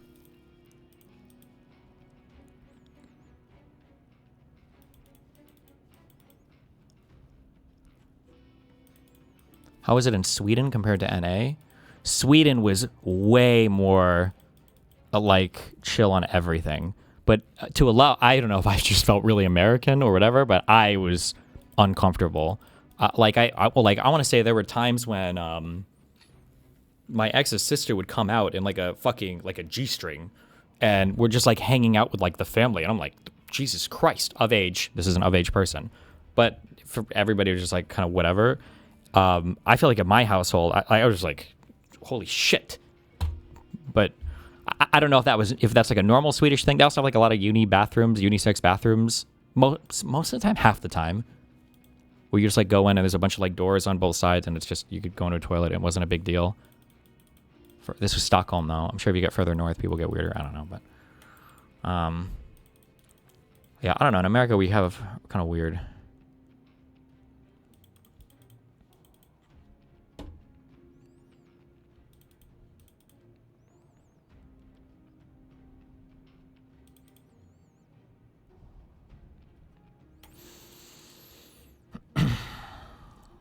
Your gender criticism and stuff stayed good, but your race-based takes have gotten worse. Why? Which race-based take do you not like? The problem with racial stuff is that it's just all of it is so complicated and so layered and so bullshit and so nuanced and so retarded. And then at every single layer, at every single level of these talks, you have bad actors or retards on both sides. So it's like just impossible. Like I think, I don't know if we talked about this before, that Chevalier, or whatever the fuck, how we pronounce her name, has some tweet about colonizer women or whatever. And it's like, it feels lame if you're a majority race person, you're like a white person, and people just shit on you. And it's like, okay to shit on white people. Like that does feel kind of lame. But you know, in certain contexts, this is why safe spaces are important. So you can talk about shit without, you know, having to offend somebody, you know, like a black person here. It also feels weird when the men in your ethnic group, when like one of the biggest social markers of success is for them to date white women. Oftentimes, I'm not pointing to anything in particular or whatever, but like oftentimes you will have like a beautiful black queen and a mid as fuck white woman, and the mid white woman is like a better status symbol sometimes even than like your beautiful Nubian princess. Okay, and it's like, what the fuck is going on here? So like, I'm not saying that she her heart was in a good place when she wrote that colonizer tweet. She might be fucking retarded or whatever. Honest to God, looking at her, she does look very attractive, and I don't know if she's had these issues or if she's virtue signaling as a college kid. But like, there's like a whole other layer of like colorism where you have lighter skinned people who get preferential treatment from the majority white group to the darker skinned people who get way different treatment. Like sometimes your lived experience, there's like the card of like colors where you go from a light-skinned like Southeast Asian to a dark-skinned one. You go from like being an exotic princess to like a disgusting filthy foreigner in like 3 shades of brown. It might be like a big tan on a weekend to now you're trash. So there's like, it's so much. Let me just say this. God, I'm glad to be white. Oh, and a man. I don't have to worry about any of this shit. Who cares? That's all I'm saying. Snow bunnies forever. I'm just kidding. Stop. Where were we?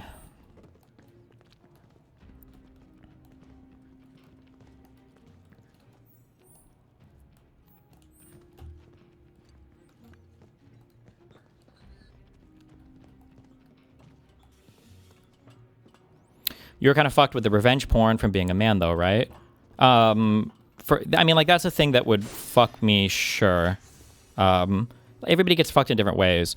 Like, I have a lot of big systems working against me right now, though, which is why I'm fucked, more so than being, like, a white man. But, like all else equal, though, if I was a woman and, like, there were videos of, like, me, you know, fucking 5 other dudes that got leaked on the internet, even, like, heterosexual, like, assuming, like, woman, male, I don't know, man. That might be a worse... I don't know, man. It's just a whole, everything is just... Everything is weird. What are you gonna do?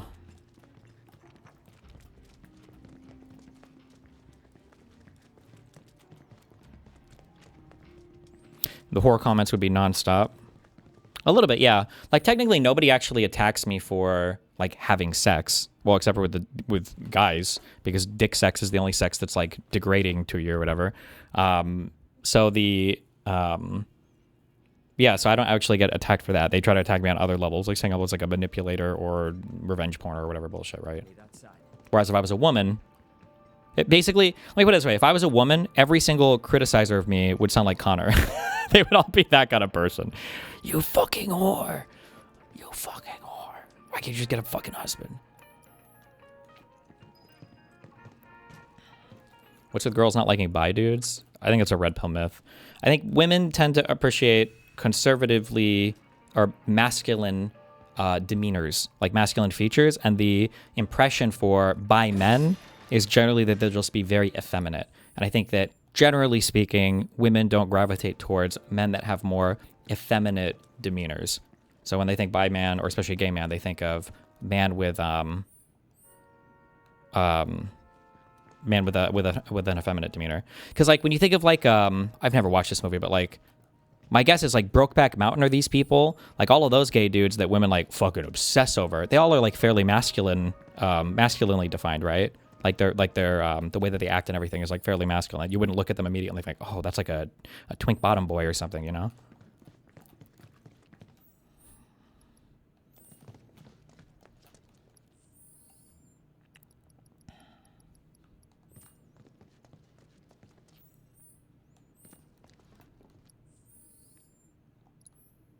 I don't know why I keep pushing start. I'm losing my fucking mind.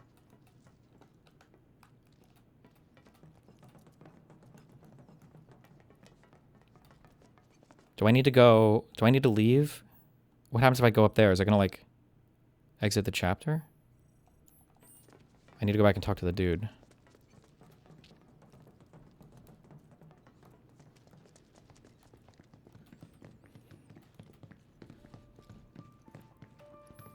Aren't black women extremely homophobic? I mean, minorities tend to be a little bit behind, I don't know if you say behind or to the right of like white people or whatever on social issues, but my guess would be black men are probably far more homophobic than black women, would be my guess. Because how else did gay guys get all of their culture, if not from siphoning it off of off of black women, right?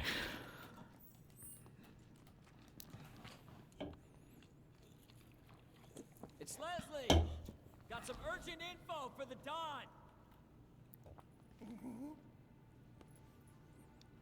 Come alone. Of course. Really? Without my little avalanche kittens?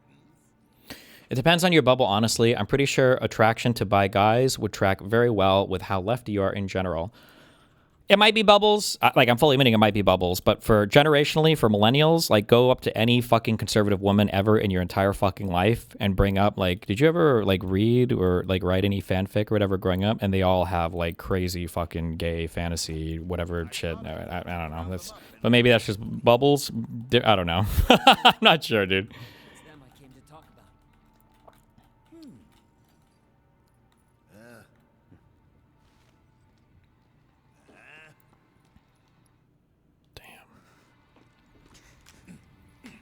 Whoa!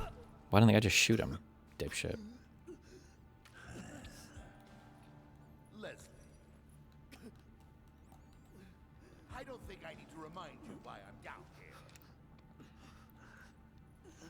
Spilling the beans to those three escape. Do you remember Harry Potter fanfictions? I feel like there was a whole world of millennial women that grew up reading and writing Draco, Harry, fucking Slash or whatever. Jesus.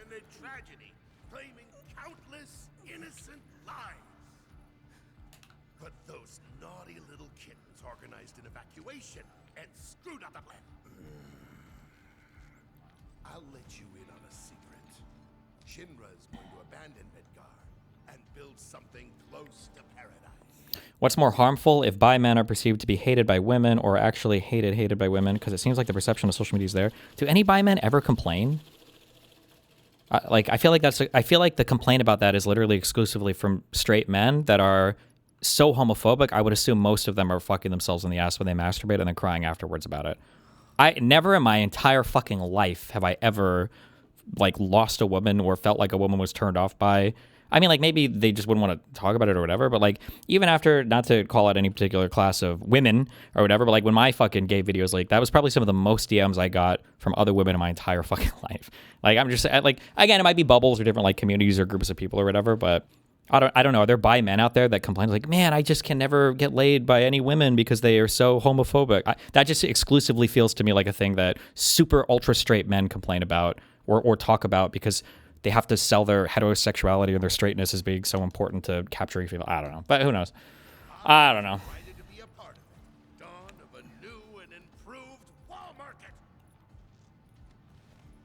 I'll be lucky to live another week.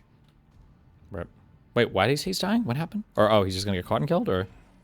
Leslie, I was going to let you run your own place. Give you a piece of the action.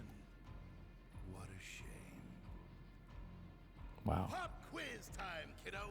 Villains like us only divulge our evil plans in a certain situation. But what is that situation?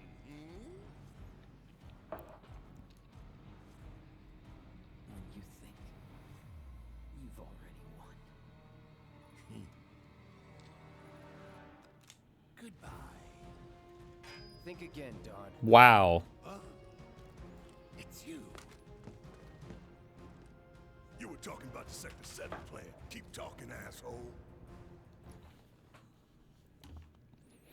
Your subreddit was retarded. I got downvoted like crazy for saying that it was never okay to say the soft A N-word to black people.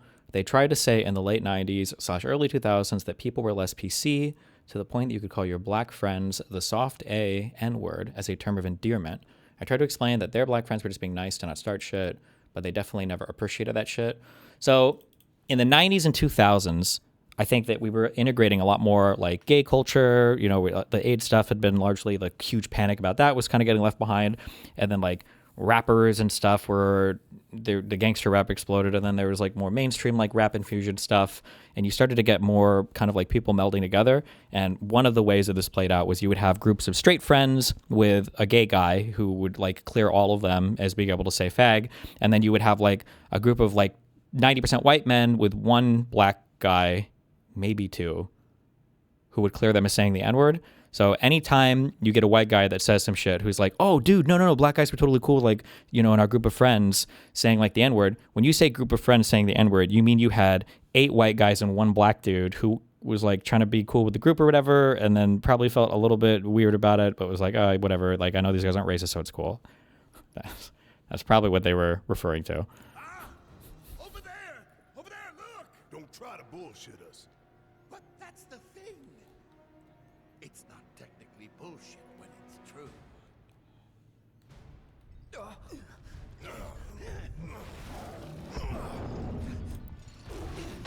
Straight men complain about women calling them gay constantly, though. Do they? Does this happen? Who? I guess? I don't know. Maybe. I feel like it's only men calling other men gay, but maybe. I don't know. But that might be a different bubble, different group thing.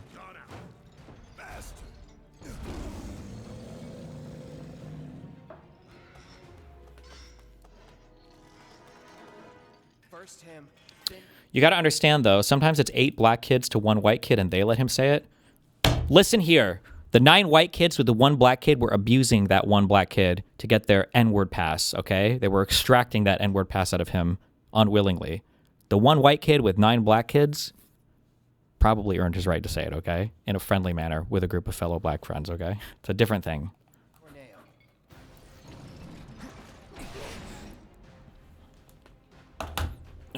Hold on 1 sec.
Oh.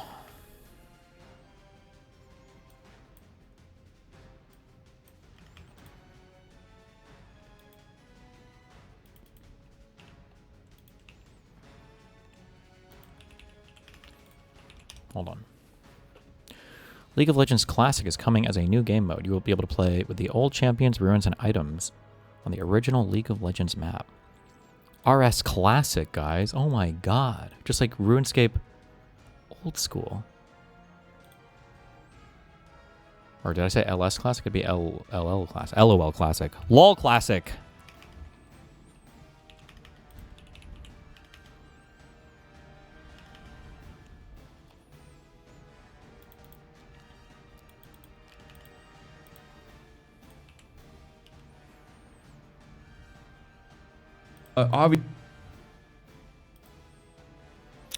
The buy stuff is quite a bit more complicated, I think, than you're making it out to be, but women, especially more progressive ones, fight super hard to hide their true feelings on this stuff. Kind of. I don't think it's so much that they hate white men, or I'm sorry, not white men, I'm sorry, that they hate super progressive men. It's that every woman likes a masculine demeanor to some extent. When I say masculine, I mean like 6 feet, whatever, huge, burly arms. I just mean like like a more masculine presenting like attitude or approach or demeanor. And sometimes progressive women dramatically oversell how much they hate that because they think they associate it with conservatives or traditional masculinity. One of the most, like, if you were like a mega progressive guy and you were feeling a little like incel-y, one of the most incel creating things that could ever happen is listening to like a super ultra progressive woman talk about hooking up with like a more masculine guy. It's like the #1 incel creating thing. I remember when we listened to, who's that girl? I donated money anonymously for her fucking chest surgery, and then she ended up being a hater of mine because she was progressive. Lumiru, where she talked about, she was like, I met this like guy on Tinder, and I was like, you know what? This dude's like 6 feet tall, big dick. I'm gonna fucking try it. Fuck it. And it's like, we met up, and I took drugs from him in my car, and then we hooked up, and it was just such like I couldn't believe, like, I was like, yeah, no shit. This is. The annoying thing isn't that you enjoyed it so much, is that you like pretended for so long to virtue signal against it, and it's like the most predictable outcome fucking ever. Yeah.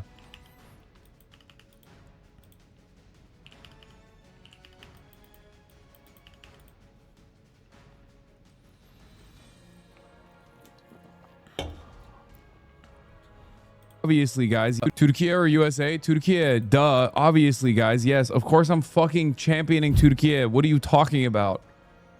Like, you think I would support America against Turkey? So if you're asking me who... Turkey. Oh, yes. Oh, Turkey. I'm in support of in this game, of course, it's Turkey. Turkey or USA? Great question. So, free healthcare... Huzzah. Or rather, unlimited foreign immigration happens because our priorities are about destabilizing other countries overseas. If we stop destabilizing other countries overseas, people would not try to come here because they're in a desperate set of circumstances. You understand? So actually, that's still in line with my agenda. Okay? Where do you think migrants come from? They come from countries that we've destroyed. How do we destroy these countries? With the tax dollars that we're not spending on your healthcare, but instead spending on unlimited warfare. Someone makes money in that process. That's all. It's crazy how the framing of everything is America bad for him. We have immigration. Why? Because America's bad. How can America being bad cause people to immigrate here? Because America's so bad that we go to other countries and we blow them up. And then after we blow them up, the only place left to go is America. What? Someone is not you. You are malleable. You, unfortunately, are easily duped. The very same forces that are making money with this endless warfare, the military-industrial complex, the Raytheons, the Lockheed Martins of the world, are easily duping people like yourself. No, you're wrong. The world is already destabilized. The world has always been evil. No, the world was actually a really good, pure place, and then the Fire Nation, the US of A, appeared and attacked everybody and brought evil to the planet. Everything was good, and everybody lived under natural socialist harmony until the USA showed up. Before you and I were born, Hassan. Buddy, we're trying to change that, okay? We are the ones who destabilize the world. You understand? And our methods, you're the one duping people, buddy. Yes, I'm duping you into advocating for healthcare for yourself. No, we don't. I don't think you understand. Any time that you spend being like, no, actually, the big super corporations that are making unlimited amounts of money blowing up fucking schools overseas, instead of spending those funds on ourselves and building schools here, any moment that you're defending that system, you're defending the faceless, lifeless, parasitic forces of capital, and they're winning, okay? We do destabilize the world. What the fuck do you mean? Of course we destabilize the world. What do you think the war in Afghanistan was? What do you think Iraq was? What do you think we just did for the past 3 months in Iran? You go and you watch Asmongold, and he tells you a lie. Asmongold is a multi-millionaire. He's richer than I am, far wealthier than I am, and owns multiple businesses. Asmongold gets his notes from the likes of Elon Musk, a trillionaire, or formerly a trillionaire. I don't even know if he's still a trillionaire. Asmongold defends the institutions. I love all the Marxist language used now. Capitalist that owns multiple businesses. He's a streamer guy. Did for the past 3 months in Iran. You go and you watch Asmongold, and he tells you a lie. Asmongold is a multimillionaire. He's richer than I am, far wealthier than I am, and owns multiple. He's not, absolutely, by the way. Asmongold is a new money kind of person. Hassan's family and everything has far greater. Not to shit on Asmongold, which I love doing, but like, does Asmongold have any family alive at all? Because both of his parents are gone. Does he have any siblings?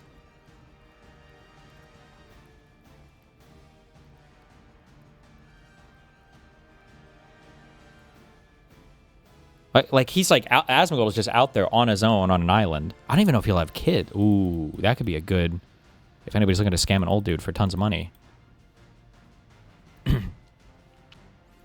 But for Hassan here who comes from a generationally wealthy family that has wealth amongst wealth on wealth between all of his siblings, his mom and dad were both coming from independently very wealthy families in Turkey before they even got together. It's so funny for him to try to play this like, Asmongold has so much more money than me card. It's such bullshit. Lie. Asmongold is a multimillionaire. He's richer than I am, far wealthier than I am, and owns multiple businesses. Asmongold gets his notes from the likes of Elon Musk, a trillionaire, or formerly a trillionaire. I don't even know if he's still a trillionaire. Asmongold defends the institutions. Asmongold defends Trump. Asmongold defends MAGA. What has MAGA done for you? They just lean into your fears. They lean into the tribalistic fears that you have. They lean into the fears that you have of the unknown. You are easily broken and malleable as a consequence of this. The reality of the matter is, a lot of these migrants wouldn't even be coming, or refugees wouldn't even be coming to the United States of America or the Western world in general, if we weren't fucking up their countries all the goddamn time. Okay? And on top of that, the ones that do come over here are not actually an impediment to progress. As a matter of fact, they have the same exact interests as you and I. They want a roof over their heads. They want a hot meal. Okay? They want a better future for their children. They want the exact same things as you do. They don't have like some sort of secret invasion mentality. That's it. They want the same shit you do. Check his viewer cards. Some messages are not coming in because of automod. The same capitalism that you benefit from, you million R word. Yeah, I know he more successful than you. Asmon doesn't wear suits and a 10K watch and jet set to Cuba to promote communism. Okay, I'm sorry, chatter. I dignified you with... You think socialism is when you're poor? Response, but I think you might literally be too stupid to talk to. So yes, you're right. Undocumented migrants are coming in here, and I'm hoping that we can bring more of them so we can replace you racially, racial style. Okay? Yeah, that's what it is. Well, we're doing the great replacement, and it's awesome. I was promoting communism in the communist country of Cuba. He doesn't understand sarcasm. It's not. This is true. These are my true ambitions. These are my true ambitions, and I'm admitting them. I'm unafraid to admit them. Anyway, you got it. Yeah, and it sucks to suck for you, but we are going to replace you racially. It's over. It's going to be Islamic-style Sharia communism, whether you like it or not. We're going to force you to get free healthcare. Okay? We're going to force you to get free healthcare. You're like, no, I don't want it. No, this is Islamic-style free healthcare. You're going to be like, why aren't we continuously bombing other countries? I don't understand it. And we're going to be like, no more money. No more money for bombs. Money for schooling. Money for schools only. You're going to be like, no, I don't want better benefits. I don't want better benefits in the workplace. I don't want to have more of a say in the job site. Uh-oh. You do not. It's not anti-America. Why is he so quiet? You motherfuckers support of trigger Russia. the fuck out of me. We don't want to endorse someone who's a Putin apologist. Here's Hassan, and again, I'm quoting. The judge in Charlie Kirk murder case holds prosecutor in contempt? Uh-oh.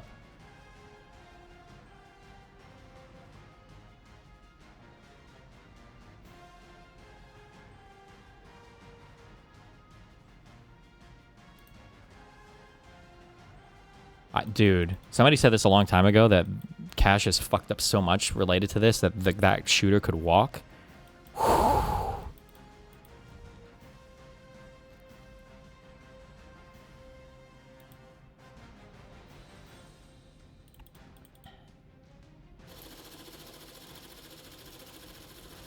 If he walks, he's 100% getting assassinated. He'll be the leader of the new resistance. It'll be the Robinson clan versus the Mangione maniacs, and we'll be brawling in the streets, bro.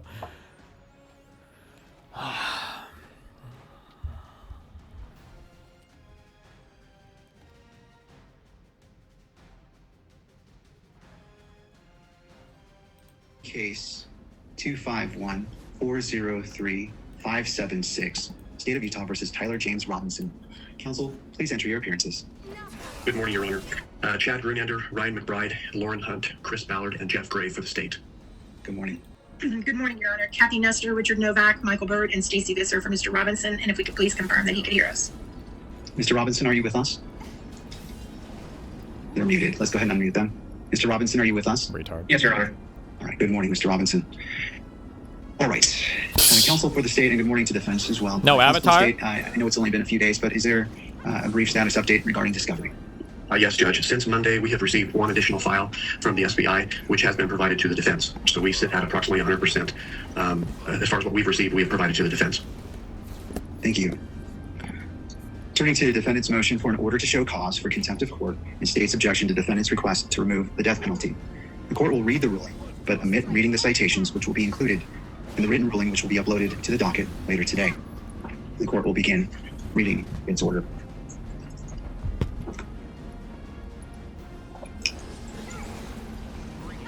This matter comes before the court on defendant Tyler James Robinson, motion for order to show cause for contempt of court. Defendant asked this court to hold Deputy Utah County Attorney Christopher Ballard in civil contempt for allegedly violating the court's pretrial and trial publicity order originally entered on September 16th, 2025, and amended on December 15th, 2025. The court has thoroughly reviewed the pleadings, affidavits, declarations, and exhibits submitted by both parties, including defendant's motion, the declaration of counsel, state's opposition, defendant's reply, the state's opposition to defendant's request to move the death penalty, and defendant's response thereto. Furthermore, the court has considered the testimony and evidence presented during the evidentiary show cause hearing held on June 12, 2026, where Deputy County Attorney Ballard and Utah County Attorney Jeffrey S. Gray testified under oath. Drawing upon Utah statutory law, the Utah rules of professional conduct, constitutional authority, and persuasive precedent from other jurisdictions, the court issues this ruling in order. The court has independently determined the facts and applied the law to ascertain whether civil contempt has been proven by clear and convincing evidence. This case involves a high-profile capital prosecution of Tyler James Robinson, who is charged with the aggravated murder of Charlie Kirk, a conservative activist, which allegedly occurred at Utah Valley University. Because this case has garnered immense national and international media attention, this court recognized early in the proceedings that pretrial publicity could severely compromise the defendant's right to due process in a fair and impartial jury trial. To protect the fundamental constitutional rights of both defendant and the state, this court, sua sponte, issued a protection order re-trial and trial publicity on September 16, 2025. The order explicitly stated that lawyers who have participated, who are now participating, or who will yet participate in the investigation or litigation of this case in any way shall abide strictly by Rule 3.6 of the Utah Rules of Professional Conduct. The order further incorporated Rule 3.6a's prohibition against making an extrajudicial statement that the lawyer knows or should reasonably know will be disseminated by means of public communication and will have a substantial likelihood of materially prejudicing an adjudicative proceeding in the matter. Following a motion by the state for clarification regarding the term witness, the court issued an amended order on December 15, 2025, clarifying the scope of the attorney's duties to instruct their respective teams.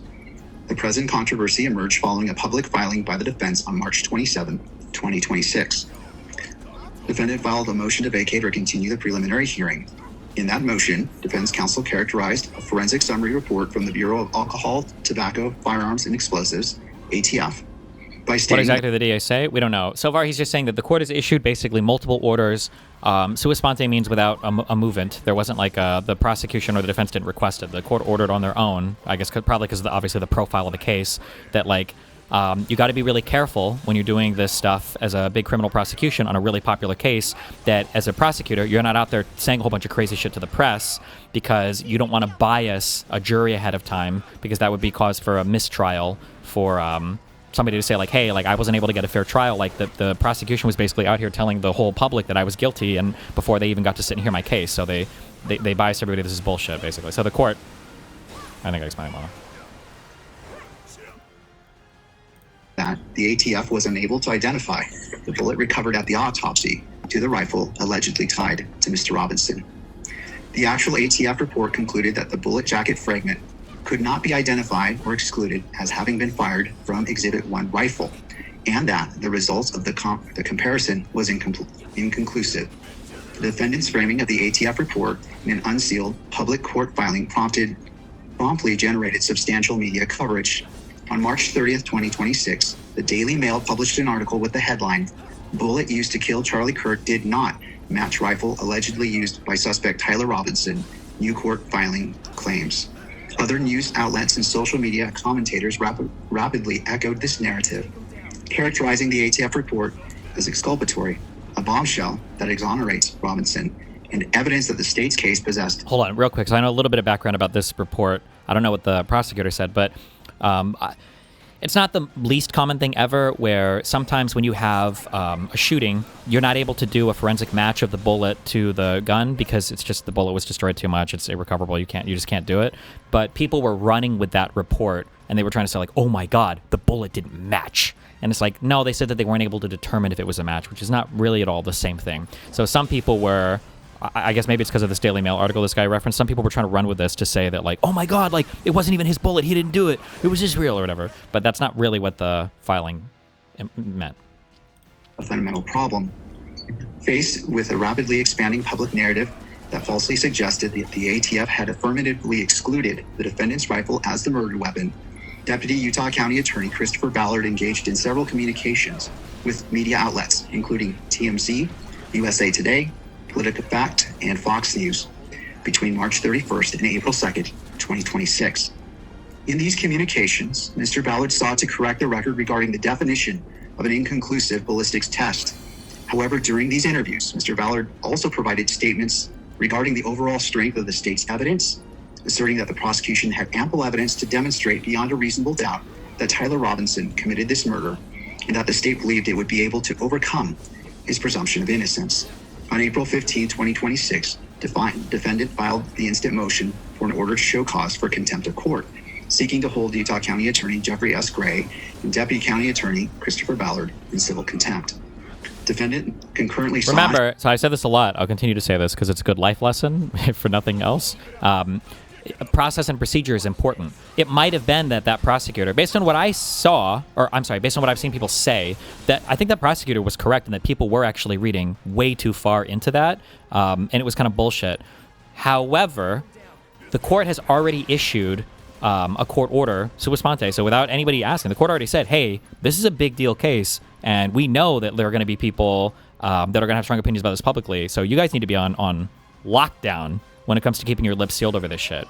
So if you felt as an attorney that there was unfair shit being said in the media that you felt was like prejudicing, I don't know what, a future jury or whatever, or some bullshit that you felt like you needed to take a stance against, that's fine that you feel that way. And you might even have a good case for why you should go out and correct the record on some things. But my guess is, I don't know what the motion would be, or if you would call a chambers meeting with the judge or whatever, you should probably clear ahead of time with the court that's already told you we're being very careful with a gag order, whatever you call it, on what you can say publicly. They should have cleared their statements, my guess is, with the judge first. Didn't Cash go on Fox and talk about the bullet engravings or something? Cash Patel is whatever. This is on the prosecutor now. The Cash is not going to be relevant at this point. An order compelling discovery related to internal communications of the Utah County Attorney's Office, referred to as UCAO. The state filed its opposition on April 30th, 2026, arguing that Mr. Ballard's statements were protected under the safe harbor provision of URPC 3.6c, which permits a lawyer to make statements necessary to mitigate substantial undue prejudice generated by recent publicity not initiated by the lawyer. The state argued that the defendant's misleading public filing necessitated the response. The defendant filed a reply on May 7th, 2026. On June 1st, 2026, this court issued a ruling and order granting the motion for an order to show cause, determining that the defendant had made a sufficient preliminary showing under Utah Code 78B-6-301 sub 5 to warrant an evidentiary hearing. The court concurrently denied the defendant's request to compel discovery of the UCAO's internal communications. The court held an evidentiary show cause hearing on June 12, 2026. During the hearing, the court took testimony from Mr. Ballard and Mr. Gray, both who were subjected to direct and cross-examination. Following the hearing, the state filed an unsolicited objection to defendant's request to remove the death penalty as a sanction, to which the defendant filed a response on June 18, 2026. Having considered the pleadings, the exhibits, and sworn testimony presented at the June 12, 2026 hearing, the court makes the following findings of fact by clear and convincing evidence. On September 16, 2025, this court issued a valid lawful protection order pre-trial and trial publicity. The order explicitly required all participating lawyers to abide strictly by Rule 3.6 of the Utah Rules of Professional Conduct and prohibited extrajudicial statements possessing a substantial likelihood of materially prejudicing the adjudicative proceedings. The order was subsequently clarified on December 15, 2025. Deputy County Attorney Christopher Ballard had actual notice of the publicity order. Mr. Ballard personally signed the state's November 6, 2025 motion to amend or clarify the court's pretrial and trial publicity order. During his testimony on June 12, 2026, Mr. Ballard acknowledged his familiarity with the order and his ethical obligations under URPC 3.6. At all times relevant to this inquiry, Mr. Ballard possessed unhindered ability to comply with the publicity order. There were no physical or legal impediments that prevented him from adhering to the court's directives. On March 27, 2026, defense counsel filed a motion to continue, containing the assertion that the ATF was unable to identify the bullet recovered at the autopsy to the rifle allegedly tied to Mr. Robinson. The actual ATF report concluded that the bullet jacket fragment could not be identified or excluded as having been fired from the subject rifle, rendering the result inconclusive. Relying upon the defense's filing, media outlets generated highly sensationalized and factually inaccurate headlines. The Daily Mail declared the bullet did not match the rifle. Commentators described the ATF report as a bombshell that exonerated the defendant. Between March 31st and April 2nd, Mr. Ballard engaged in extrajudicial communications with multiple media entities. On March 31st, 2026, Mr. Ballard was quoted by TMZ stating, "Generally, when a bullet fragment analysis comes back as inconclusive, that means the fragment did not contain enough detail for the examiner to say one way or the other. There's just not enough there to determine whether the bullet was fired by a particular firearm. We have ample evidence to demonstrate beyond a reasonable doubt that Tyler Robinson committed this murder, and we will present some of that evidence at the upcoming preliminary hearing, and we will present all that evidence at trial." Mr. Ballard further stated, "He is presumed innocent. The ultimate decision will be up to the jury. We believe we will be able to overcome his presumption of innocence." On March 31st and April 2nd, 2026, Mr. Ballard provided statements. So I feel like we've had this question come up before about prejudicing juries, and I know every judge might view it a little differently. On its face, as not being a legal person, that doesn't seem that bad to me. Like, as a prosecutor saying, like, we believe we have evidence to convict this guy beyond a reasonable doubt, especially if he hedges it with, like, you know, you're innocent to prove guilty. Like, every prosecutor should believe they have evidence beyond a reasonable doubt, right? That's why you're bringing the case, I would imagine, but... The USA Today and Politica fact, strictly limiting his commentary to the mechanical and forensic definition of an inconclusive ballistics test, noting that ethical rules prohibit him from speaking publicly about forensic testing and the test results, but clarifying that inconclusive means only that the fragment did not contain enough detail for the examiner to determine whether the characteristics on the fragment were consistent with having been fired by a particular firearm. Having observed the demeanor and testimony of Mr. Ballard during the evidentiary hearing, the court finds that Mr. Ballard testified credibly regarding his subjective intent. The court finds that Mr. Ballard did not engage with the media out of a malicious desire to flout this court's authority or to intentionally taint the jury pool. Mr. Ballard testified that he believed his statements were necessary to respond to public reporting concerning the ATF report. Okay. In Utah, contempt proceedings are governed simultaneously by common law principles and the statutory framework outlined in Utah Code 78B-6-301. Section 78B-6-301 sub 5 expressly dictates that disobedience of any lawful judgment, order, or process of the court constitutes a contempt of the authority of the court. To hold a party... Did I misunderstand? It sounds like he's saying... The court finds that Mr. Ballard did not engage with the media out of a malicious desire to be fired by a particular firearm. Okay. Having observed the demeanor and testimony of Mr. Ballard during the evidentiary hearing, the court finds that Mr. Ballard testified credibly regarding his subjective intent. Yeah. The court finds that Mr. Ballard did not engage with the media out of a malicious desire to flout this court's authority or to intentionally taint the jury pool. Okay. Mr. Ballard testified that he believed his statements were necessary to respond to public reporting concerning the ATF report. So he was good on that. Oh, is there another thing? Uh-oh. Okay. In Utah, contempt proceedings are governed simultaneously by common law principles and the statutory framework outlined in Utah Code 78B-6-301. Section 78B-6-301 sub 5 expressly dictates that disobedience of any lawful judgment, order, or process of the court constitutes a contempt of the authority of the court. To hold a party in civil contempt for violating a court order, the moving party must prove 3 common law elements by clear and convincing evidence. 1. The person cited for contempt knew what was required by the order. 2. The person had the ability to comply with the order. And 3. The person intentionally failed or refused to do so. Utah law requires proof by clear and convincing evidence that the alleged... Hold up. I think you might be forgetting contemptor knew of the order, possessed the ability to comply, and intentionally committed the acts constituting the violation, Von Hake remains controlling Utah precedent.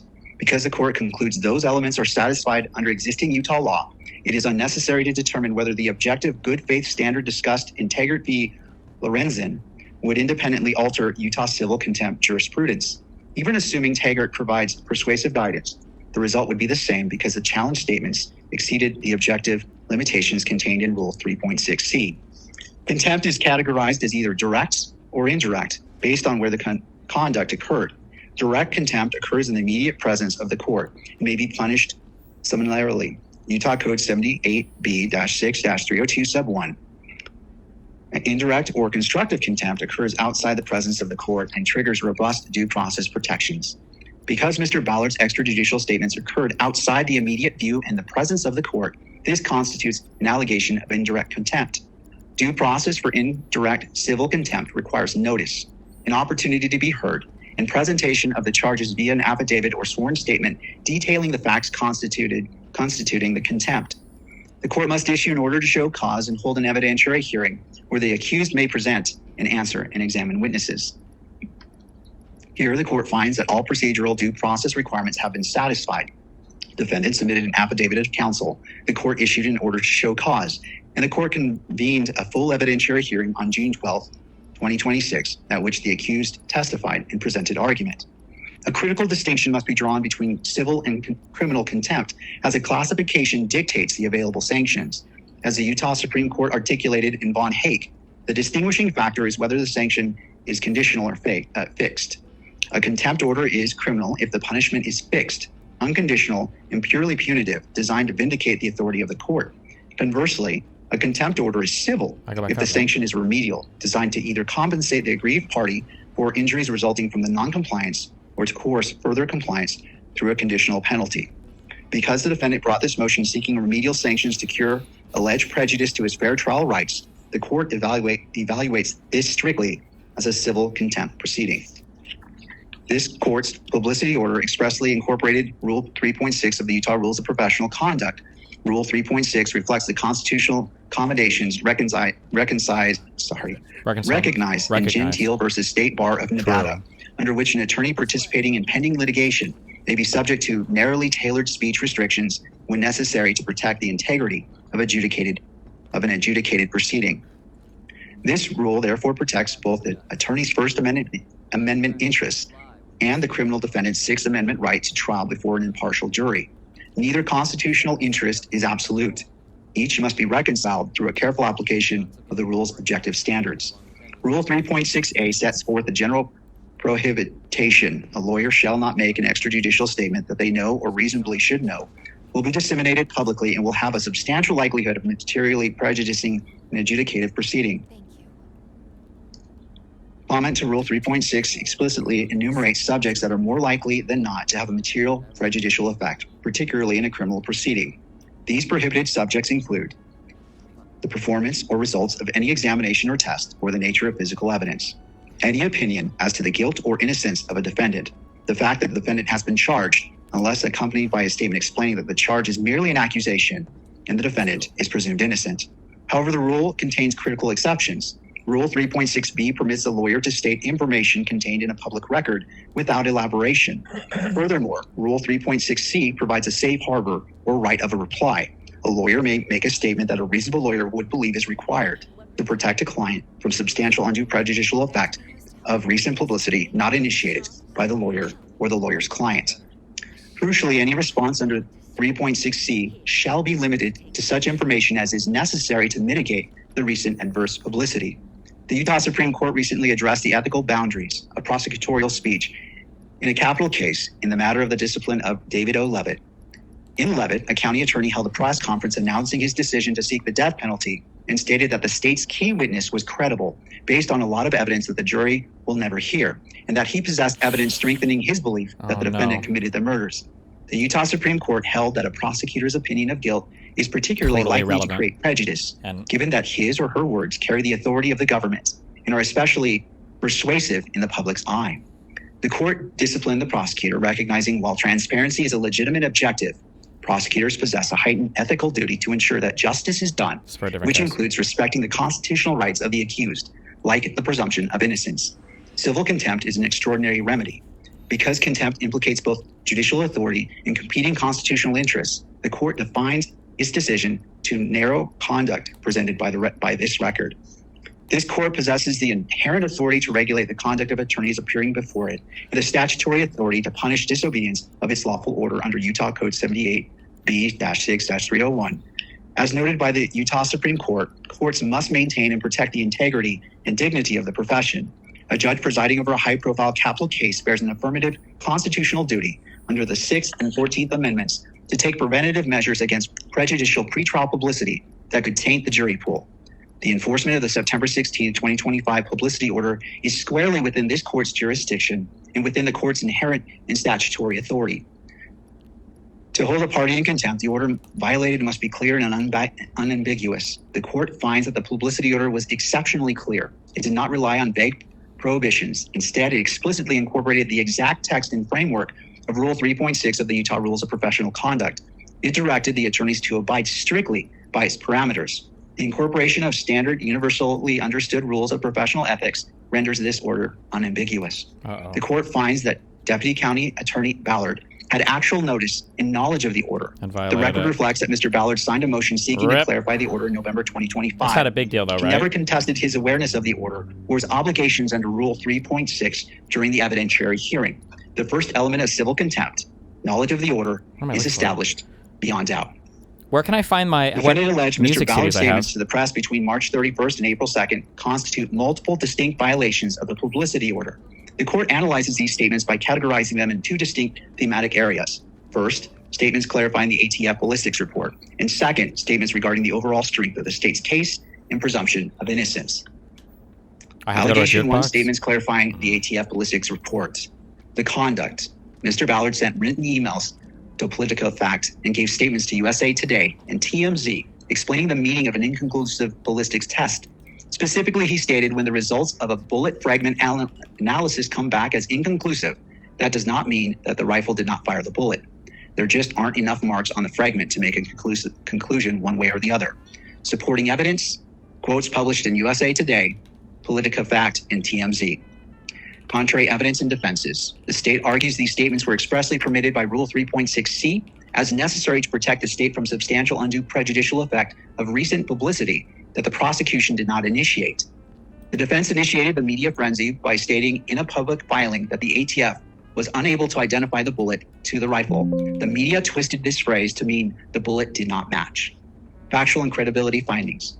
The court finds that the defense's characterization in its March 27th motion to continue was technically accurate, but highly prone to misinterpretation.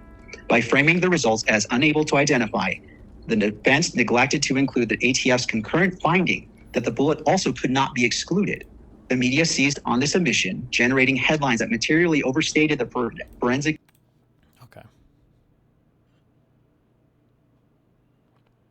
What is the penalty here? Were they just fined or something, or?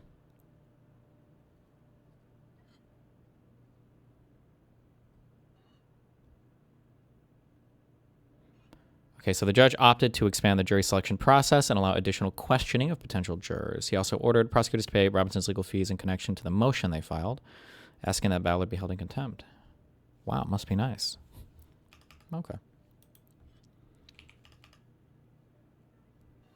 On October 8th. That's crazy, man. Apologized for.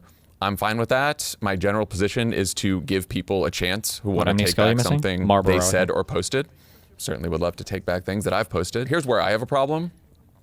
She has not apologized for attending an anti-Israel rally on October 8th. That's crazy, man. That's crazy. Bro, please talk to Ben Hamas Rhodes about this, please. Okay? Please.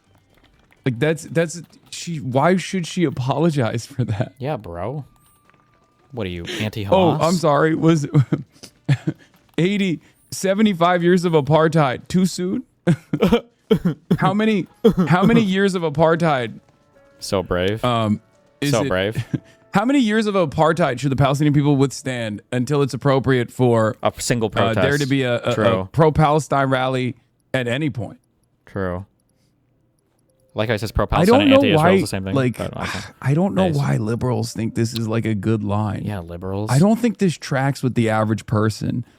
I'm not kidding when I say this. I don't think, like, guys, test it with your parents, your lived up parents that probably are now anti-Israel. Because I want to hear, like, I want to hear why you have no clue what you're talking about. Jewish Jack 002. Is this, are you Jewish a Brandon Jack? supporter? I'm Jewish Jack. It's the Mac attack. Like, I'll give you something you can understand, okay, as a Brandon supporter. I think it is unbelievably inappropriate for Joe Brandon to fly to Israel right after October 7 and give Benjamin Netanyahu a bear hug than it is for an American citizen to protest against Israel's apartheid and protest at the behest of Palestinians on October 8. Wow. Straight up. One caused incalculable material damage and aided and abetted in Israel's genocide. Wow. As it was aiding and abetting in Israel's apartheid and occupation prior to October 7 and certainly after October 7. It's funny, too, because I know that he's downplaying that rally. If you were doing anti-Israel rallies on October 8th, these were probably the most fucking anti-Semitic, like, hatred, vitriol, pro-Hamas, pro-terrorism, pro-kill Jew, whatever protest you could find in the world. Is just being on the right side of history, the right side of a moral issue, but perhaps a little too early for the taste of many liberals. Libs. Anyone else a lib cucked? You know what I mean?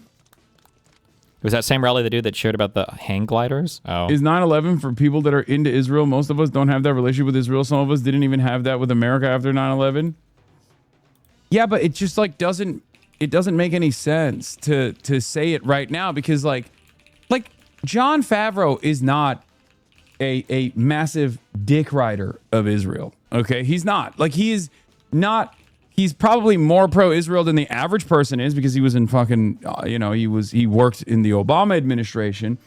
But remember, they hate Obama. Don't forget that. They do. I know, I think 55% of you believe me when I say that, but they do.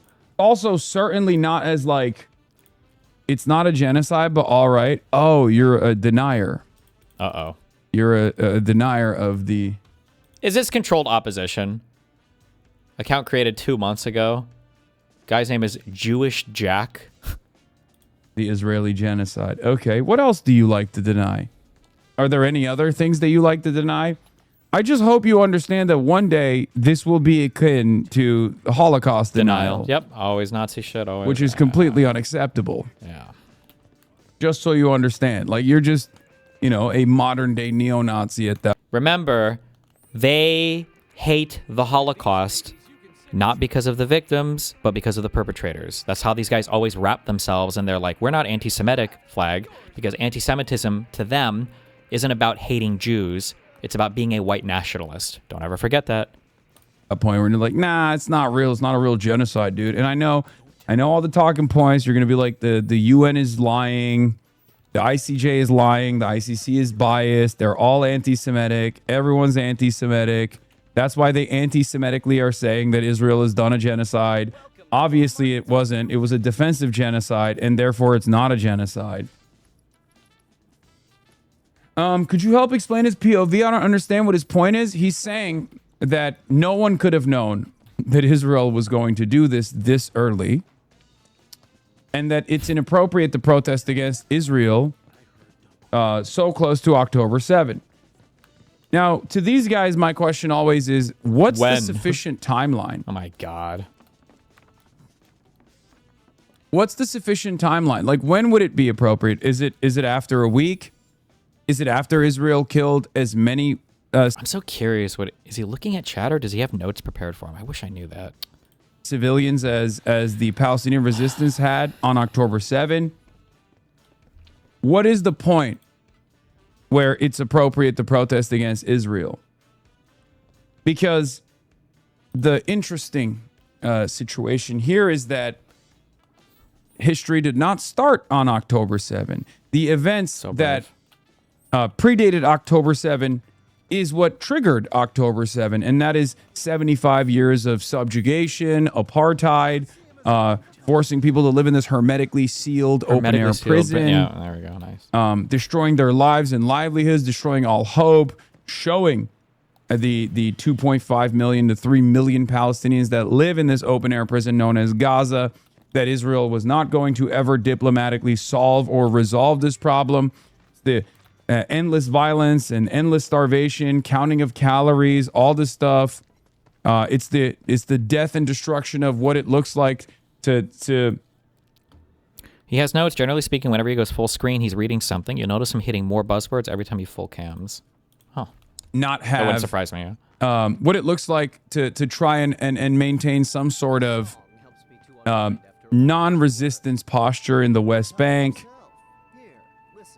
So Israel left these people in a dire state, in a desperate state, with no options whatsoever. Okay? And after 75 years of apartheid, occupation, ethnic cleansing... I feel like there are two things you tend to look at as a streamer. Three if you're camera trained. You look at your whatever content you've got. So when you see my eyes looking over here, I'm looking at my... I'm looking at whatever content I've got. So my game or Hassan here. And then the second place you'll look is your chat. Now, those are the two places I think that most streamers will look at. So like I say some crazy shit, look for somebody to ban. And then if you're really good, I never do this, some people do this, you look at the camera, right? I want to talk to you and I want to be more personable, so I'm going to look at the camera and be all, social and blah, blah, blah, blah, blah. But generally you're looking at your chat and you're looking at your content. I wonder, so his eyes go between two places, but he's full screened and he's not looking at the camera. So one of these places his eyes are going to is the chat, I would imagine. And then I'm curious what the second one is. Could it be like whatever notes he has to hit the talking points? Forcing. You could tell, I guess, based on when he pauses. It does look like the downward eyes here is looking at the whatever he has printed off or whatever. The endless violence and endless starvation, counting of calories, all this stuff. It's the death and destruction of what it looks like to. Oh, we might actually be able to look at the reflection of his glasses until actually I didn't. Endless violence and endless starvation, counting of calories, all this stuff. It's the death and destruction. Here you can see he has netted square LEDs, kind of like my nan light things here. That's the lighting right here. I don't know if you can see his monitors actually. Of what it looks like to not have what it looks like to try and maintain some sort of non-resistance posture in the West Bank. So Israel... I think its notes are in the bottom right, and I think chat is to the left. That'd be my guess. Stage left, sorry. The chat is to the right, I think in terms of camera. Stage left is he's looking at the chat. I think this is chat, and I think stage right is his notes. That'd be my guess. Left these people in a dire state, in a desperate state, with no options whatsoever. Okay? And after 75 years of apartheid, occupation, ethnic cleansing, forcing people to live in this complete surveillance state with no autonomy whatsoever, no future whatsoever, of course. Do you think Hassan is a more dangerous operative than Fuentes in terms of the politics right now? Maybe. I feel like Fuentes, I've maintained this a lot, that he kind of fucked himself over the Kanye era. The big issue that I have with Hassan, though, is usually that he is that he lies. I don't like subversive people. Like Fuentes is at least fairly honest about his politics, but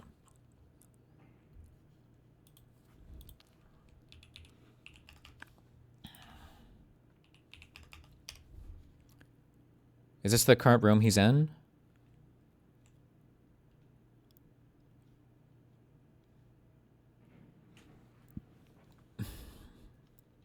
Do you think he's looking at this chat usually? These, I think, are YouTube comments and then another chat. He has chat open twice. Or do you think this is OBS?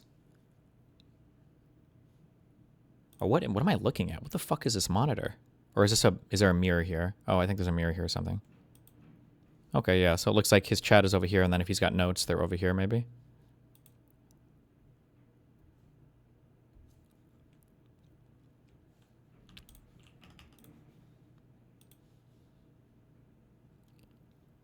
Oh, and then is he scrolling to the next page?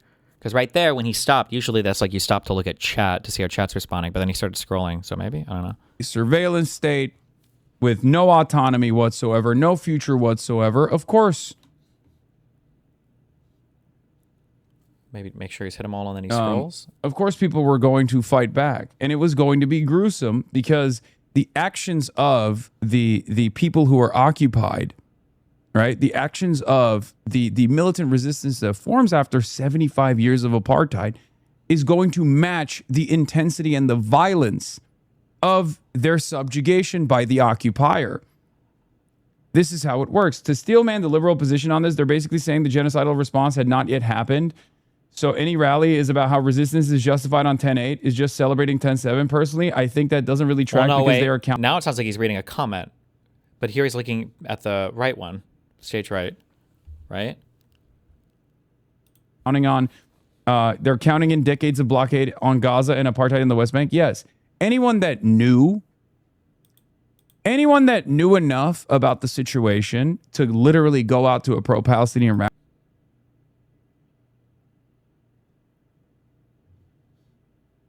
On 10-8. He could have himself on his left. You would never look at your own. You would never look at OBS. I don't think that's weird. I don't think you have a. Yeah, the other thing is he could have somebody putting comments in there for him to respond to. Maybe, but I don't know how active. Knew exactly what Israel was going to do and knew exactly what Israel. Well, let me try switching it in my brain. Let's assume the notes are left and then the chat is stage right, I guess. No future whatsoever. Wait, here's a live stream of that October 8th rally. Oh, I don't give a fuck. Of course. So is this looking at chat? Maybe? Because it could be scrolling chat. Of course, people were going to fight back. And it was going to be gruesome because the actions of the people who are occupied, right? The actions of the militant resistance that forms after 75 years of apartheid is going to match the intensity and the violence.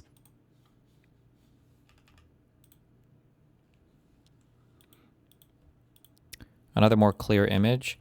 Well, I think you're very mindful of what's on your screen when you're doing photo shoots. I'm always mindful of this. So I don't know if he would have notes or something. You would never see it here. Also, I think this might be a lot older, right? This picture.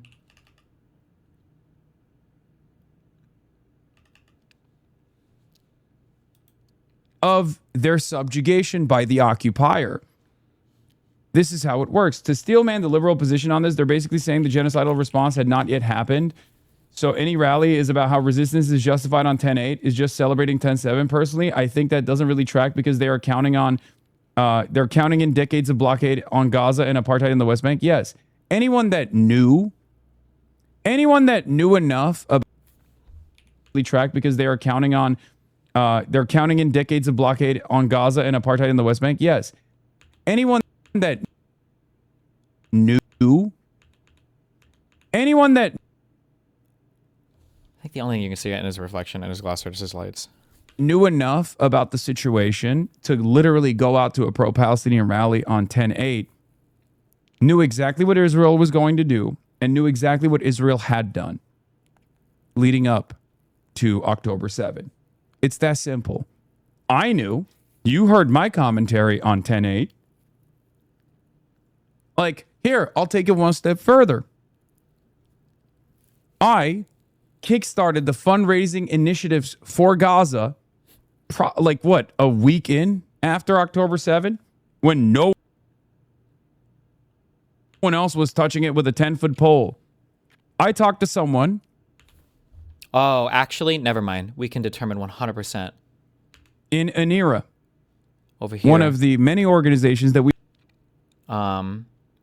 Fuck me. Hold on. I have to think of how reflections are going to work. We fundraise for. His hand comes forward. We're seeing the hand to the right. The chat is stage left. The chat is over here. And this is something else here, right? Because we see this scrolling over here.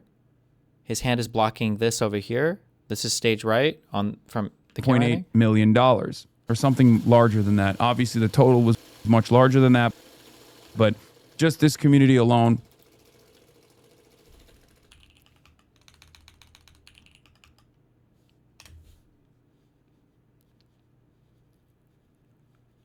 I think that this is his chat, and then this is whatever else he's got? We raised around $2 million for PCRF, Palestinian Red Crescent, and NERA, right? And hold on, I had to coordinate with organizations that were active on the ground because many of the organizations were not even allowed into or were not allowed to operate in Gaza, all this stuff, right? You can see the chat like scrolling here. Yeah. Here's the thing. Oh, so if the chat is scrolling from over there and he was reading a comment from the right, there's somebody marking comments in chat for him. That's not necessarily bad, by the way. I'm just curious because I'm so curious because he's gotten so much more propaganda heavy. I wonder if there's like somebody that helps him figure that out. Hold on, I'm kind of curious on this now.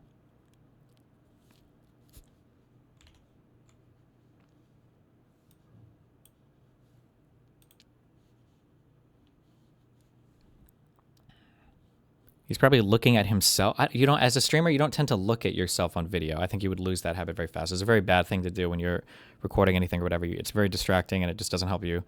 I don't know. I mean, unless some other big streamer wants to come out and say they do that. I would be surprised if there are streamers that looked at themselves regularly on camera.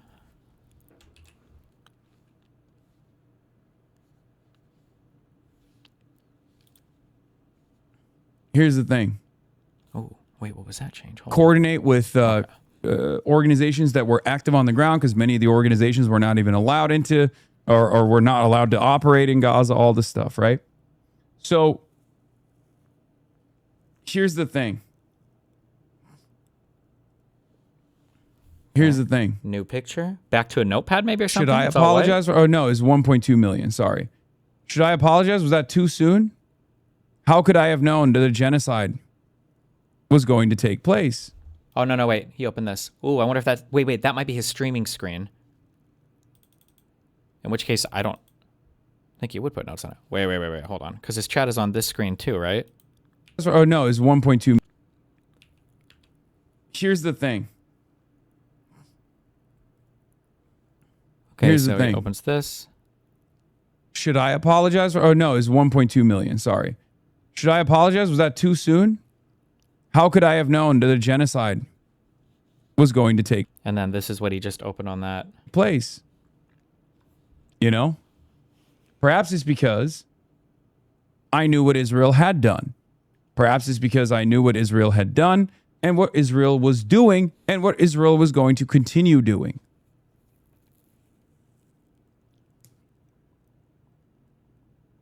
Israel cut off the electricity in Gaza on October 9.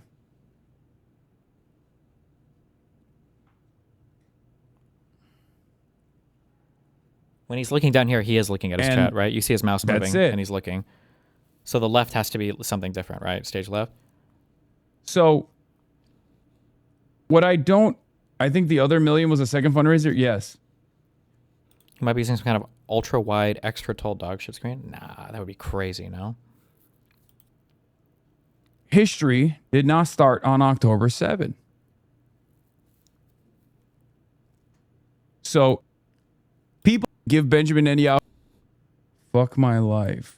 They desperately need me to cover. Or they're one, local candidate running for state office or something that they need me to go and promote. Okay? I'm one guy. I'm a one person operation. Okay? I'm already maxed out on the resources. I can't do everything all at once. Damn, the skinwalking. Good one.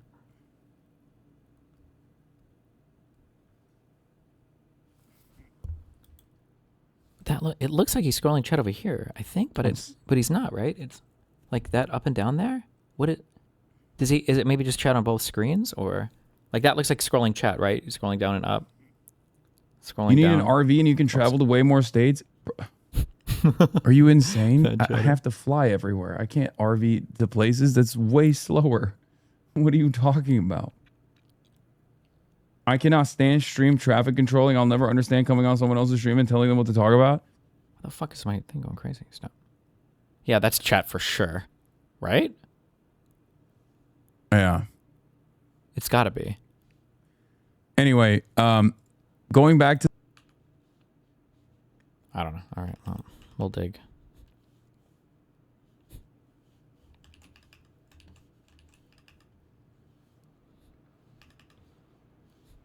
We'll find out more later. They are desperate. They will have to do so much more to atone for their backstabbing. Base. Now it's time to get back to teaming up with the DSA. Oh, God. On anything to be... It would depend on who the red person is at that point. No, Absolutely not. no, it doesn't. No, it does not. It doesn't matter. It does not. Right? So we all agree on, well, maybe not you, right? But most people would agree that there are lines to this. Blue, no matter who, is not a literal phrase. It's not a suicide pact, right? It is a general guideline. Chevalier is not blue. She's red. So if the person running against Trump is like legitimately Hitler, like literally Hitler, voting for Trump would be the right option there, right? In the current system we have, where one of the two is going to win. Yes, I would vote for Trump over Hitler. It wouldn't be a good vote. Yeah, that's what I'm saying. It really depends on drunk. who the red person is. In this case, the blue person is not going to rubber stamp. Hopefully, now maybe you can make that argument, but hopefully, he's not going to rubber stamp everything that semi-Hitler Trump is going to do. But I feel like that's a logical fallacy, though, because he's not going to literally run against zombie Hitler. It's going to be someone. It would be someone like who's the closest thing we have to a Hitler? I guess like a Nick Fuentes or a Tucker Carlson, maybe. I don't know. But the point is that Trump is abhorrent, and you never vote for him unless the other option is worse, both morally and just like structurally. Any Republican on that ticket is going to be worse than even the Cavalier woman. That's not true. In my opinion. No, Chevalier would be worse than a... Look, I won't say she's worse, because she's not. But she's as bad. Again, that does not apply to most far-left candidates. Like, even the ones I really don't like. Like Rashida Tlaib or Ilhan Omar. I don't think that they're as bad as MAGA. I would never say that they're as bad as MAGA. Chevalier is. Wick, do you think that... Chevalier wouldn't rubber stamp MAGA. She would rubber stamp a lot of bullshit that's just as bad.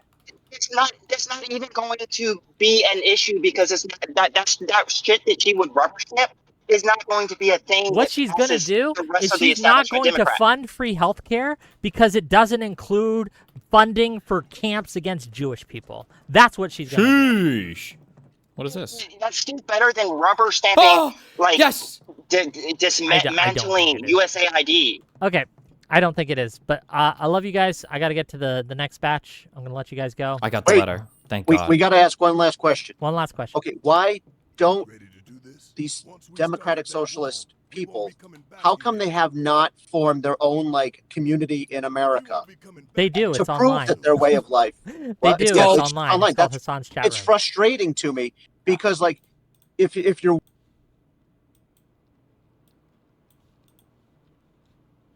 $224.20. About this, does someone else know? And then they'll talk. Well, Kid might know more about this thing than you, or more than me. So and you then need maybe someone else to talk in your place. Well, probably if it is about a topic I don't know about. You just send me Well, no, because hold on, right? Check it out. Right? You have a Discord. I'm assuming there's a lot of people in it, correct? There's a good amount, yeah. So why don't you have a dedicated channel? You could have 3 or 4 people in there right now, listening to this, and in turn, if they're if I say something that was bullshit, you could have them type it in there. Oh my God. And you just kind of keep one eye on that. I don't understand. It Self-report. just seems like you need somebody else to talk Well, for you. it's not more of a need to talk because it's not it's more just us. Well, I've already asked you okay, what's up with this, and then you kind of said you don't really care about it. So there's not really much else for us to talk about. So I can't be okay, well, since we have nothing else to talk about, what about this thing you said? Because I don't really know that. So the discussion's kind of already dead right then and there. And then someone else would bring something else up that you'd be more prone to. So what? You want me to defend Connor or something, and then we can? No, fight we proxy? don't have to riff in that way. I'm just more just making sure that I'm not gonna. we're just chill. We're just I just wanted to talk to you. Sure. Not a threat, and then maybe if someone has a different. Okay. The way of government in life works, you can do it in America. I mean, shit. If you go, if you go to Utah and you want to steal some Legos, yeah, the certain cult will have your back over there. If I don't know about the Lego situation, I keep hearing it. You haven't looked into it, so I can't speak to the Legos. Okay, well, Clearwater, Florida, the science. Give me that science themed religion from a science fiction book. I'm not going to say their name on the show because they're very litigious. But that cult right there, they took over Clearwater, Florida. It's their way of life, and it's not a good way of life, but they make it work. Same with the Amish in Pennsylvania. And I'm very frustrated that these people like Chevalier. Hello? Hello? Uh-oh, did my Discord crash? Oh, I got it. Can you guys hear me? 31 out of 31. Is this Discord or my internet? It's your mom. Or my computer? Hello.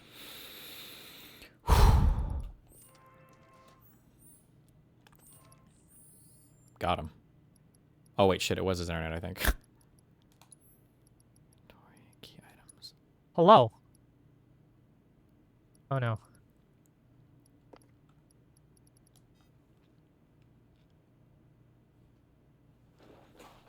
Give me a second, gang. You got a second, dog. Can you guys hear me or no? I can't hear you guys if you're speaking. I can't see. Also, I think it's my internet because like It is everything your internet. died. Uh-oh. It says I'm still connected. I'm gonna My second elemental death of material. the internet. Okay, you can hear, but the picture's frozen. Oh god, give me 1 second. Is this like some of it froze up, some of it did not? My Discord primarily is the issue here. I'm gonna end it. Okay. Get rid of that. Task. Okay, 1 second. Fuck.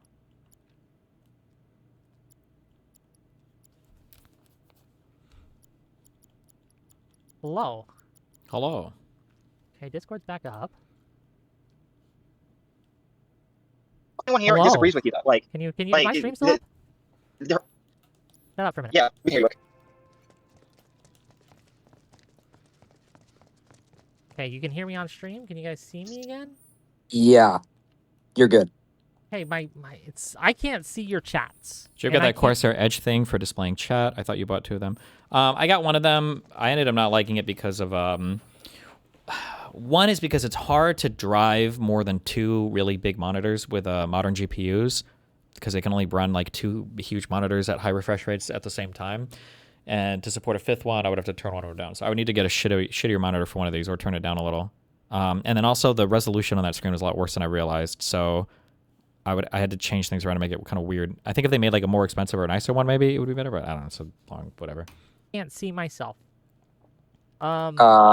Technical issue. Yeah, it's on OBS. Do I restart OBS? Any Discord tech heads in the chat? Well, it's not Discord. It's my OBS now that I think is being weird. And YouTube itself is being weird. Wait. Okay. Well, anyway. All right, I'm out.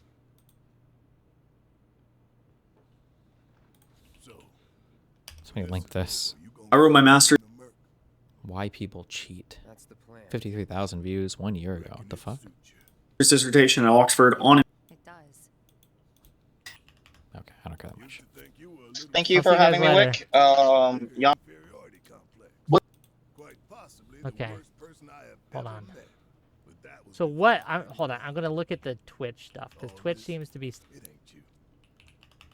Jamal Bowman rages at Josh Shapiro. Governor Shapiro, you're wrong. You're absolutely wrong. This is not performative politics. This is what the American people want. And how dare you label it performative in contrast to quote unquote delivering real results? How has establishment politics delivered real results for the American people?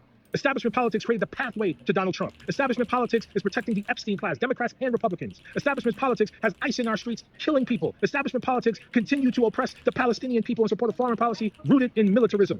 That's what the establishment politics is doing. And most importantly, the establishment politics has left New York and everywhere across the country unaffordable. People cannot afford healthcare, childcare, education. We have no paid leave. We cannot afford housing. We cannot afford utilities. Establishment politics has allowed special interests in the private sector and the oligarchy to try to take over our democracy. That's why we have Donald Trump in the first place. Governor Shapiro, you do not know this, and you're the governor of a whole state? Instead, you want to insult the progressives who actually are fighting tooth and nail for working class people. If the establishment was so effective, there would be no pathway for progressives in the first place. No pathway. The fact that it's a pathway for Zoran, for Darializa, for Brad, for Claire, for Adam Hamaway, for Anna Leah, for Malat, for Justin, for Donovan, for Mai, for Angela, for AOC, for Jamal, for so many people, Cori Bush, is because the establishment has failed. When are y'all going to stop with the arrogance and hubris and thinking you know all and better? If you did, we wouldn't have poverty in America. We have a trillionaire, we still have poverty. You think that's okay, Governor Shapiro? If we have 1 in 5 children going to bed hungry, 1 in 4 by some estimates, 1 in 3 in certain communities, and we have trillionaires and oligarchy concentrating wealth and power, we don't have a democracy. That's why there's a pathway for progressives, because the establishment has failed. So shame on you, Governor Shapiro, for calling it performative. It's not. We are not performing. We are fighting for the least lost and left behind, the children in the working class that you have forgotten, Governor Shapiro, and your establishment friends. Get with the program. Okay. Still up. 1 second. Okay, I can see myself.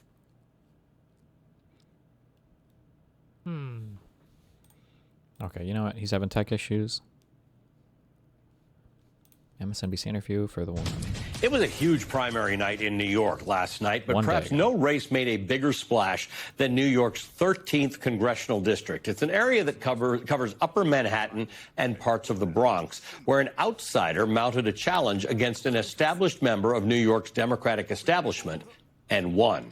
For the past decade, New York 13 has been represented by Adriano Espaillat, a man who's heralded as a trailblazer within his community. Before running for office, he broke ground when he challenged black political influence in Harlem and the South Bronx. In 2012 and 2014, he challenged the Democratic incumbent in his district, Charles Rangel, who had been in Congress since 1971. Espaillat lost both times, but finally won in 2016, beating out Rangel's chosen successor after Rangel retired. Espaillat's win was historic. He was the first Dominican-American and the first formerly undocumented immigrant elected to Congress. He was reelected 4 times, currently serving as the chair of the Congressional Hispanic Caucus, and he's considered the dean of New York Latino politics. But more recently, Espaillat has been criticized for his support for continued U.S. aid to Israel amid its war in Gaza, and for the support that he's received from AIPAC and affiliated groups. Last night, Espaillat and fellow New York Congressman Dan Goldman became only the 3rd and 4th Democratic incumbents to lose in the primary this year. Now, the 2 others were Texas Democrats who were gerrymandered out of their districts. The candidate who unseated Espaillat is Darializa Avilla Chevalier. She's a 32-year-old Democratic socialist who was recruited to run by Justice Democrats, a group committed to finding progressive challengers to unseat Democrats. Avilla Chevalier was one of only 3 congressional candidates endorsed by New York City Mayor Zoran Mamdani in this year's elections. And she was his biggest gamble. She didn't have the name recognition or profile of either of the mayor's other hand-picked candidates, the former city comptroller Brad Lander and the New York State Assembly member Claire Valdez. On top of that, Avilla Chevalier's internet history threatened to bring down her campaign at various points. Old social media posts from a since-deleted account came back to light, including ones in which she advocated for abolishing the police. Some posts sharply criticized Democratic leaders. She once called Joe Biden, quote, a war criminal. And in a 2021 post, she wrote, quote, F. Kamala Harris. During a debate last week, she apologized to Harris after Espaillat pushed her to do so, and she said that she ultimately voted for Harris in 2024. Journalists also uncovered that she attended a controversial rally in Times Square. Wait, where's my one New York database 8th, leak? Is that true? Did she? One day after Hamas attacked Israel. The rally was described as a gathering to show solidarity with the Palestinian people. Others criticized it for condoning the violence that Hamas had just committed, pointing to chants like, quote, resistance is justified when people are occupied. New York's Governor Kathy Hochul called it, quote, morally repugnant. Zoran Mamdani, who was then an assembly member, stayed away. Brad Lander, who is Jewish, condemned the rally and canceled his membership with the Democratic Socialists of America after the group posted about it. Avilla Chevalier has defended her decision to attend that rally. New York's 13th district is solidly Democratic, so barring any other political shockwaves between now and November, she will be heading to Congress. Darializa Avilla Chevalier has shown that she can win. Her victory in particular is emblematic of changing tides in the Democratic Party. So now the question is, what will the next chapter of her story and the Democrat story look like?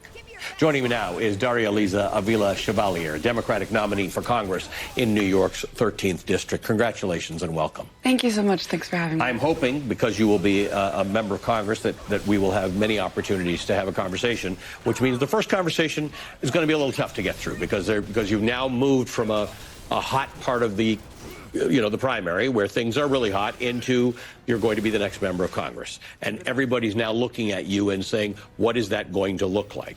Last night, we were on air when you delivered your speech in which you said, quote, the corporate landlord... What's the Doomer stuff about the DSA stuff? What do you think they're going to change? It's nothing like with particularity to the DSA stuff. maybe not even to these candidates, although I guess I'll listen to this interview with her. It's just more the general trend of Americans, especially on the left, have no concept of like what it means to be too far left, or like how to deal with communists or sophisticated subversive political actors. And we're seeing that become a larger and larger part of our media ecosystem. And I don't know if anybody's picking up on it yet. That's kind of the scary thing. And lobbies who powered our opponent's campaign knew that he didn't represent us in this district. He didn't fight for us. He represented them, and he fought for them, end quote. 51 minutes in, one of the speakers explicitly condones the terrorist attack.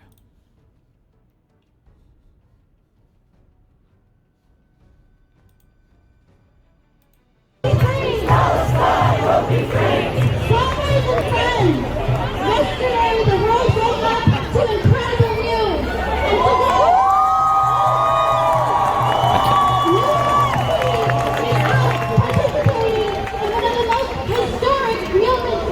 I'm sorry, I'm retarded. I can't hear shit. I don't know. So. First of all, have you spoken to Adriano Espaillat? Yes, we spoke last night. Okay. How'd that go? Because there's a rift in your district at the moment, which often happens after a primary. You know, I think it was a brief but, positive conversation where he congratulated me and offered support in this transition. And I think New Yorkers deserve that kind of transition, one where we're working together to deliver for them. You have to do and say things in primaries. And then now you are the actual Democratic Party representative. That's not always the same as being a member of the Democratic Socialists of America. What's the difference between now and the time period of the 2020 primary with this far-left politics getting out of control? It's just been more and more and more time for social media to kind of like go at work on the American people. Like, one of the things that's been happening over time, I don't know, maybe since the fucking end of the Cold War, is just this constant undermining of Americans and their institutions, and the idea that like everything is failing you, everything is ruined, the oligarchy, the rich, the billionaires, everybody is out to get you, everything is failing, school isn't worth it, houses are too expensive, nothing is affordable, your government is lying to you, the healthcare is failing, like everything is fucked. And as that wears on more and more and more and more, it kind of clears the road for these more extremist ideologies that are off the sides of liberalism. Your far right people had a shot at it with Trump, and now your far left people are starting to kind of grow on the left. The rhetoric style is sloppulist in nature, but the ideology for some of these people is like, Marxist shit, Marxist-Leninist shit. And then there's a lot of like well-meaning people caught up, in the wave. So like a lot of progressives or, center-left people that feel like we need a different take of things, I guess. I don't know. How do you square that? I think I'm very proud of the campaign that I've run, one where I am presenting the vision that I have for New Yorkers here in this district. And HCR strongly disagreeing at this point. Worth a listen. Did we listen to some of this yesterday? This is a 40-minute video. Let me listen to this one first, okay? And that has always been the vision that I have for them, right? I've been very frank and honest about what that is. And even when folks disagree with my vision, I am very proud to say I will always... What aspect of our country is currently working as intended? The stock market?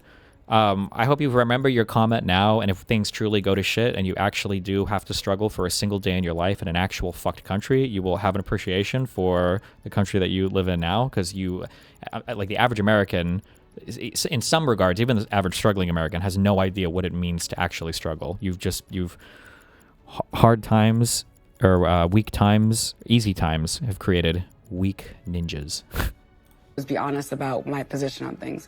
And even if we don't agree, I will still fight for every single person in my district, because that is what they deserve. They deserve somebody who's going to fight to make sure that they have all of the resources that they need to lead a dignified life as New Yorkers. I think you probably, and at some point we'll be done with this conversation, but you probably want this conversation to go away, but there are the social media posts. You have had derogatory posts about Joe Biden and about Kamala Harris. You did apologize for the Kamala Harris one. I guess the Joe Biden one, you did say you called him a rapist. Jesus. Is that the kind of thing that just because you're sort of a digital native and that you do on the internet, or did you believe that, and do you believe that? I think there was a lot of misunderstandings around where my posts, why they were deleted. I deleted my account many years back because I was focused on returning to organizing and my studies. I was working on a PhD program. And I think often we're asked to really have accountability for folks who have not held political office or have political power, and don't do the same for folks who are in positions of political power. Now, all that to say, I do regret my tweets, and that's something that I think has brought a lot of division, and that's something I regret, because as an organizer, my goal is always to unify our community and deliver for our community. And I think there is this question of why is it that when folks who do not have power, political power in this instance, are being held accountable. Z-Corp, thanks for the 5 subs. For things, we don't also hold accountable folks who do have political power, where the decisions they are making in office every single day have an enormous impact on millions of people in our country, right? And I think for folks who feel disempowered, it's important to make sure that we're getting to the heart of where that sense of disempowerment is coming You actually said that with respect to your tweet about Kamala Harris. You said that it came from a place of you feeling disempowered. Mm-hmm. Yeah, and I think so many folks in our country feel that they don't have... This is a same team conversation. I don't know. This is striking kind of a balance. Again, when you're coming up with hard quotes to use on people, it's a pretty challenging conversation. He softened it a little bit when he asked the question, but this is so far still fairly challenging. Or this is never going to be like a same team or like a friendly conversation. It might be like we're coming from different places, but we should be on the same team, which is... okay, kind of. I mean, like, if it's a Democrat or a left-leaning news network and you're interviewing a left-leaning, like, future congressperson, I don't know if I would expect it to be super hostile. Of representation that is fighting for them, right? And that was part of why... He's not pushing for real answers, though. So I like, I'm the I hate apologies guy because I think they're retarded. Like, just show me a different behavior. I mean, she said she regretted the tweets. And then she deleted them. I mean, what more? Like, when people say, like, accountability or, like, what do you want? I mean, she apologized for it. She said doesn't stand by it, I guess. I guess you could ask. He's like, so do you think Biden is a rapist? Might be a harder way to force the question. But, I mean, she said she apologized for it. What else do you want her to say about it? I decided to run because I felt that abandonment from establishment politics that looks at my community as though it is merely statistics and not people who are worth fighting for, and not the policies that will actually better their lives. And too often we've seen folks go into office and close the door behind them, but what we need is representation that's actually going to listen to... She never said anything about her stance. She just said she pulled down the tweets because they were divisive, and she wants to... Yeah, true. I mean, he could push on the answer, like, do you think Biden is a rapist, I guess? Although I don't know if that's the best idea. Maybe she could, I guess. This is one of the reasons why I don't like... I do think that the populist part of America has kind of moved on from... I'll broadly refer to it as, like, cancel culture. But, like, when you try... Like, coming at her with this whole, like, do you regret these bad tweets? Is like a cancel culture-ish narrative that doesn't have as much power anymore in society. And I think it's better to hit on an ideological ground. Like, you said, like, do you think that Joe Biden is a rapist? Like, is that a thing you still believe? It's like when a lot of people go after Hassan, they kind of do it from this like cancel culture perspective of like, didn't you say this really bad thing? And a lot of these people kind of like laugh it off and move on because that's not how they're operating at this point. The questions need to be a little bit, they need to be more, it needs to be deeper. It needs to be more sophisticated, I guess. Not like, do you regret this tweet, but like, do you legitimately believe that, I guess, Joe Biden is a rapist and the Democrats stole the election for Bernie or whatever? If you want to mind the past, it'd be that, yeah. The community, hear the frustrations, and open that door and keep it propped open so that everyone can be part of their democracy. So I want to talk to you because you are part of a group of people who want to hold people in power to account. Mm-hmm. And I want to talk to you about that with respect to Adriano Aspillat, money that has come into that campaign, including money from AIPAC-affiliated groups. But I need to set the context on that first because of this conversation about this rally after October 8th. You have strong beliefs about Israel's targeting of civilians in Gaza, which completely dwarfed what happened on October 7th. That said, I think I'm going to guess that you agree that innocent civilians shouldn't be targeted by anybody, regardless of the reason or the grievance, and that stands for Israel and that stands for Hamas. Yeah, of course. Because people have associated you with being supportive of what Hamas did on October 7th. No, I have always been very clear that at the core of every one of my values is fighting for human dignity and human life. And the reason I was there was at that rally is because I have been advocating for Palestinian human rights and dignity for most of my adult life.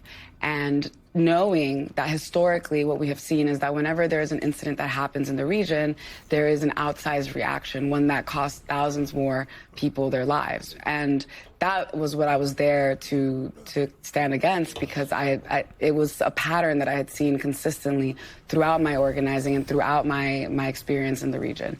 I was actually in Palestine in 2014 in the West Bank, and I was there at a time where tensions were rising.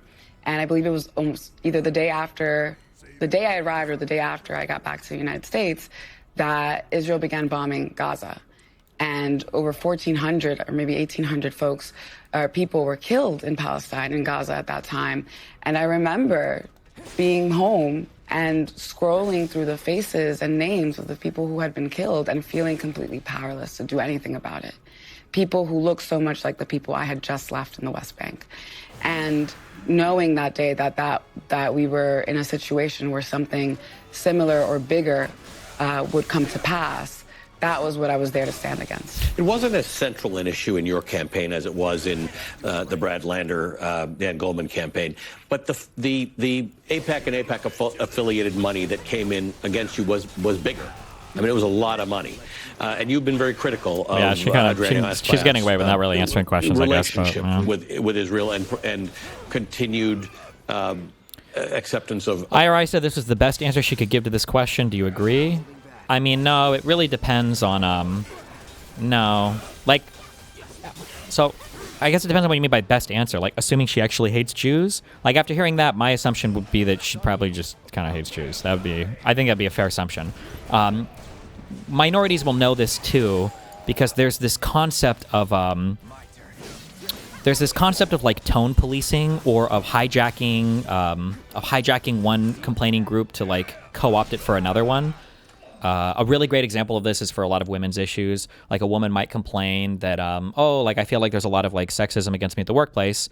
And then a man will come up and go, like, oh, well, at least you don't have to work in the coal mines like men do. And it's like, okay, well, fuck me, I guess. Like, I can't, if I complain about anything, you're just going to, like, hijack it and turn it into something else. So the idea of, like, oh, the largest terrorist attack, one of the largest terrorist attacks, maybe the largest single-day terrorist attack in the history of the planet per population capita and everything, happened in Israel. And the next day I'm protesting on behalf of and rallying on behalf of the people that attacked them. That's just a crazy position to take, unless you hate Israel or hate Jews or whatever, right? I don't think there's any other way to see that. And people would see that if it was applied to any other situation, 100%. Of funding inoffensive weapons. Tell me how that played out. You know, I have from the very beginning been very critical of the fact that he has taken... Also, keep in mind, too, I guess, okay, oh, fuck. I'm trying to be not mean to her, but I'll be more critical now. The question that was asked to her was, like, about attending this rally and celebrating, you know, like Hamas or condemning the violence. She didn't say at all in that answer that she condemned the violence. Right? I don't think she even answered that question. Was that directly asked? Hold on, let me... About this rally after October. I want to hold people in power. Because that's a pretty easy thing to say. That's a very easy thing to virtue signal even. You can say, oh, of course, obviously, I condemn all violence, of course. I don't support the terrorist attack on October 7th. I don't think she said that at all, which would have been a very easy... Hear the frustrations and open that door and keep it propped open so that everyone can be part of their democracy. So I want to talk to you because you are part of a group of people who want to hold people in power to account. And I want to talk to you about that with respect to Adriano Espaillat, money that has come into that campaign, including money from AIPAC-affiliated groups. But Wait, she wants me to take her seriously after calling Biden a rapist. She was probably on the Tara Reid boat where there was that crazy woman who's now living in Russia who accused him of some crazy bullshit story, and then some people in the media, Ryan Grimm included, ran with it. I need to set the context on that first because of this conversation about this rally after Ryan Grimm might have been the one who broke that story, actually. I'm not sure. I don't remember. October 8th. You have strong beliefs about Israel's targeting of civilians in Gaza, which completely dwarfed what happened on October 7th. That said, I think I'm going to guess that you agree that innocent civilians shouldn't be targeted by anybody, regardless of the reason or the grievance. And that stands for Israel and that stands for Hamas. Yeah, of course. Because people have associated you with being supportive of what Hamas did on October 7th. No, I've always been very clear that at the core of every one of my values is... This is like so in the weeds and so dog whistly and so nuanced. I don't think the interviewer understands, but I really don't like that he asked the wrong question, kind of. First of all, he gave her a layup, but he actually loaded it in a dog whistled way that I don't think you should ever say with regards to Israel-Palestine. You should always say it's not acceptable to kill civilians, right? You should never say it's not acceptable to kill innocent civilians, right? Because it seems like only a sun, like a ray of sunlight, but there's a huge world of difference between civilian and innocent civilian, because depending on, I don't know how radical she is, but a lot of people will say, you know, you heard Hassan and the other weird dude talk about this on their show. There are no innocent civilians in Israel. They're all part of the IDF. They're all part of the settler colonial project. All of them are fair game, you know? Fighting for human dignity and human life.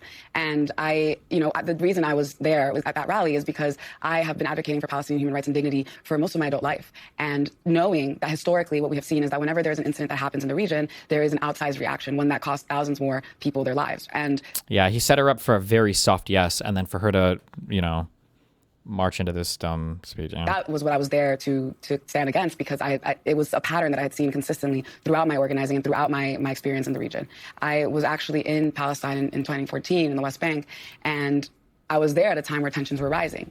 And I believe it was almost either the day I arrived or the day after I got back to the United States that Israel began bombing Gaza. And over 1,400 or maybe 1,800 people were killed in Palestine and Gaza at that time. And I remember being home and scrolling through the faces and names of the people who had been killed and feeling completely powerless to do anything about it. People who looked so much like the people I had just left in the West Bank. And knowing that day that we were in a situation where something similar or bigger would come to pass, that was what I was there to stand against. It wasn't as central an issue in your campaign as it was in the... I wonder if she ever tweeted about, or if she was ever part of that group of people that were supporting tearing down the posters of Israeli hostages. That was also, in my opinion, like an over-the-line thing. Like, bruh, why are you tearing down the poster of like literally just a fucking hostage? That's kind of unhinged, but I don't know. Brad Lander, Dan Goldman campaign. But the AIPAC and AIPAC affiliated money that came in against you was bigger. I mean, it was a lot of money. And you've been very critical of Adriano Espaillat's relationship with Israel and continued acceptance of funding inoffensive weapons. Tell me how that played out. You know, I have from the very beginning been very critical of the fact that he has taken over $670,000 to his directly to his campaigns from AIPAC. He has taken over $115,000 from ICE contractors, over $250,000 from real estate developers that are pricing people out of our city. To me, at the heart of this is the way that money... What would these people say if you asked them what was the appropriate action for Israel to take after October 7th? They wouldn't give you an answer, or they would say they probably shouldn't have done almost anything or something. They might give you the special forces answer, but probably not. They would just say Israel caused October 7th and they don't really have a right to respond. I don't know if I've ever heard any of them answer that ever in my entire life.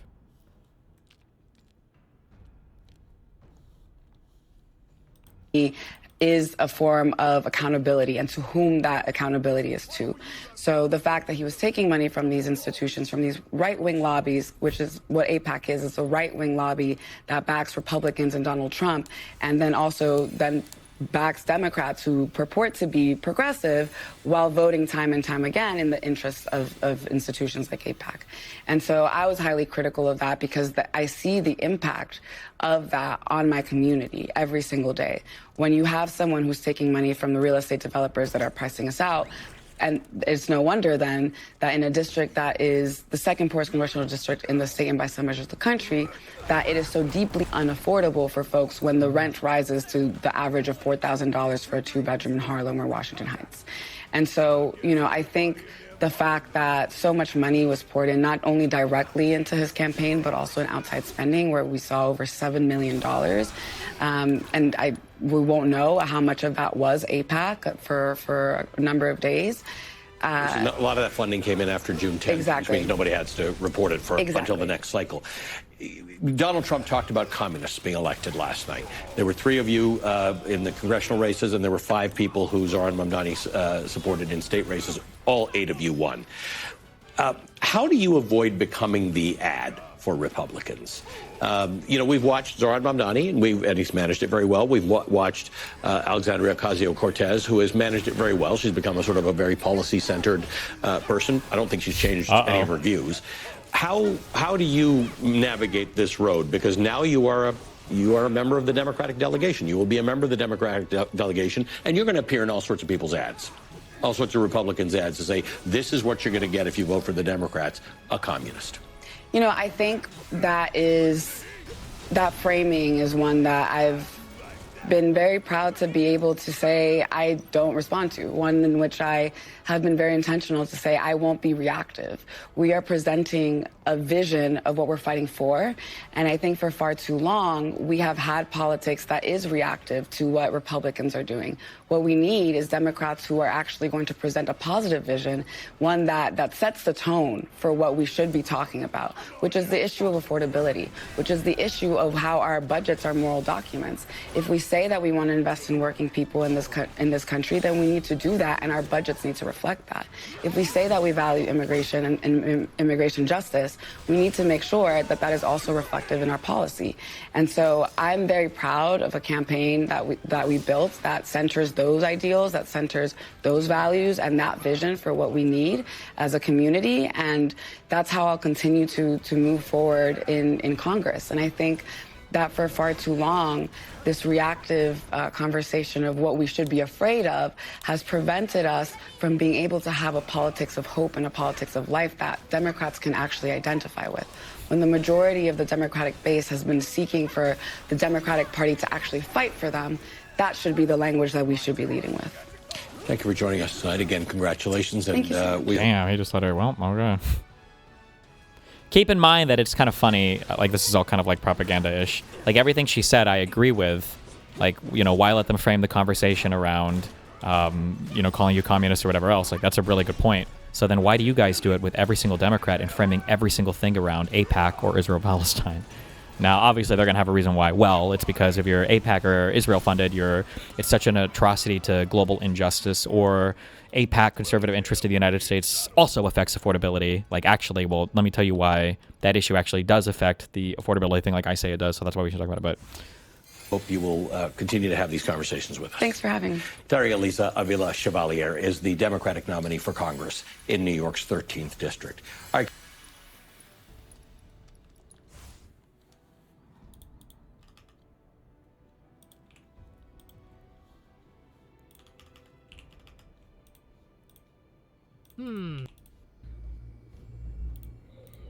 Hey folks, today is June 25th and I've got a pre-record politics chat again today because I'm busy during its normal time.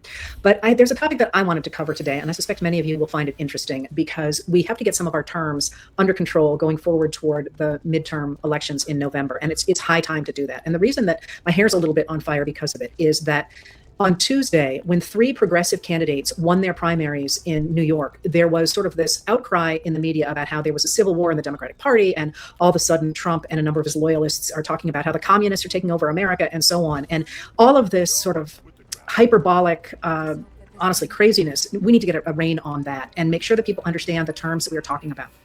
So let me give you a really quick rundown and on these terms. And just to be clear, if we were in a graduate seminar, I would not be doing this in 3 sentences. We would be really digging into these, but I don't think anybody wants that right now. If you ever want me to do it, I'm happy to. But the first thing you need to know is that I'm going to talk about communism, socialism, liberal democracy, and fascism as economic systems. And then I'll talk a little bit about the political part of them as well, okay? So one of the things let's do is start with the middle. The United States of America is a liberal democracy. And in our liberal democracy, we tend to support the system of economics called capitalism. And I'm a little bit hedging there because I have real issues with the way we talk about capitalism and what it means. But just so we're in the same ballpark, that means that we tend to honor the idea of private enterprise and private property. And there are limits to that, but that's the way to think about the economic system under which the people in the United States of America live. And again, it's killing me because there's a lot of exceptions to that and a lot of things that I think we should pay attention to, but now I'm going to shut up because that's a rabbit hole that's totally going to confuse people. Anyway, stand on that the United States of America is now and has always been, for the most part, I can't avoid some of my caveats there, a country based in the kind of economic system that we know of as capitalism. Communism calls for the destruction of that kind of an economy. It wants there to be communal ownership of the means of production. So that means not only things like hospitals and schools and roads, but also the factory that produces crackers and screwdrivers and decides where different kinds of public benefits will be allocated for the growing of soybeans. I'm sure she'll get to this, I hope, because everything I've heard her say, she seems like a very intelligent person. I would be a little bit careful, though, in that, like, as much as this probably bothers historians and economists, and I'm sympathetic to that, political labels are very much like a descriptive type of thing in that, like, you can't really tell people how to use them. They just develop a common use over time, and you are forced to adopt that common use if you want to participate in local and time conversations, you know? Like, what it means to be a Republican today is different than what it meant to be a Republican pre-civil rights. To say that, like, well, Republicanism or being a Republican actually means this, and here is the thing 100 years ago, if nobody else on the planet, nobody else in the country agrees with you, then that's, unfortunately, that's not really what it means to be a Republican, right? You can argue for, historically, this is how it's understood, but you can't, it's kind of a fool's errand to tell people to clarify their terms in a way in which these terms are really just adopted through common use and then become appropriated to describe certain ideologies. And if everybody understands it to mean that, you're never going to be able to change people's understanding of it. It's just how it works, unfortunately. But are you saying that what are you saying that communism means now? I think when most people talk about communism in the United States, I think people are talking about vaguely somehow getting rid of billionaires, somehow giving workers more ownership of companies, and somehow creating a more equitable distribution of wealth, broadly speaking. If you were to interrogate any of those beliefs, people wouldn't have anything specific they could tell you for how they want to be actioning that. But that's, broadly speaking, I think that's what most people would say. For example, in its ideological form, that's what communism looks like. And then on the other side of that, we have fascism. And fascism is on the far right. And the fascism concept of the economy of fascism is that the government and the businessmen work together to drive the economy. All right, so now if you think about that not as an economic system, but as a political system, you have very different kinds of political systems in each of those things. So in a liberal democracy, the idea is that the people get to elect their representatives, and those representatives make laws for everybody in the community or in the country, and the laws apply to everybody, and we live under the rule of law, and you can always change your leaders if you don't like them, and so on. That is not the case in the political systems under communism or under fascism, where both of them tend to go toward authoritarianism, and especially on the right, the relationship between the political system and the economic system. I get that these terms adopt new meanings, but what is even the difference between a colloquial socialist and colloquial communist? For America, sometimes I think people just view like liberal as left, socialist as far left, communist is really, really, really far left. It's like liberal, progressive, socialist, communist. It's all like on a continuum to them. Somebody said, you seem to get upset at Richard Wolff when he was using a looser definition of socialism in your debate. Well, sure, but that's because he was advocating for socialism. And if you're going to advocate for an idea, then I think we should have a more specific set of policies or prescriptions about it. Like if I were to come out and say, I think we should be a capitalist economy, and then somebody's like, well, what do you mean by capitalist economy? And then I don't really have a definition of what I mean by that. That would be irritating, I think. Go very much hand in hand, because in many ways the use of the government to protect those business people who want private property becomes part of the whole mission of fascism. So people on truly the left, that is those people who embrace communism, or on the right, those people who embrace fascism, do not want the existence of liberal democracy. They don't trust it for one reason or another. Communists usually because they think it is too embedded in racism and sexism and classism to be fair to the people. People on the right because they think that the average person is not really capable of directing his or her interests, and that has to be taken over by a very small group of people. Usually about 10% on both sides is the argument. All right. That's not what's happening in the United States at all. And if I see somebody talking about democratic socialists in the United States as the left, my hair is going to catch on fire, because you notice I didn't talk about socialism in those three divisions. Socialism is adjacent to communism, and it too calls for the people to own the means of production. And the distinction between socialism and communism doesn't really matter in this context, although they are different things. But in both of them, they don't want private property. They want the government to own stuff for the good of the people. All right. So let's now, if you've got those three concepts set, let's jump to what's happening right now in the United States of America. In the United States of America, we have a system in which our country, our political system, and our freedoms are under attack, not from the left. You know, the communists are not causing a problem in the United States right now. And just FYI, they never have. They have never had the numbers in the United States as those people on the far right, who always complain that anything that the American people want is communism or socialism, and therefore it's taking us to down the road to authoritarianism. And that has always just been, sort of a boogeyman rhetoric. And I've talked a million times about where we got that, but I'm not going to go into that today. All right. So in the United States, our liberal democracy. And liberal democracy is a democratic system that protects individuals and their ability to become the people that they want to be. And in the United States of America, until about 1900, not really, but until about 1900, the idea was you wanted to keep government small because if it got big, it would infringe on freedom. And once you got the rise of major corporations and industries in the United States in about 1870, late 1860s, early 1870s, people started to recognize that if you had a corporation like U.S. Steel, and you had somebody like Andrew Carnegie who was able to treat his workers terribly and so on, you needed to have a big government to protect individuals Carnegie? Against the concentration of wealth. So beginning in around the turn of the century and really in the early 20th century, you get a period called the Progressive Era in which the government under people like Theodore Roosevelt actively works to rein in the major corporations and the really wealthy guys so that they just don't get everything. And so in our liberal democracy, the idea of liberalism continues to protect the individual, but it argues you need to have regulations and you need to have a basic social safety net. And the government does have to get involved in stuff like transportation or healthcare, education, and so on in order to protect that individual. That is now under attack in the United States by those on the right, by those people who are openly embracing the idea of pulling together government and business so they can concentrate wealth and exercise power over the rest of us. And quite literally, if you're watching Donald Trump, he is using the U.S. government to take pieces of U.S. corporations and say, well, the government's going to own a stake in this, and now you have to do what we say. It's not gotten nearly as much press as it ought to have, but that's what's happening there. True. All right. So in the United States right now, we have the Republican Party, which I'm going to tell you a lot more about in just a minute, has become, it cracked in the 1990s, and it has now become a far right, I'm going to call it a fascist party, because it's under the control of Donald Trump, who is openly doing fascist things. Yeah. So it has moved into that far right that says we're going to get rid of liberal democracy, we're going to stop people from voting, we're going to tell them, we're going to get women back into the home, we're going to do all the hallmarks of fascism, and that's who the Republicans are now. But now if you think about the rest of the people in the United States, you got to remember that most... I would say, and I'm sure she would agree with this, or maybe she wouldn't for other reasons that she's not stating here, I would caution, I don't know if I would actually say that the Republican Party has become fascist ideologically, because I don't think that they're actually possessed by a fascist ideology. I think that right now they are a cult, and the guy at the top that they worship in their cult is a man who wants to be a dictator, authoritarian type leader, and the best way to practice that is through something that is, in practice, fascism, essentially. But as soon as Trump is gone, I don't think that the Republican lawmaker base is like a fascist lawmaker body. Like all the Republicans in Congress are fascists or will necessarily practice the same way that Trump did, or that even like the average MAGA voter is a fascist. They just like Trump and they'll let him do whatever the fuck, But I guess we'll see where the Republican Party goes after the midterms and then after this upcoming presidential election. People in the United States right now identify as independents, not as Republicans or Democrats, but as independents.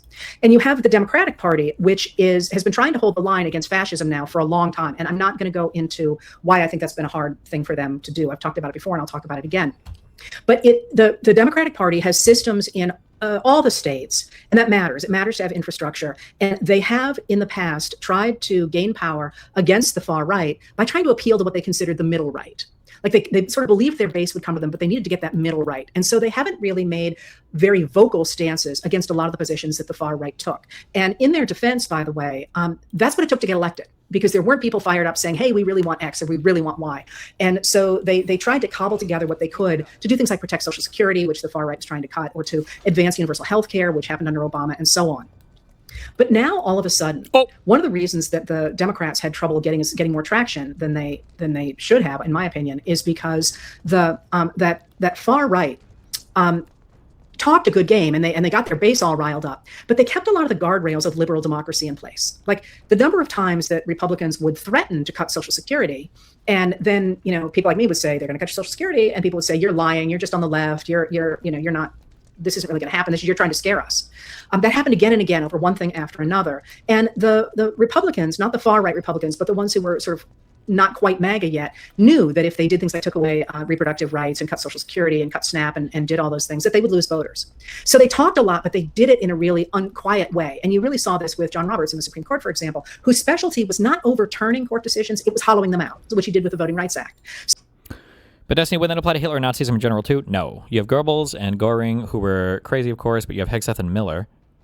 The general people that were the Nazi Party also immediately said, no, I never believed that. They just did it to enrich themselves. No, I'm sure there were people in the Nazi Party who weren't ideologically fascist, but Hitler was an ideologically fascist person. And I think a lot of the upper echelons of that party were ideologically fascist as well. And I think the German population was primed more ideologically for that. The Nazi Party was like one of, I think, 6 far-right parties that were all vying for influence in the mid-1930s. They weren't the only one. It's not like it was all like liberal democratic parties and then one communist party and then the Nazis. There were a ton of far-right parties. I think it was about half of their I think half of the parties, political parties in the like mid-30s, 1930s in Germany were like far-right, I guess, like ready to tip over into fascist parties. So that like for Trump, when Trump came up in the United States, the Republican Party, somebody said she said since Bush they were becoming fascist. I don't know if I would agree with that. I don't know if she said that or somebody in chat misunderstood if I didn't hear.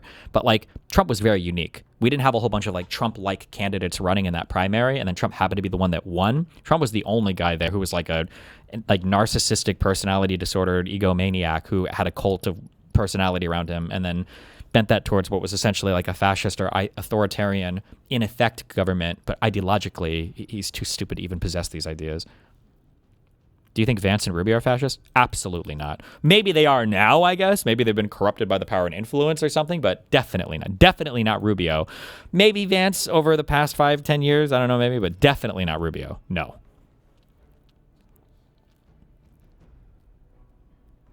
So that people could say, what are you talking about? They haven't touched Roe v. Wade. Well, they would hollow it out is what they would do. And there were still the trappings there so that a lot of people didn't see what was happening. Trump comes in his second term with a wrecking ball and has proceeded to dismantle a lot of the pieces of liberal democracy that people believed would continue to exist. And as a result of that, a lot of people who were like, hey, this stuff is fine, like I'm not really great, but I sure don't like those Democrats, are suddenly now saying, wait a minute, what happened here? At the same time that the Trump administration is pouring resources in behind an incredibly corrupt system that has made Elon Musk a trillionaire, although he's now below What that. about Miller? Miller is ideologically a fascist. Miller wakes up every single day and hates the fact that Donald Trump is so fucking stupid. Like, Steve Miller wishes that he could be Trump, and then his Steve Miller could be like Steve Bannon, an office of Steves. That's what he wishes, but he has to deal with what he has. That thing again because of the losses he's taken this week in his businesses. But, you know, basically we're running the government to concentrate wealth among the Trump family, their cronies, and among billionaires. And he's spending tax dollars like absolute water. I mean, it's killing the old Yankee in me here. And taking them away from things like children who need supplemental nutrition assistance programs, which, by the way, in the United States of America, we should not have hungry people. And we certainly shouldn't have hungry children, but we shouldn't have hungry people, right? We're an incredibly wealthy country. But again, we have concentrated wealth among this really, really... The number one, if I was like God Emperor of the United States, or if I was a politician, I guess, or whatever the fuck, you know, I don't know how I would message this. Oh, no, I do know, because I would use the military to destroy fucking the ex-headquarters. There are some policies where these are policies that literally just help everything, and they should be non-debatable, non-starters. So things like affordable childcare are good because it literally lets people go to work, right? Like if you have people that have to stay at home because they can't afford childcare, you're removing productive members of your economy. Things like feeding people or like baseline levels of healthcare availability, it reduces future cost that you're going to have to pay for one way or another, whether that's people being sick and then being less productive units in the economy, or whether that's people that get so sick that you have to cover them with emergency fees and everything else that ultimately come from the taxpayer. These are like hungry children that end up sucking shit in school. They end up doing worse and they become less productive members of society or end up like committing crimes. Like these things where it's like obvious investments. We're not even, in my mind, this is not even like an ideologically motivated position. This should be like unified, like, oh, obviously we want roads, right? We all need to fucking drive somewhere. We need kids that are fed, right? That should be like a no-brainer, I think. Really small group of people. And it's fucking food, okay? Which is free in the West, okay? Bite me if you disagree with that. Food here is, we have an abundance of food. We're obese, come on. We're an incredibly wealthy country. But again, we have concentrated wealth among this really, really small group of people. So we've watched them cutting things like SNAP, and now we have overheard Mike Johnson, the Republican of Louisiana, who's the Speaker of the House, talking about how... I remember someone who was criticizing Hassan for pushing healthcare. Is that supposed to be a reference to me? Hassan doesn't want healthcare in the United States. Remember, healthcare for people like Hassan is Israel-Palestine. There's a reason why why they push for the most extreme healthcare platform anywhere on the planet. The Medicare for All proposed system that they push for would be more extreme than any other healthcare system across the entire planet Earth. The reason why they push for that isn't because they just care about Americans that much, because if they did, they would also be okay with stopgaps like public options in order to get ourselves, in that direction. They do it because it's another wedge issue that they can use to infinitely attack elected Democrats. Healthcare is their domestic version of Israel-Palestine. It's just an infinitely exploitable wedge issue that they can use to always attack democratically elected people. That's it. After the midterms, they're expecting to cut Social Security. And we're watching how they have cut Medicaid, and in turn that has cut medical care, especially in rural areas. I think it's more than 400 medical facilities have closed. And we're watching them turn the people's government for their own ends. And I think what we are seeing as a result is more and more people stepping up and saying, hey, wait a minute, the government should serve us. Sometimes they work within the Democratic Party. Sometimes they are working within the Democratic Party and they are being called progressives or democratic socialists. I'm going to get there in a second. Sometimes they're running as independents. But what the message is across the board is that this country belongs to us. But those who are in power look at that, and they look at somebody like Zoran Mamdani in New York City, or I'm going to talk to you about some other people too, and they say, oh, they're communists. They're not communists. And they say they're not communists. They do not want the people to own the means of production. What they are saying is something that is deeply embedded in U.S. history all the way back to the very beginning. And what people like Zoran Mamdani, who calls himself a democratic socialist, is saying, and what some of the other groups I'm going to talk about in a minute are saying, is that in order to have a liberal democracy, the government must make sure the playing field is level enough that the rich people don't walk off with everything. And by the way, this is literally an issue in the United States of America before it's the United States of America. I don't like this utilization of new political terms to attack the prior political party on an issue that there is 100% agreement on. I hate this. And I understand her, especially as a fellow historian myself. I don't know if she's a historian technically or what her professor, I think she would call herself a historian, right? Like she is a historian, like I think it was a professor, as a PhD, all that, has studied and everything. It is bullshit that if you create a group of people, let's say that you create a group of people, and this group of people is called the waged supporters, okay? We're the party of the waged supporters. What do we advocate for? We want higher minimum wage. And let's say that we fight. The other side keeps pushing against us. And now let's say a new party is created eventually because we're just not able to get the election results to beat the other party, who are called the waged haters. Let's say a new party comes out, and they call themselves the high minners. And they're like, we want a higher minimum wage. And we hate the waged supporters because they don't support the higher minimum wage. We want the higher minimum wage. And now they're going to fight with us. And it's like, excuse me, motherfucker. Obviously, we want this. We want the same shit. Why have you adopted a new political label to co-opt part of our primary political program and then pretend like it's separating us from you? It's not. What are you talking about? And socialists and communists or whatever the fuck, ultra-progressive wokies, play this weird game where they try to co-opt every good thing that liberal democracy has produced into this weird, they try to like sublimate it into this socialist idea, right? Like, oh, you like liberal democracy? Why do you like liberal democracy? Why do you like a capitalist society? Tell me. It's like, well, I think generally, the standards of living are better. Oh, standards of living? Did you know that the minimum wage, by the way, that was socialism?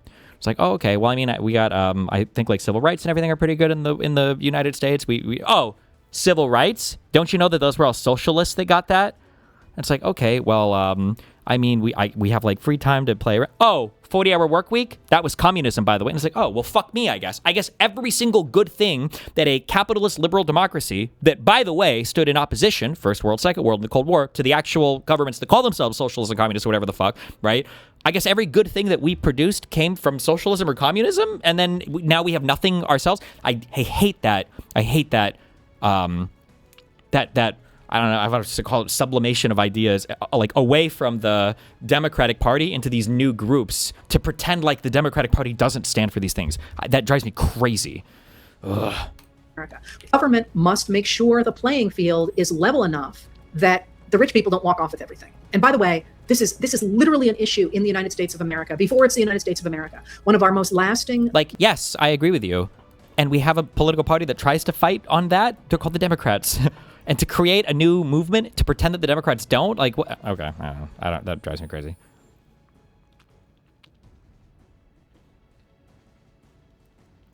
Laws.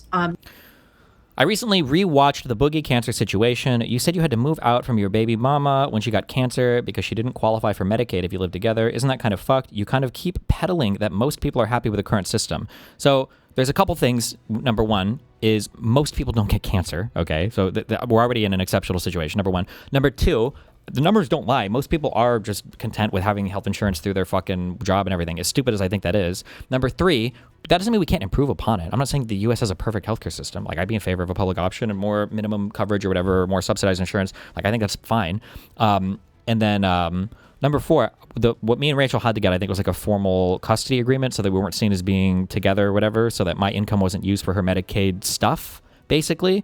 But once we did that paperwork separation, like, my kid's mom had stage 4B, so it had spread to a certain amount, and she was symptomatic with a persistent cough for 3 months, Hodgkin's lymphoma, and the government paid for all of her treatment and chemo and everything else until she was fully cured without her having to pay basically anything for it. Now, I'm not saying that the United States healthcare system is great or amazing. Well, no, I don't want to say that. Is the best in the world or whatever like that, but like, that's pretty good that she had stage 4 Hodgkin's lymphoma and through Medicaid, not even Medicare, not through any crazy insurance, had every. I mean, I'm just saying.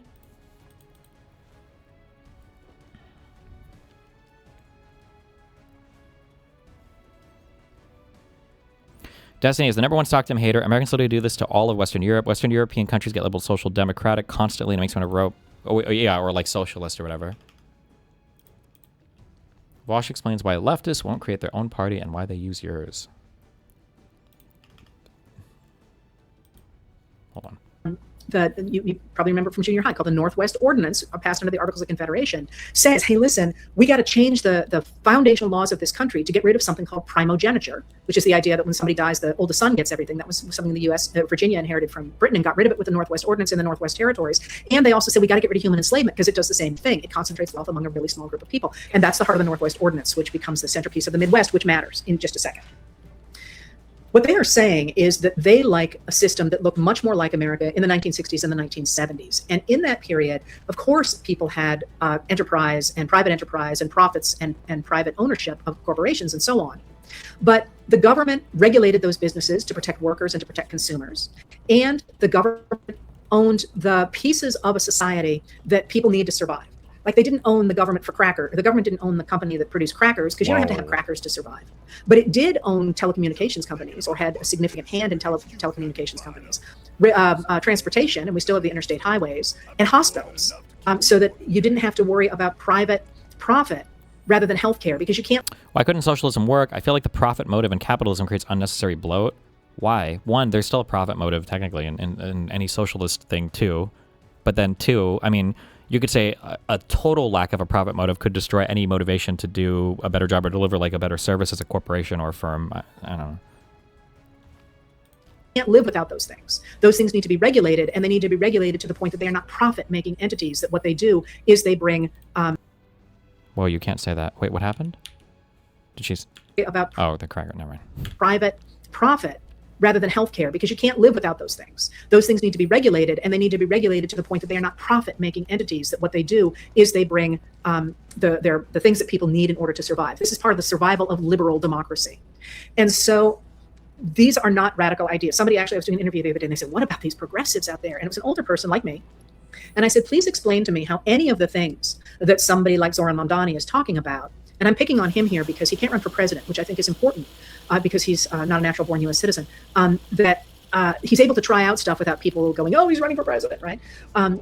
Tell me how anything he has done is different in moving toward socialism than what we lived with in the 1970s, with the kinds of concepts we lived in the 1970s.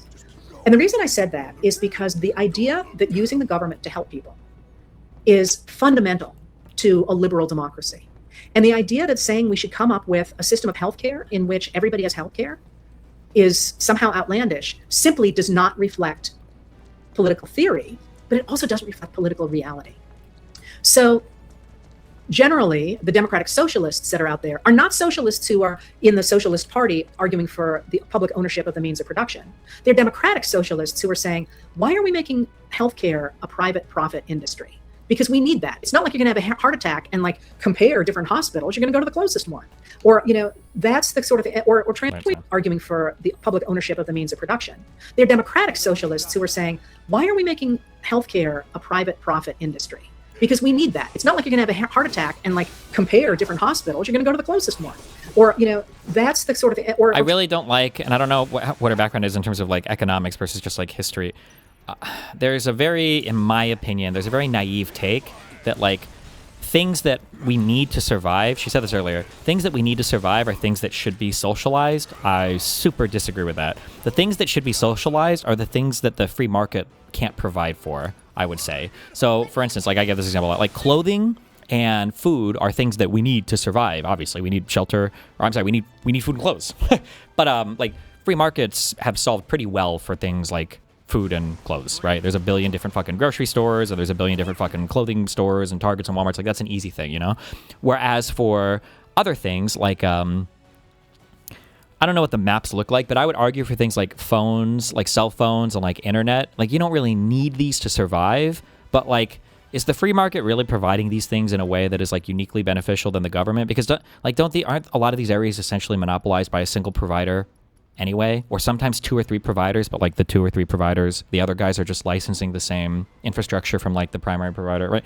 I don't know, like in that case, maybe this should just be like a government issued thing, because why duplicate the infrastructure? We're not getting much out of it being like a competitive free market here.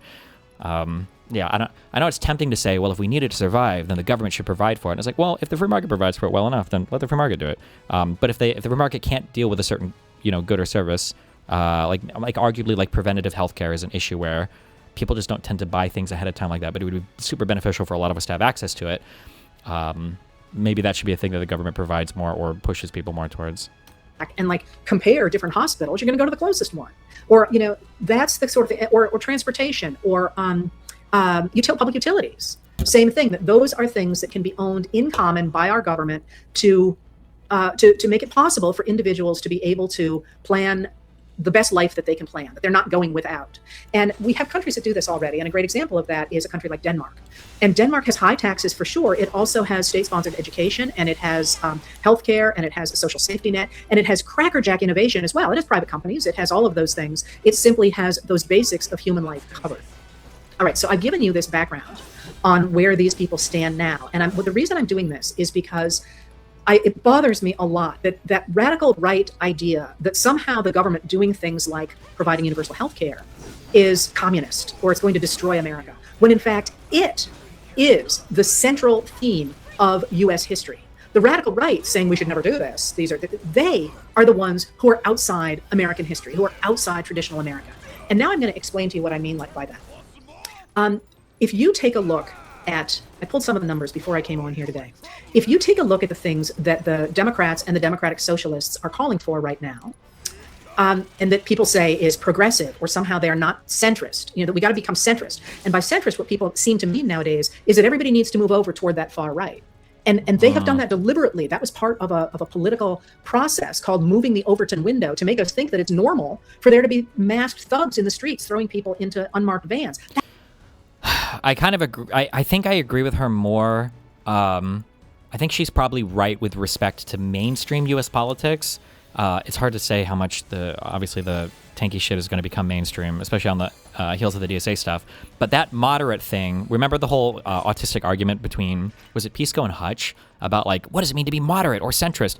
Everybody on like the political extremes weaponizes these different political terms, you know? Like people on the far right will market themselves as moderate to make their far right ideology seem not as extreme. Like Adam and Sitch call themselves like moderate or centrist or whatever the fuck, but they're essentially they essentially do far right propaganda on their program every day, right?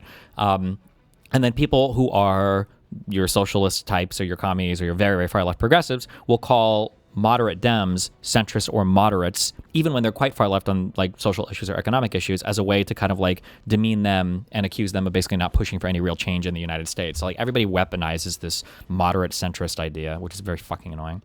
That's not normal. That's radical and that's far right. Normal, centrist, if you will, is right here. Listen to this. Here are some of the numbers, the new numbers.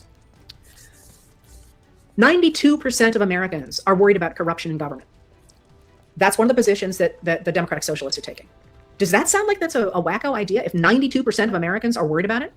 Between 60 and 80% of Americans, depending on how the question is asked, want higher taxes on the rich. I don't like questions that are, there's probably some philosophical term for this, but sometimes there are things that are almost like, would you call this an extended tautology?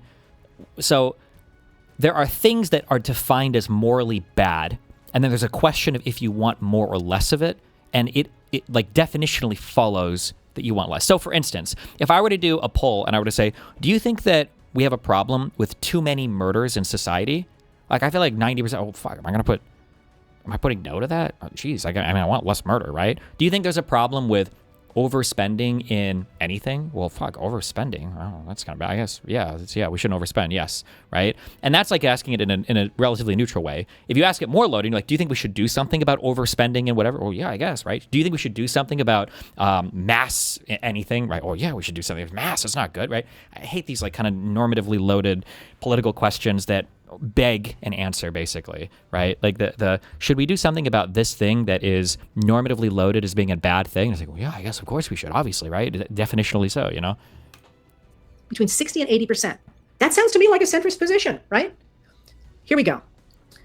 When asked if the government has a responsibility to make sure all Americans have health care, 66% of Americans say yes, the government has a responsibility to do that. Only 33% say no. I also don't like general questions like this, because what does that mean? Because when you say the government has a responsibility to make sure every American has health care, like that could mean that I support the current system. If you're too poor to afford it, you have Medicaid. If you're old, you have Medicare. Anybody else can work. But I think the government should, if you're poor, get Medicaid. So I would vote yes on that. I was like, well, do you mean the same thing as when somebody says, I believe in Medicare for all? Every single citizen at the point of service should have no costs associated with their health care because we tax our entire tax base appropriately to fund for that. Both of these people could theoretically answer yes to that question. A guy who's in favor of a public option or subsidized health care for people that can't afford it. I hate these types of questions because they're very misleading. And it's where progressives get a lot of their power from, or sometimes conservatives when you pull the other end, where they're like, don't you know that 90% of Americans want free healthcare? And it's like, yeah, but that's such a meaningless question. It goes into that tautological begging the question the guy spoke before. It's like, free healthcare. Well, healthcare is really good, obviously, like morally good, and free, I mean, I guess more access to it would be good. And it's like, miss me with that shit, fam. Say yes, the government has a responsibility to do that. Only 33% say no. So is universal healthcare a fringe idea? Absolutely not. Absolutely, it is a centrist, if you will. It's not, though. Well, I'm sorry. It depends on what you define as universal healthcare. Because when you start to pull into that we did this a lot with I think the Kaiser Health Institute. Maybe there's updated polls on this because the poll I'm thinking of is like, this is like a 2016 poll. Maybe Americans' opinions have changed since then. But it would be like, the difference would go from, should every American have access to healthcare is like 75%. And then you ask, should the government cancel all private insurance in favor of a single government-funded option? That falls to like 24%. You lose 50 points on your poll based on how you phrase that question because of an actual policy that you're getting at. So like the broad platitude questions just don't really inform you much of what the American voter base is saying when they answer that poll. It is the majority opinion. I pulled a couple more. Where are they? I'm sorry, I'm not seeing I pulled one more that was like that. But the point here is that don't be misled by this rhetoric that's like things like universal healthcare. Now, we disagree about how to get that, and I'm not going to begin to opine about how we should get universal healthcare because I don't know anything about healthcare except that I think we should all have it. That's why we have experts, and that's why we elect people to Congress to hash these things out. But the point is that we want... Okay, but that's the hard question, right? Like, one of the biggest fuck-ups of all time, in my opinion, in all of history, is like somebody wanted to ask a very vague general question like that, like, do you think we should all have healthcare? But instead of like going to the American public and then asking this on like a poll, they accidentally put it in a referendum and then everybody voted on it without actually knowing what the fuck they were going to do. Except instead of asking about healthcare, it was whether or not they should leave the European Union. And instead of it being in the United States of America, it was in the United Kingdom. And then people voted like 52% yes. And like, fuck, what the fuck does this look like? Holy shit. And then the whole clusterfuck that came from that fallout of like, I don't even know what a real Brexit is. I don't know what the fuck we're doing with Ireland and Northern Ireland. And I don't know how the fuck we're going to ship things. And it's a nightmare. I hate these vague, like, obviously true questions. Should we do more to reduce crime? Ugh. Want those things. Saying you want those things is not some radical fringe idea. All right, so where are we going here? When I talk about this not being a radical fringe idea, I wanted to quote something for you, and I'm not going to tell you what it's from, but until the end. But I want to read to you a political platform. The legitimate object of government is to do for a community of people whatever they need to have done but cannot do at all or cannot do so well for themselves in their separate and individual capacities. But in all that government can individually, but in all that people can do individually, but in all that people can individually do as well for themselves, government ought not to interfere. All right, so government should do the things for people that they need to do collectively. I'll tell you where that came from in a minute. Here's part of the platform. We shall ever build anew that our children and their children, without distinction because of race, creed, or color, may know the blessings of our free land. We're opposed to corruption, where we insist on honesty as an indispensable requirement of public service. We want to root out corruption whenever and wherever it appears. We are proud of and shall continue our far-reaching and sound advances in matters of basic human needs. We call for expansion of Social Security, broadened coverage of unemployment insurance, improved housing, and better health care for all of our people.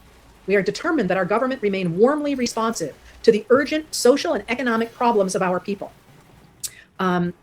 This calls for working around the world, not just for peace and freedom, but to assist friendly countries in their attempts to strengthen their economies. The U.S. should participate in an international fund for economic development for the rest of the world. Is she quoting like Reagan or something, or what did I miss? We vigorously support the United Nations. We will maintain our military strength only as a guardian of the peace, as a deterrent to aggression. My Key guess to is our gotta be country Reagan, right? are workers. Labor is the United States. The men and women who, with their minds, their hearts, and hands, create the wealth that is shared in this country. They are America. And because of that, we have raised the federal minimum wage for more than 2 million workers, extended Social Security for an additional 10 million workers, and the benefits were raised for 6.5 million. We have expanded unemployment insurance, and we have expanded workmen's compensation benefits, and expanded retirement benefits, and increased wages and welfare and pension plans for federal employees. We are also strongly behind the idea of unions. Unions are growing in strength and responsibility and are increasing their membership, and we support unions. We support free collective bargaining as well. And we are interested in improved job safety, improved education, improved assistance to the millions of workers with special employment problems, older workers, handicapped workers, members of minority groups, and migratory workers. We insist on equal pay for equal work, regardless of sex. How am I doing here? We want a higher minimum wage. We want to eliminate discrimination in employment because of race, creed, color, national origin, ancestry, or sex. We want to improve the economic conditions of areas faced with persistent and substantial unemployment. We want to protect the rights of labor unions and the rights of workers to organize. We believe that the physical, mental, and spiritual well-being of the people is as important as their economic health, and we will continue to support our conviction with vigorous action. We created the Department of Health, Education, and Welfare, and we would like to brought that to the cabinet. And we are also interested in more investment in education. All right, so I put all that out there, and if you listen to that, a lot of what you're hearing in that is now being considered somehow, President Trump would call it communist, right? The reason I read it to you in such detail, that's the Republican Party platform in 1956. That's where the Republicans were in 1956. So damn, that's a long time ago, right? That was pre-civil rights. I don't even know which states were. Like, I don't know. I understand her desire for the historical lens, but people don't use these words. The point I'm trying to make is that I have on occasion angered democratic socialists when I say, basically they're centrists. And I'm not suggesting their aims are farther right than they would like, but rather that the entire country is a democratic socialist country and has been since at least the 1860s. Because the reason people think we're not is because the radical right has made it look, has rhetorically taken all of these things that the Republican Party stood behind and said those things are communist.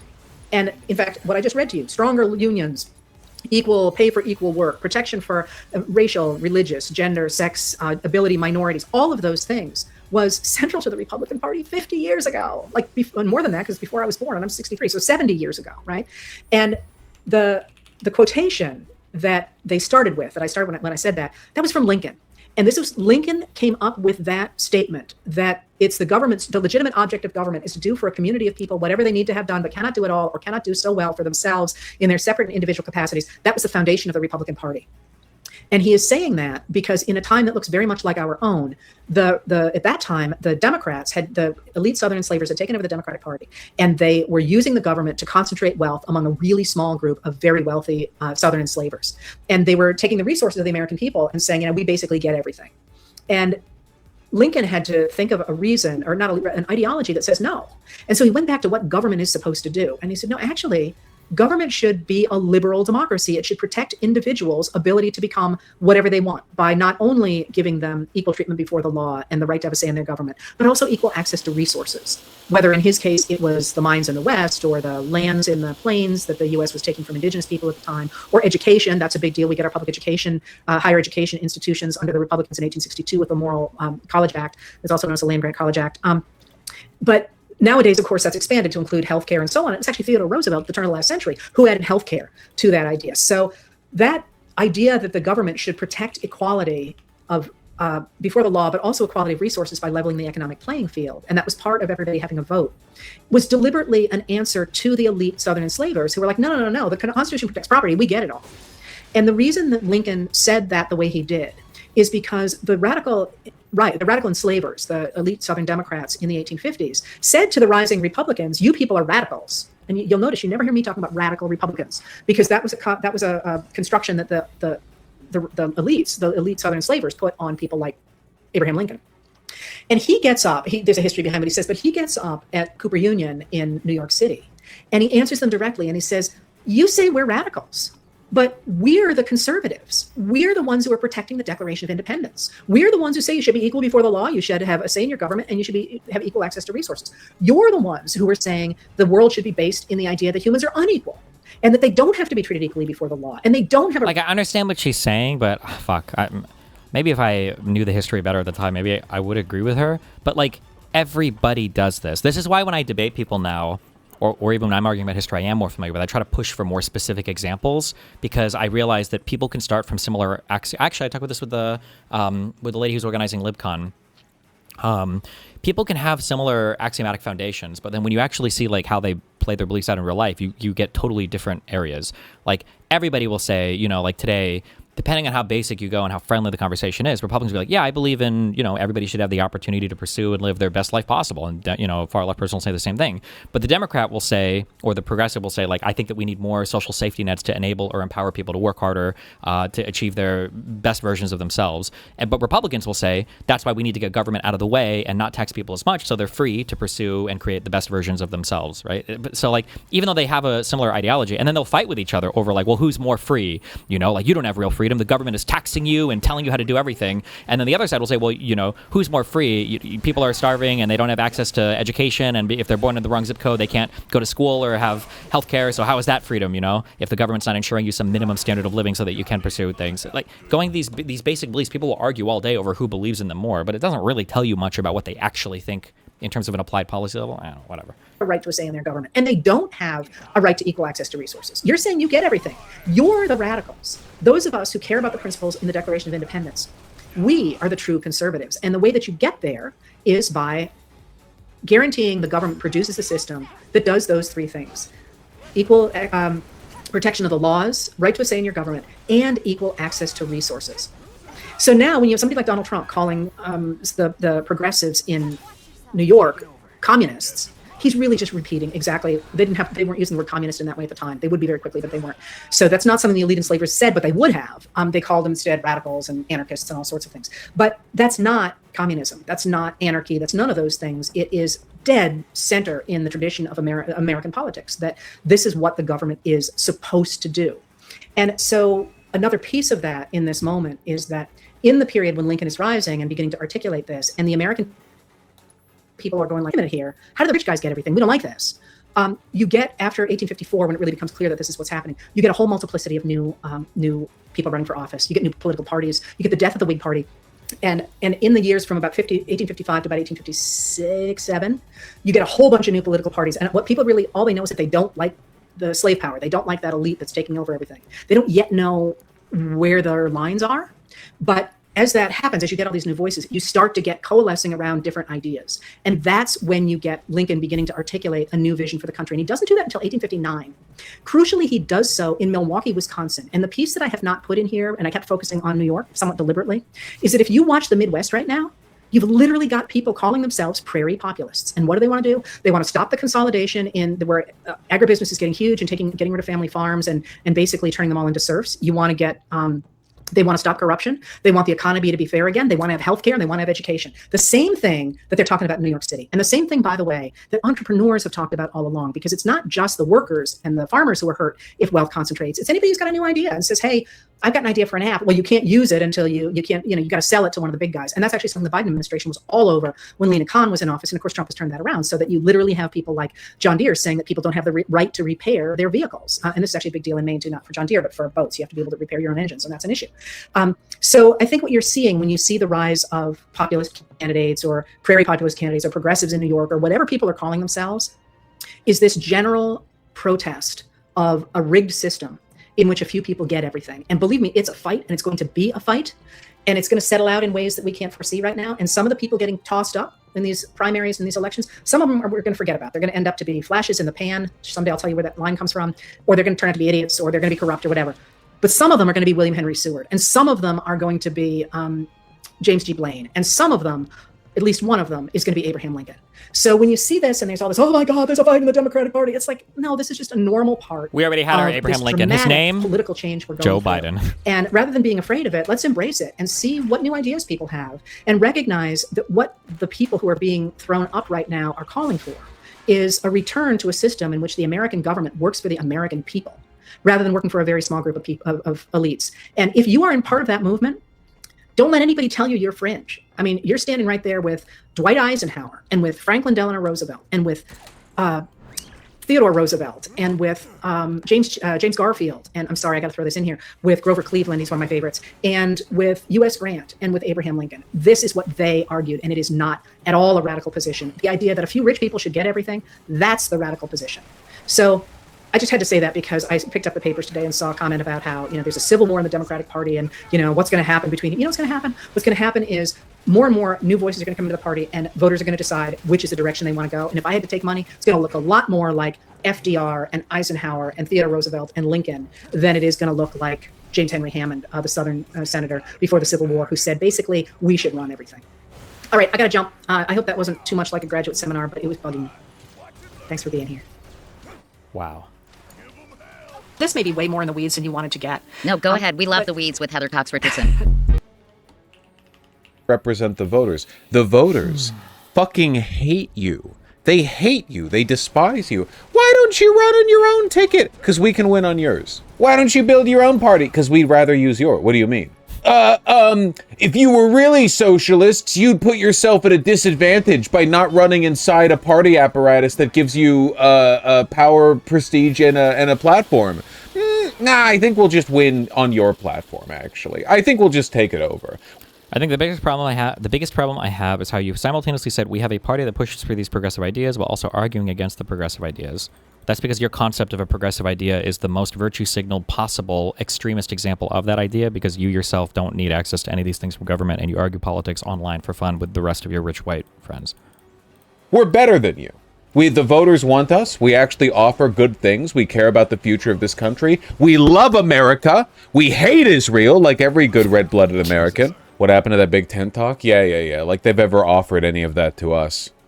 Pieces of shit. Honestly. And I saw a tweet from the one lady. Excellent point too, which is that it's not just that the current crop of centrist Democrats are evil, it's that they're really bad at their job. And by their job, I don't mean being representatives for their voters. We know they're bad at that. What I mean is they're bad at being deep state shills for Israel. You know why? Because Pelosi would have put effort into co-opting the Democratic Socialist wing of the party. She did with AOC. She got her ass. But the current crop of centrist Zionist Democrats don't even try to do that. They just whine that their party's being taken over. Pelosi would never do that. Pelosi would never just sit on the sidelines watching as everyone else got the limelight and screaming and bitching and crying about how she's out of the limelight and how her opinion doesn't matter anymore. She would work. She would engage in political subterfuge. It's a phenomenal example of how Zionism is like it's a litmus test for a broader set of political competencies that, if you fail it, suggests you're not only bad at being, a liberal Democrat, you're also bad at being like a corporatist deep state shill. Like, there is like... Oh, hey, holy shit, didn't I say that before? It's not about Israel-Palestine. These aren't real political positions. They're just proxies for other types of ideologies. But they can use this as a quote-unquote political position because it allows them to endlessly virtue signal their political ideology, but they don't have to worry about actually implementing that into a real political way because their political solutions are impossible, and they know it. Like a crossover in competence. Pelosi was a competent politician. She was evil, sure, but she was competent. You could see it. It was plain as day, written all over her career. The current crop of Zionists are evil and completely incompetent, even on their own terms. They're bad at being controlled opposition. If they were good controlled opposition, they would be working harder to co-opt the movement. A good example would be Kathy Hochul. Kathy Hochul is, you know, at least to some shade, evil, but she's done a reasonably good job of capitulating to Mamdani in a cynical effort to avoid getting ousted in subsequent re-elections, you know? Kathy, whatever I said. Yeah, no, it's pathetic. It really is. No, they got crushed. They got beaten the fuck out. Reminds me of when Plattner said he never once received a phone call from Dem establishment figures even mildly curious as to how his message is winning. Yep. No. Perfect example. Perfect example. Yes, 100%. A competent deep state Democratic Party, a competent party of pedophiles, rapists, and Zionists, but I repeat myself, would have reached out to Plattner and done everything possible to convince him that they need each other. That's just politics 101. Why the fuck would you ignore Plattner?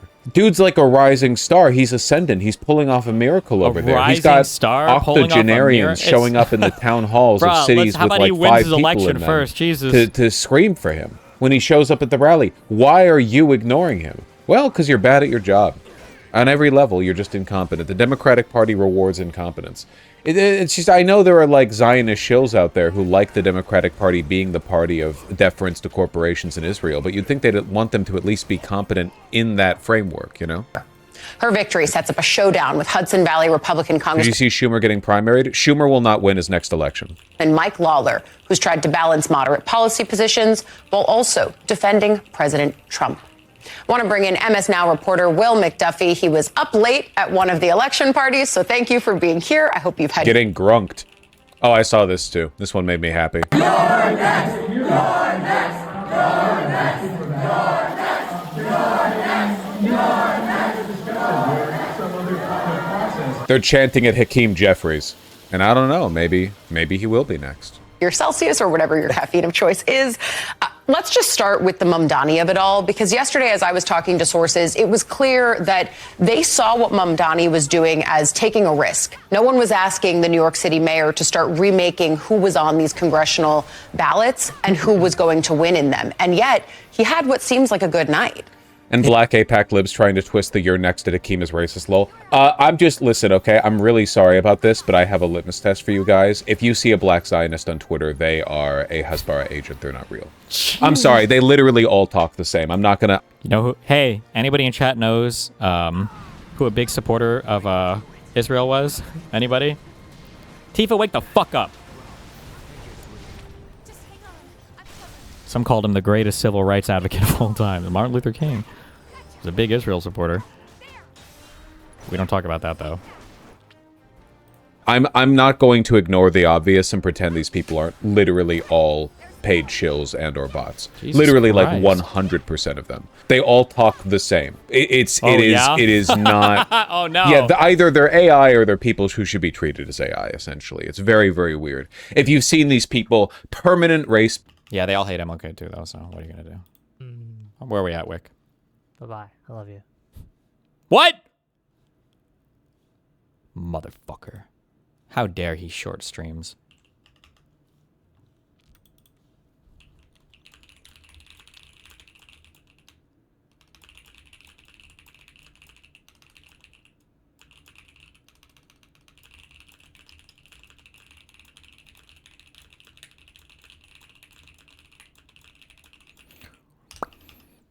Have you seen the new passport? I'm pretty sure it's just a limited edition one for people that go to the DC office to get a special one or something.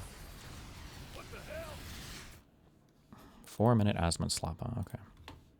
About the fucking progressive victory or that other like Oh, Asmongold. Wait, has he worn the shirt for like 5 days, or is this?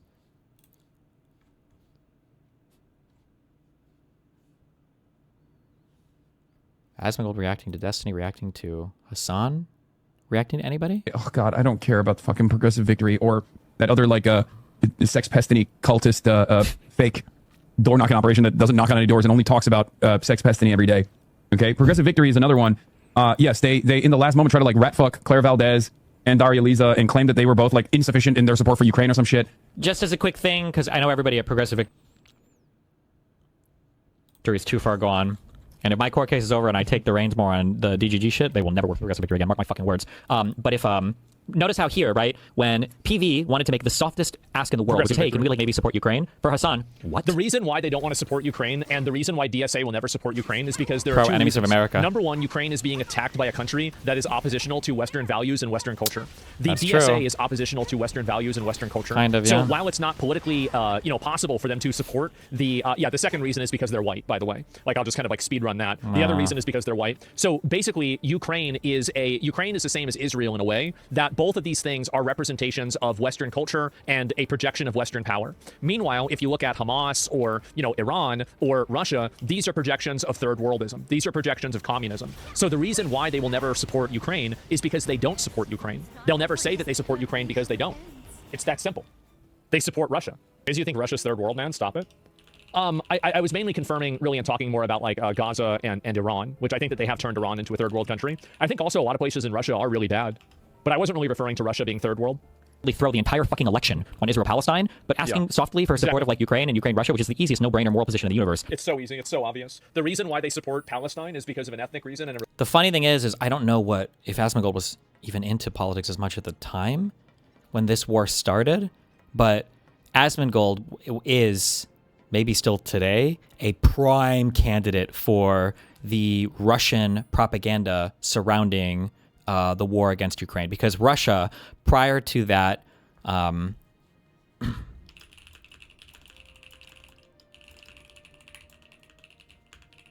on.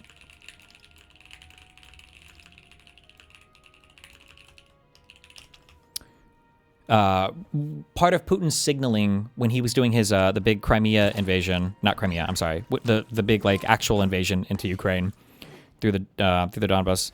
I shouldn't say actual invasion because I realize Crimea wasn't an invasion. It was in the Biden term invasion.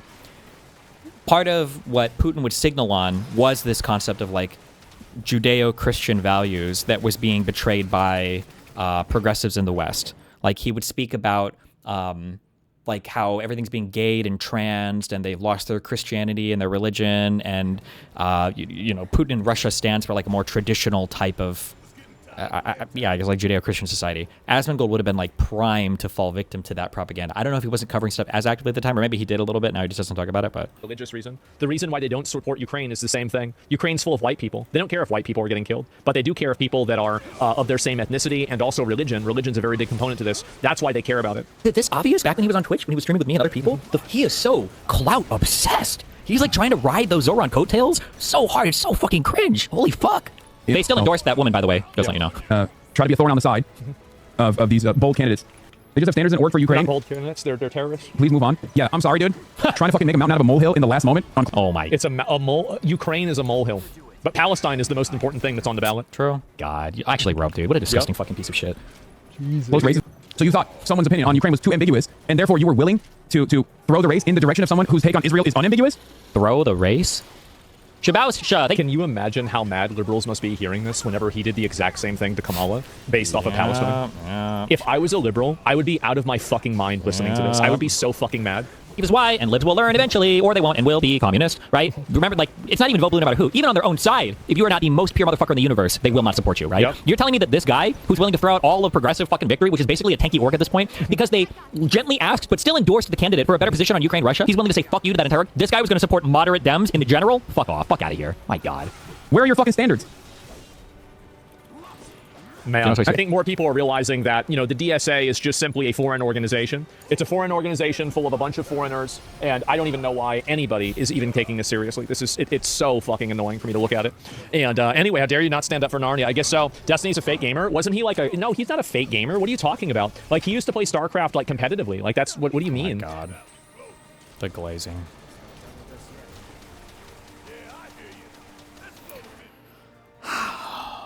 I wonder if they left that end of this clip here intentionally. Oh, it was AUK 2000. Man, it's so crazy the layers of like propaganda that Hassan is on for this, because when Asmongold is striking back at Hassan, part of what he's still mindfucked on, what Asmon is still responding to, is that Hassan is like going for this Muslim whatever bullshit society. Hassan doesn't give a fuck about Islam or any of that bullshit. What he's like fear-mongering over there is just a conservative talking point. And again, it really only seeks to attack any kind of like moderate Dem positions, because moderate Dems are the only people that care about, you know, like right to worship and shit like this. Like commies and socialists and Hassan types don't give a fuck. These issues are all distractions to them. So it's funny that even as Asmon is trying to lash out against Hassan here, he's not even like on necessarily the correct talking point. It's just cringe. Ugh.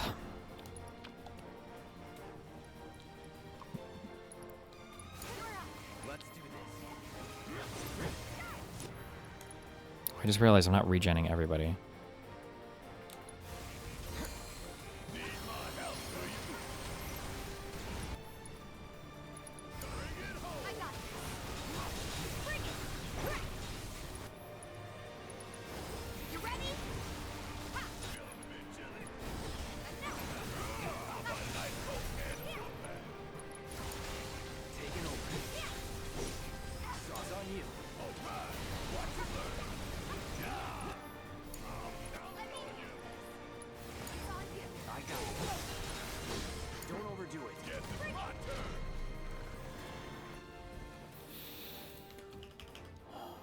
Do you remember this show?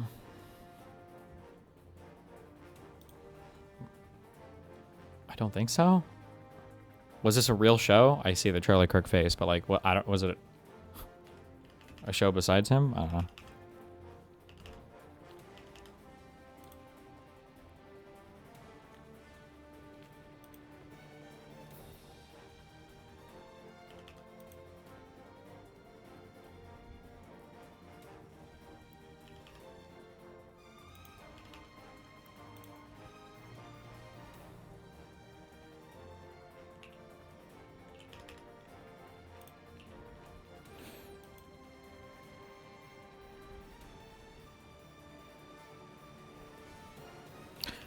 All right.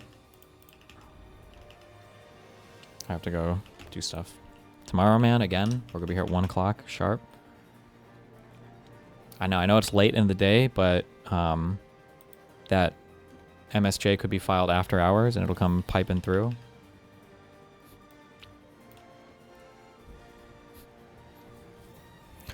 Tang, Chip, Board, Pinky, Dale, Redo, Splinter, Nut, Hollow Tree, Gorge, Bronzer, Cracker, Dell, Log, and Pretzel.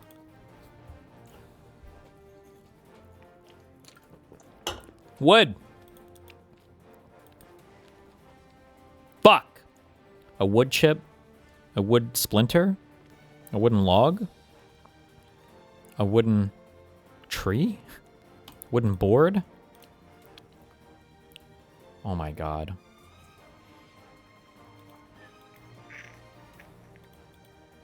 Wood chip?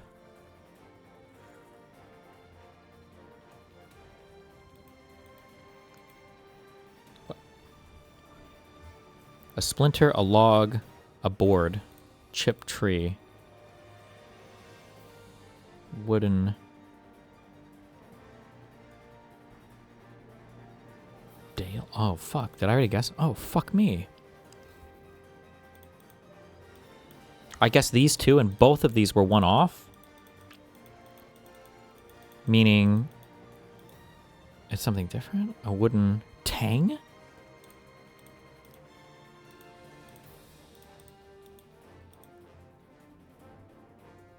Wooden pinky?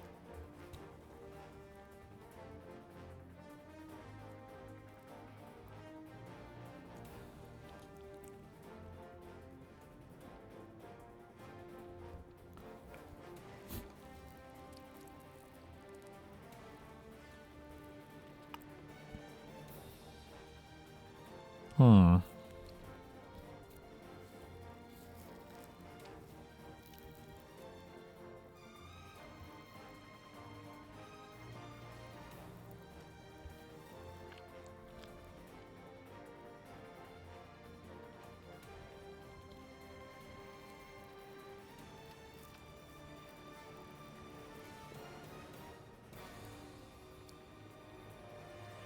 Jesus.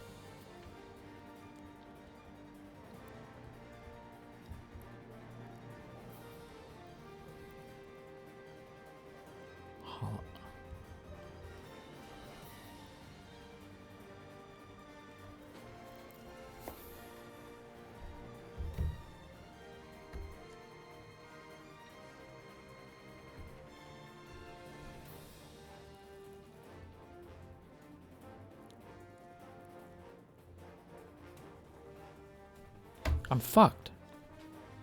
What? I don't know any. Bro!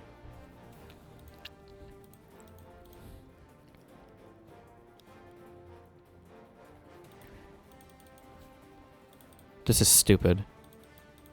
It shouldn't say one off. Oh, what? Various amounts of wood. A wood chip can't. Okay, whatever. Fuck it. Fuck me. Fuck me. Whatever.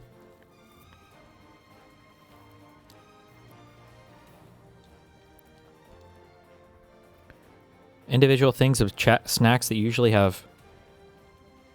Oh, these are things in like a thing, whatever kind of crunchy snack. I don't. Yeah. Okay. Okay. Hold on.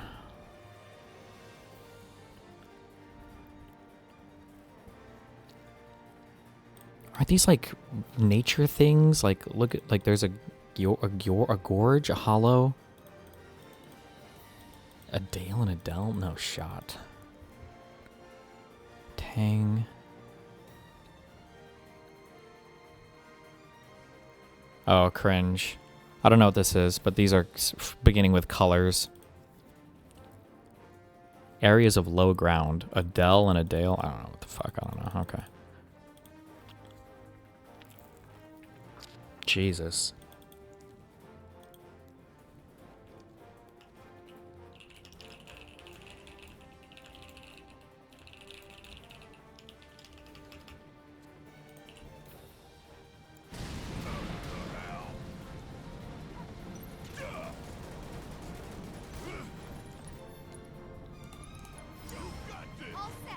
Judge said you need a 960. Oh, 950. Do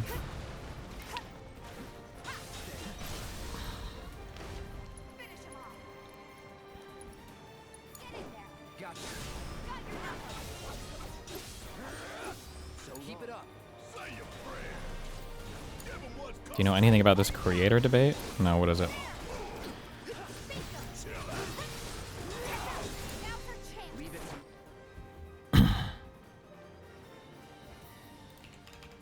Hassan finds out the DNC might be planning a creator debate. Oh my goodness.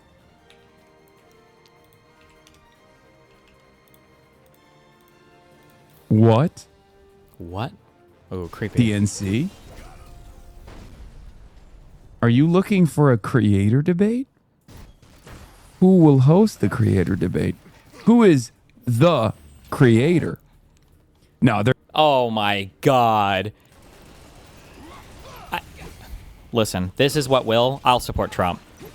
If they manage to do a creator debate, invite Hassan, and then he gets to weasel out of actually having to debate by being the host, that would be the end for me. I wouldn't be able to do it. Oh my god. That would be the cringiest possible implementation. Jesus.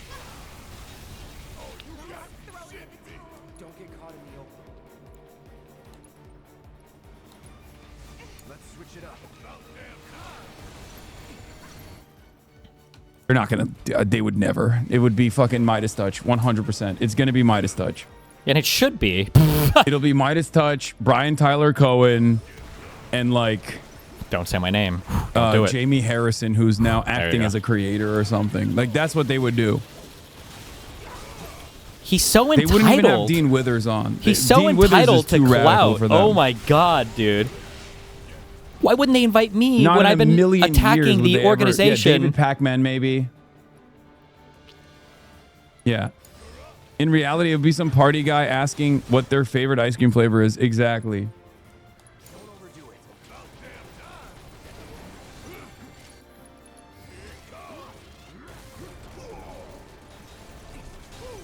Jack Cocherella? No, Jack Cocherella holds too many positions that they find to be anti-Zionist, unfavorable. Say it.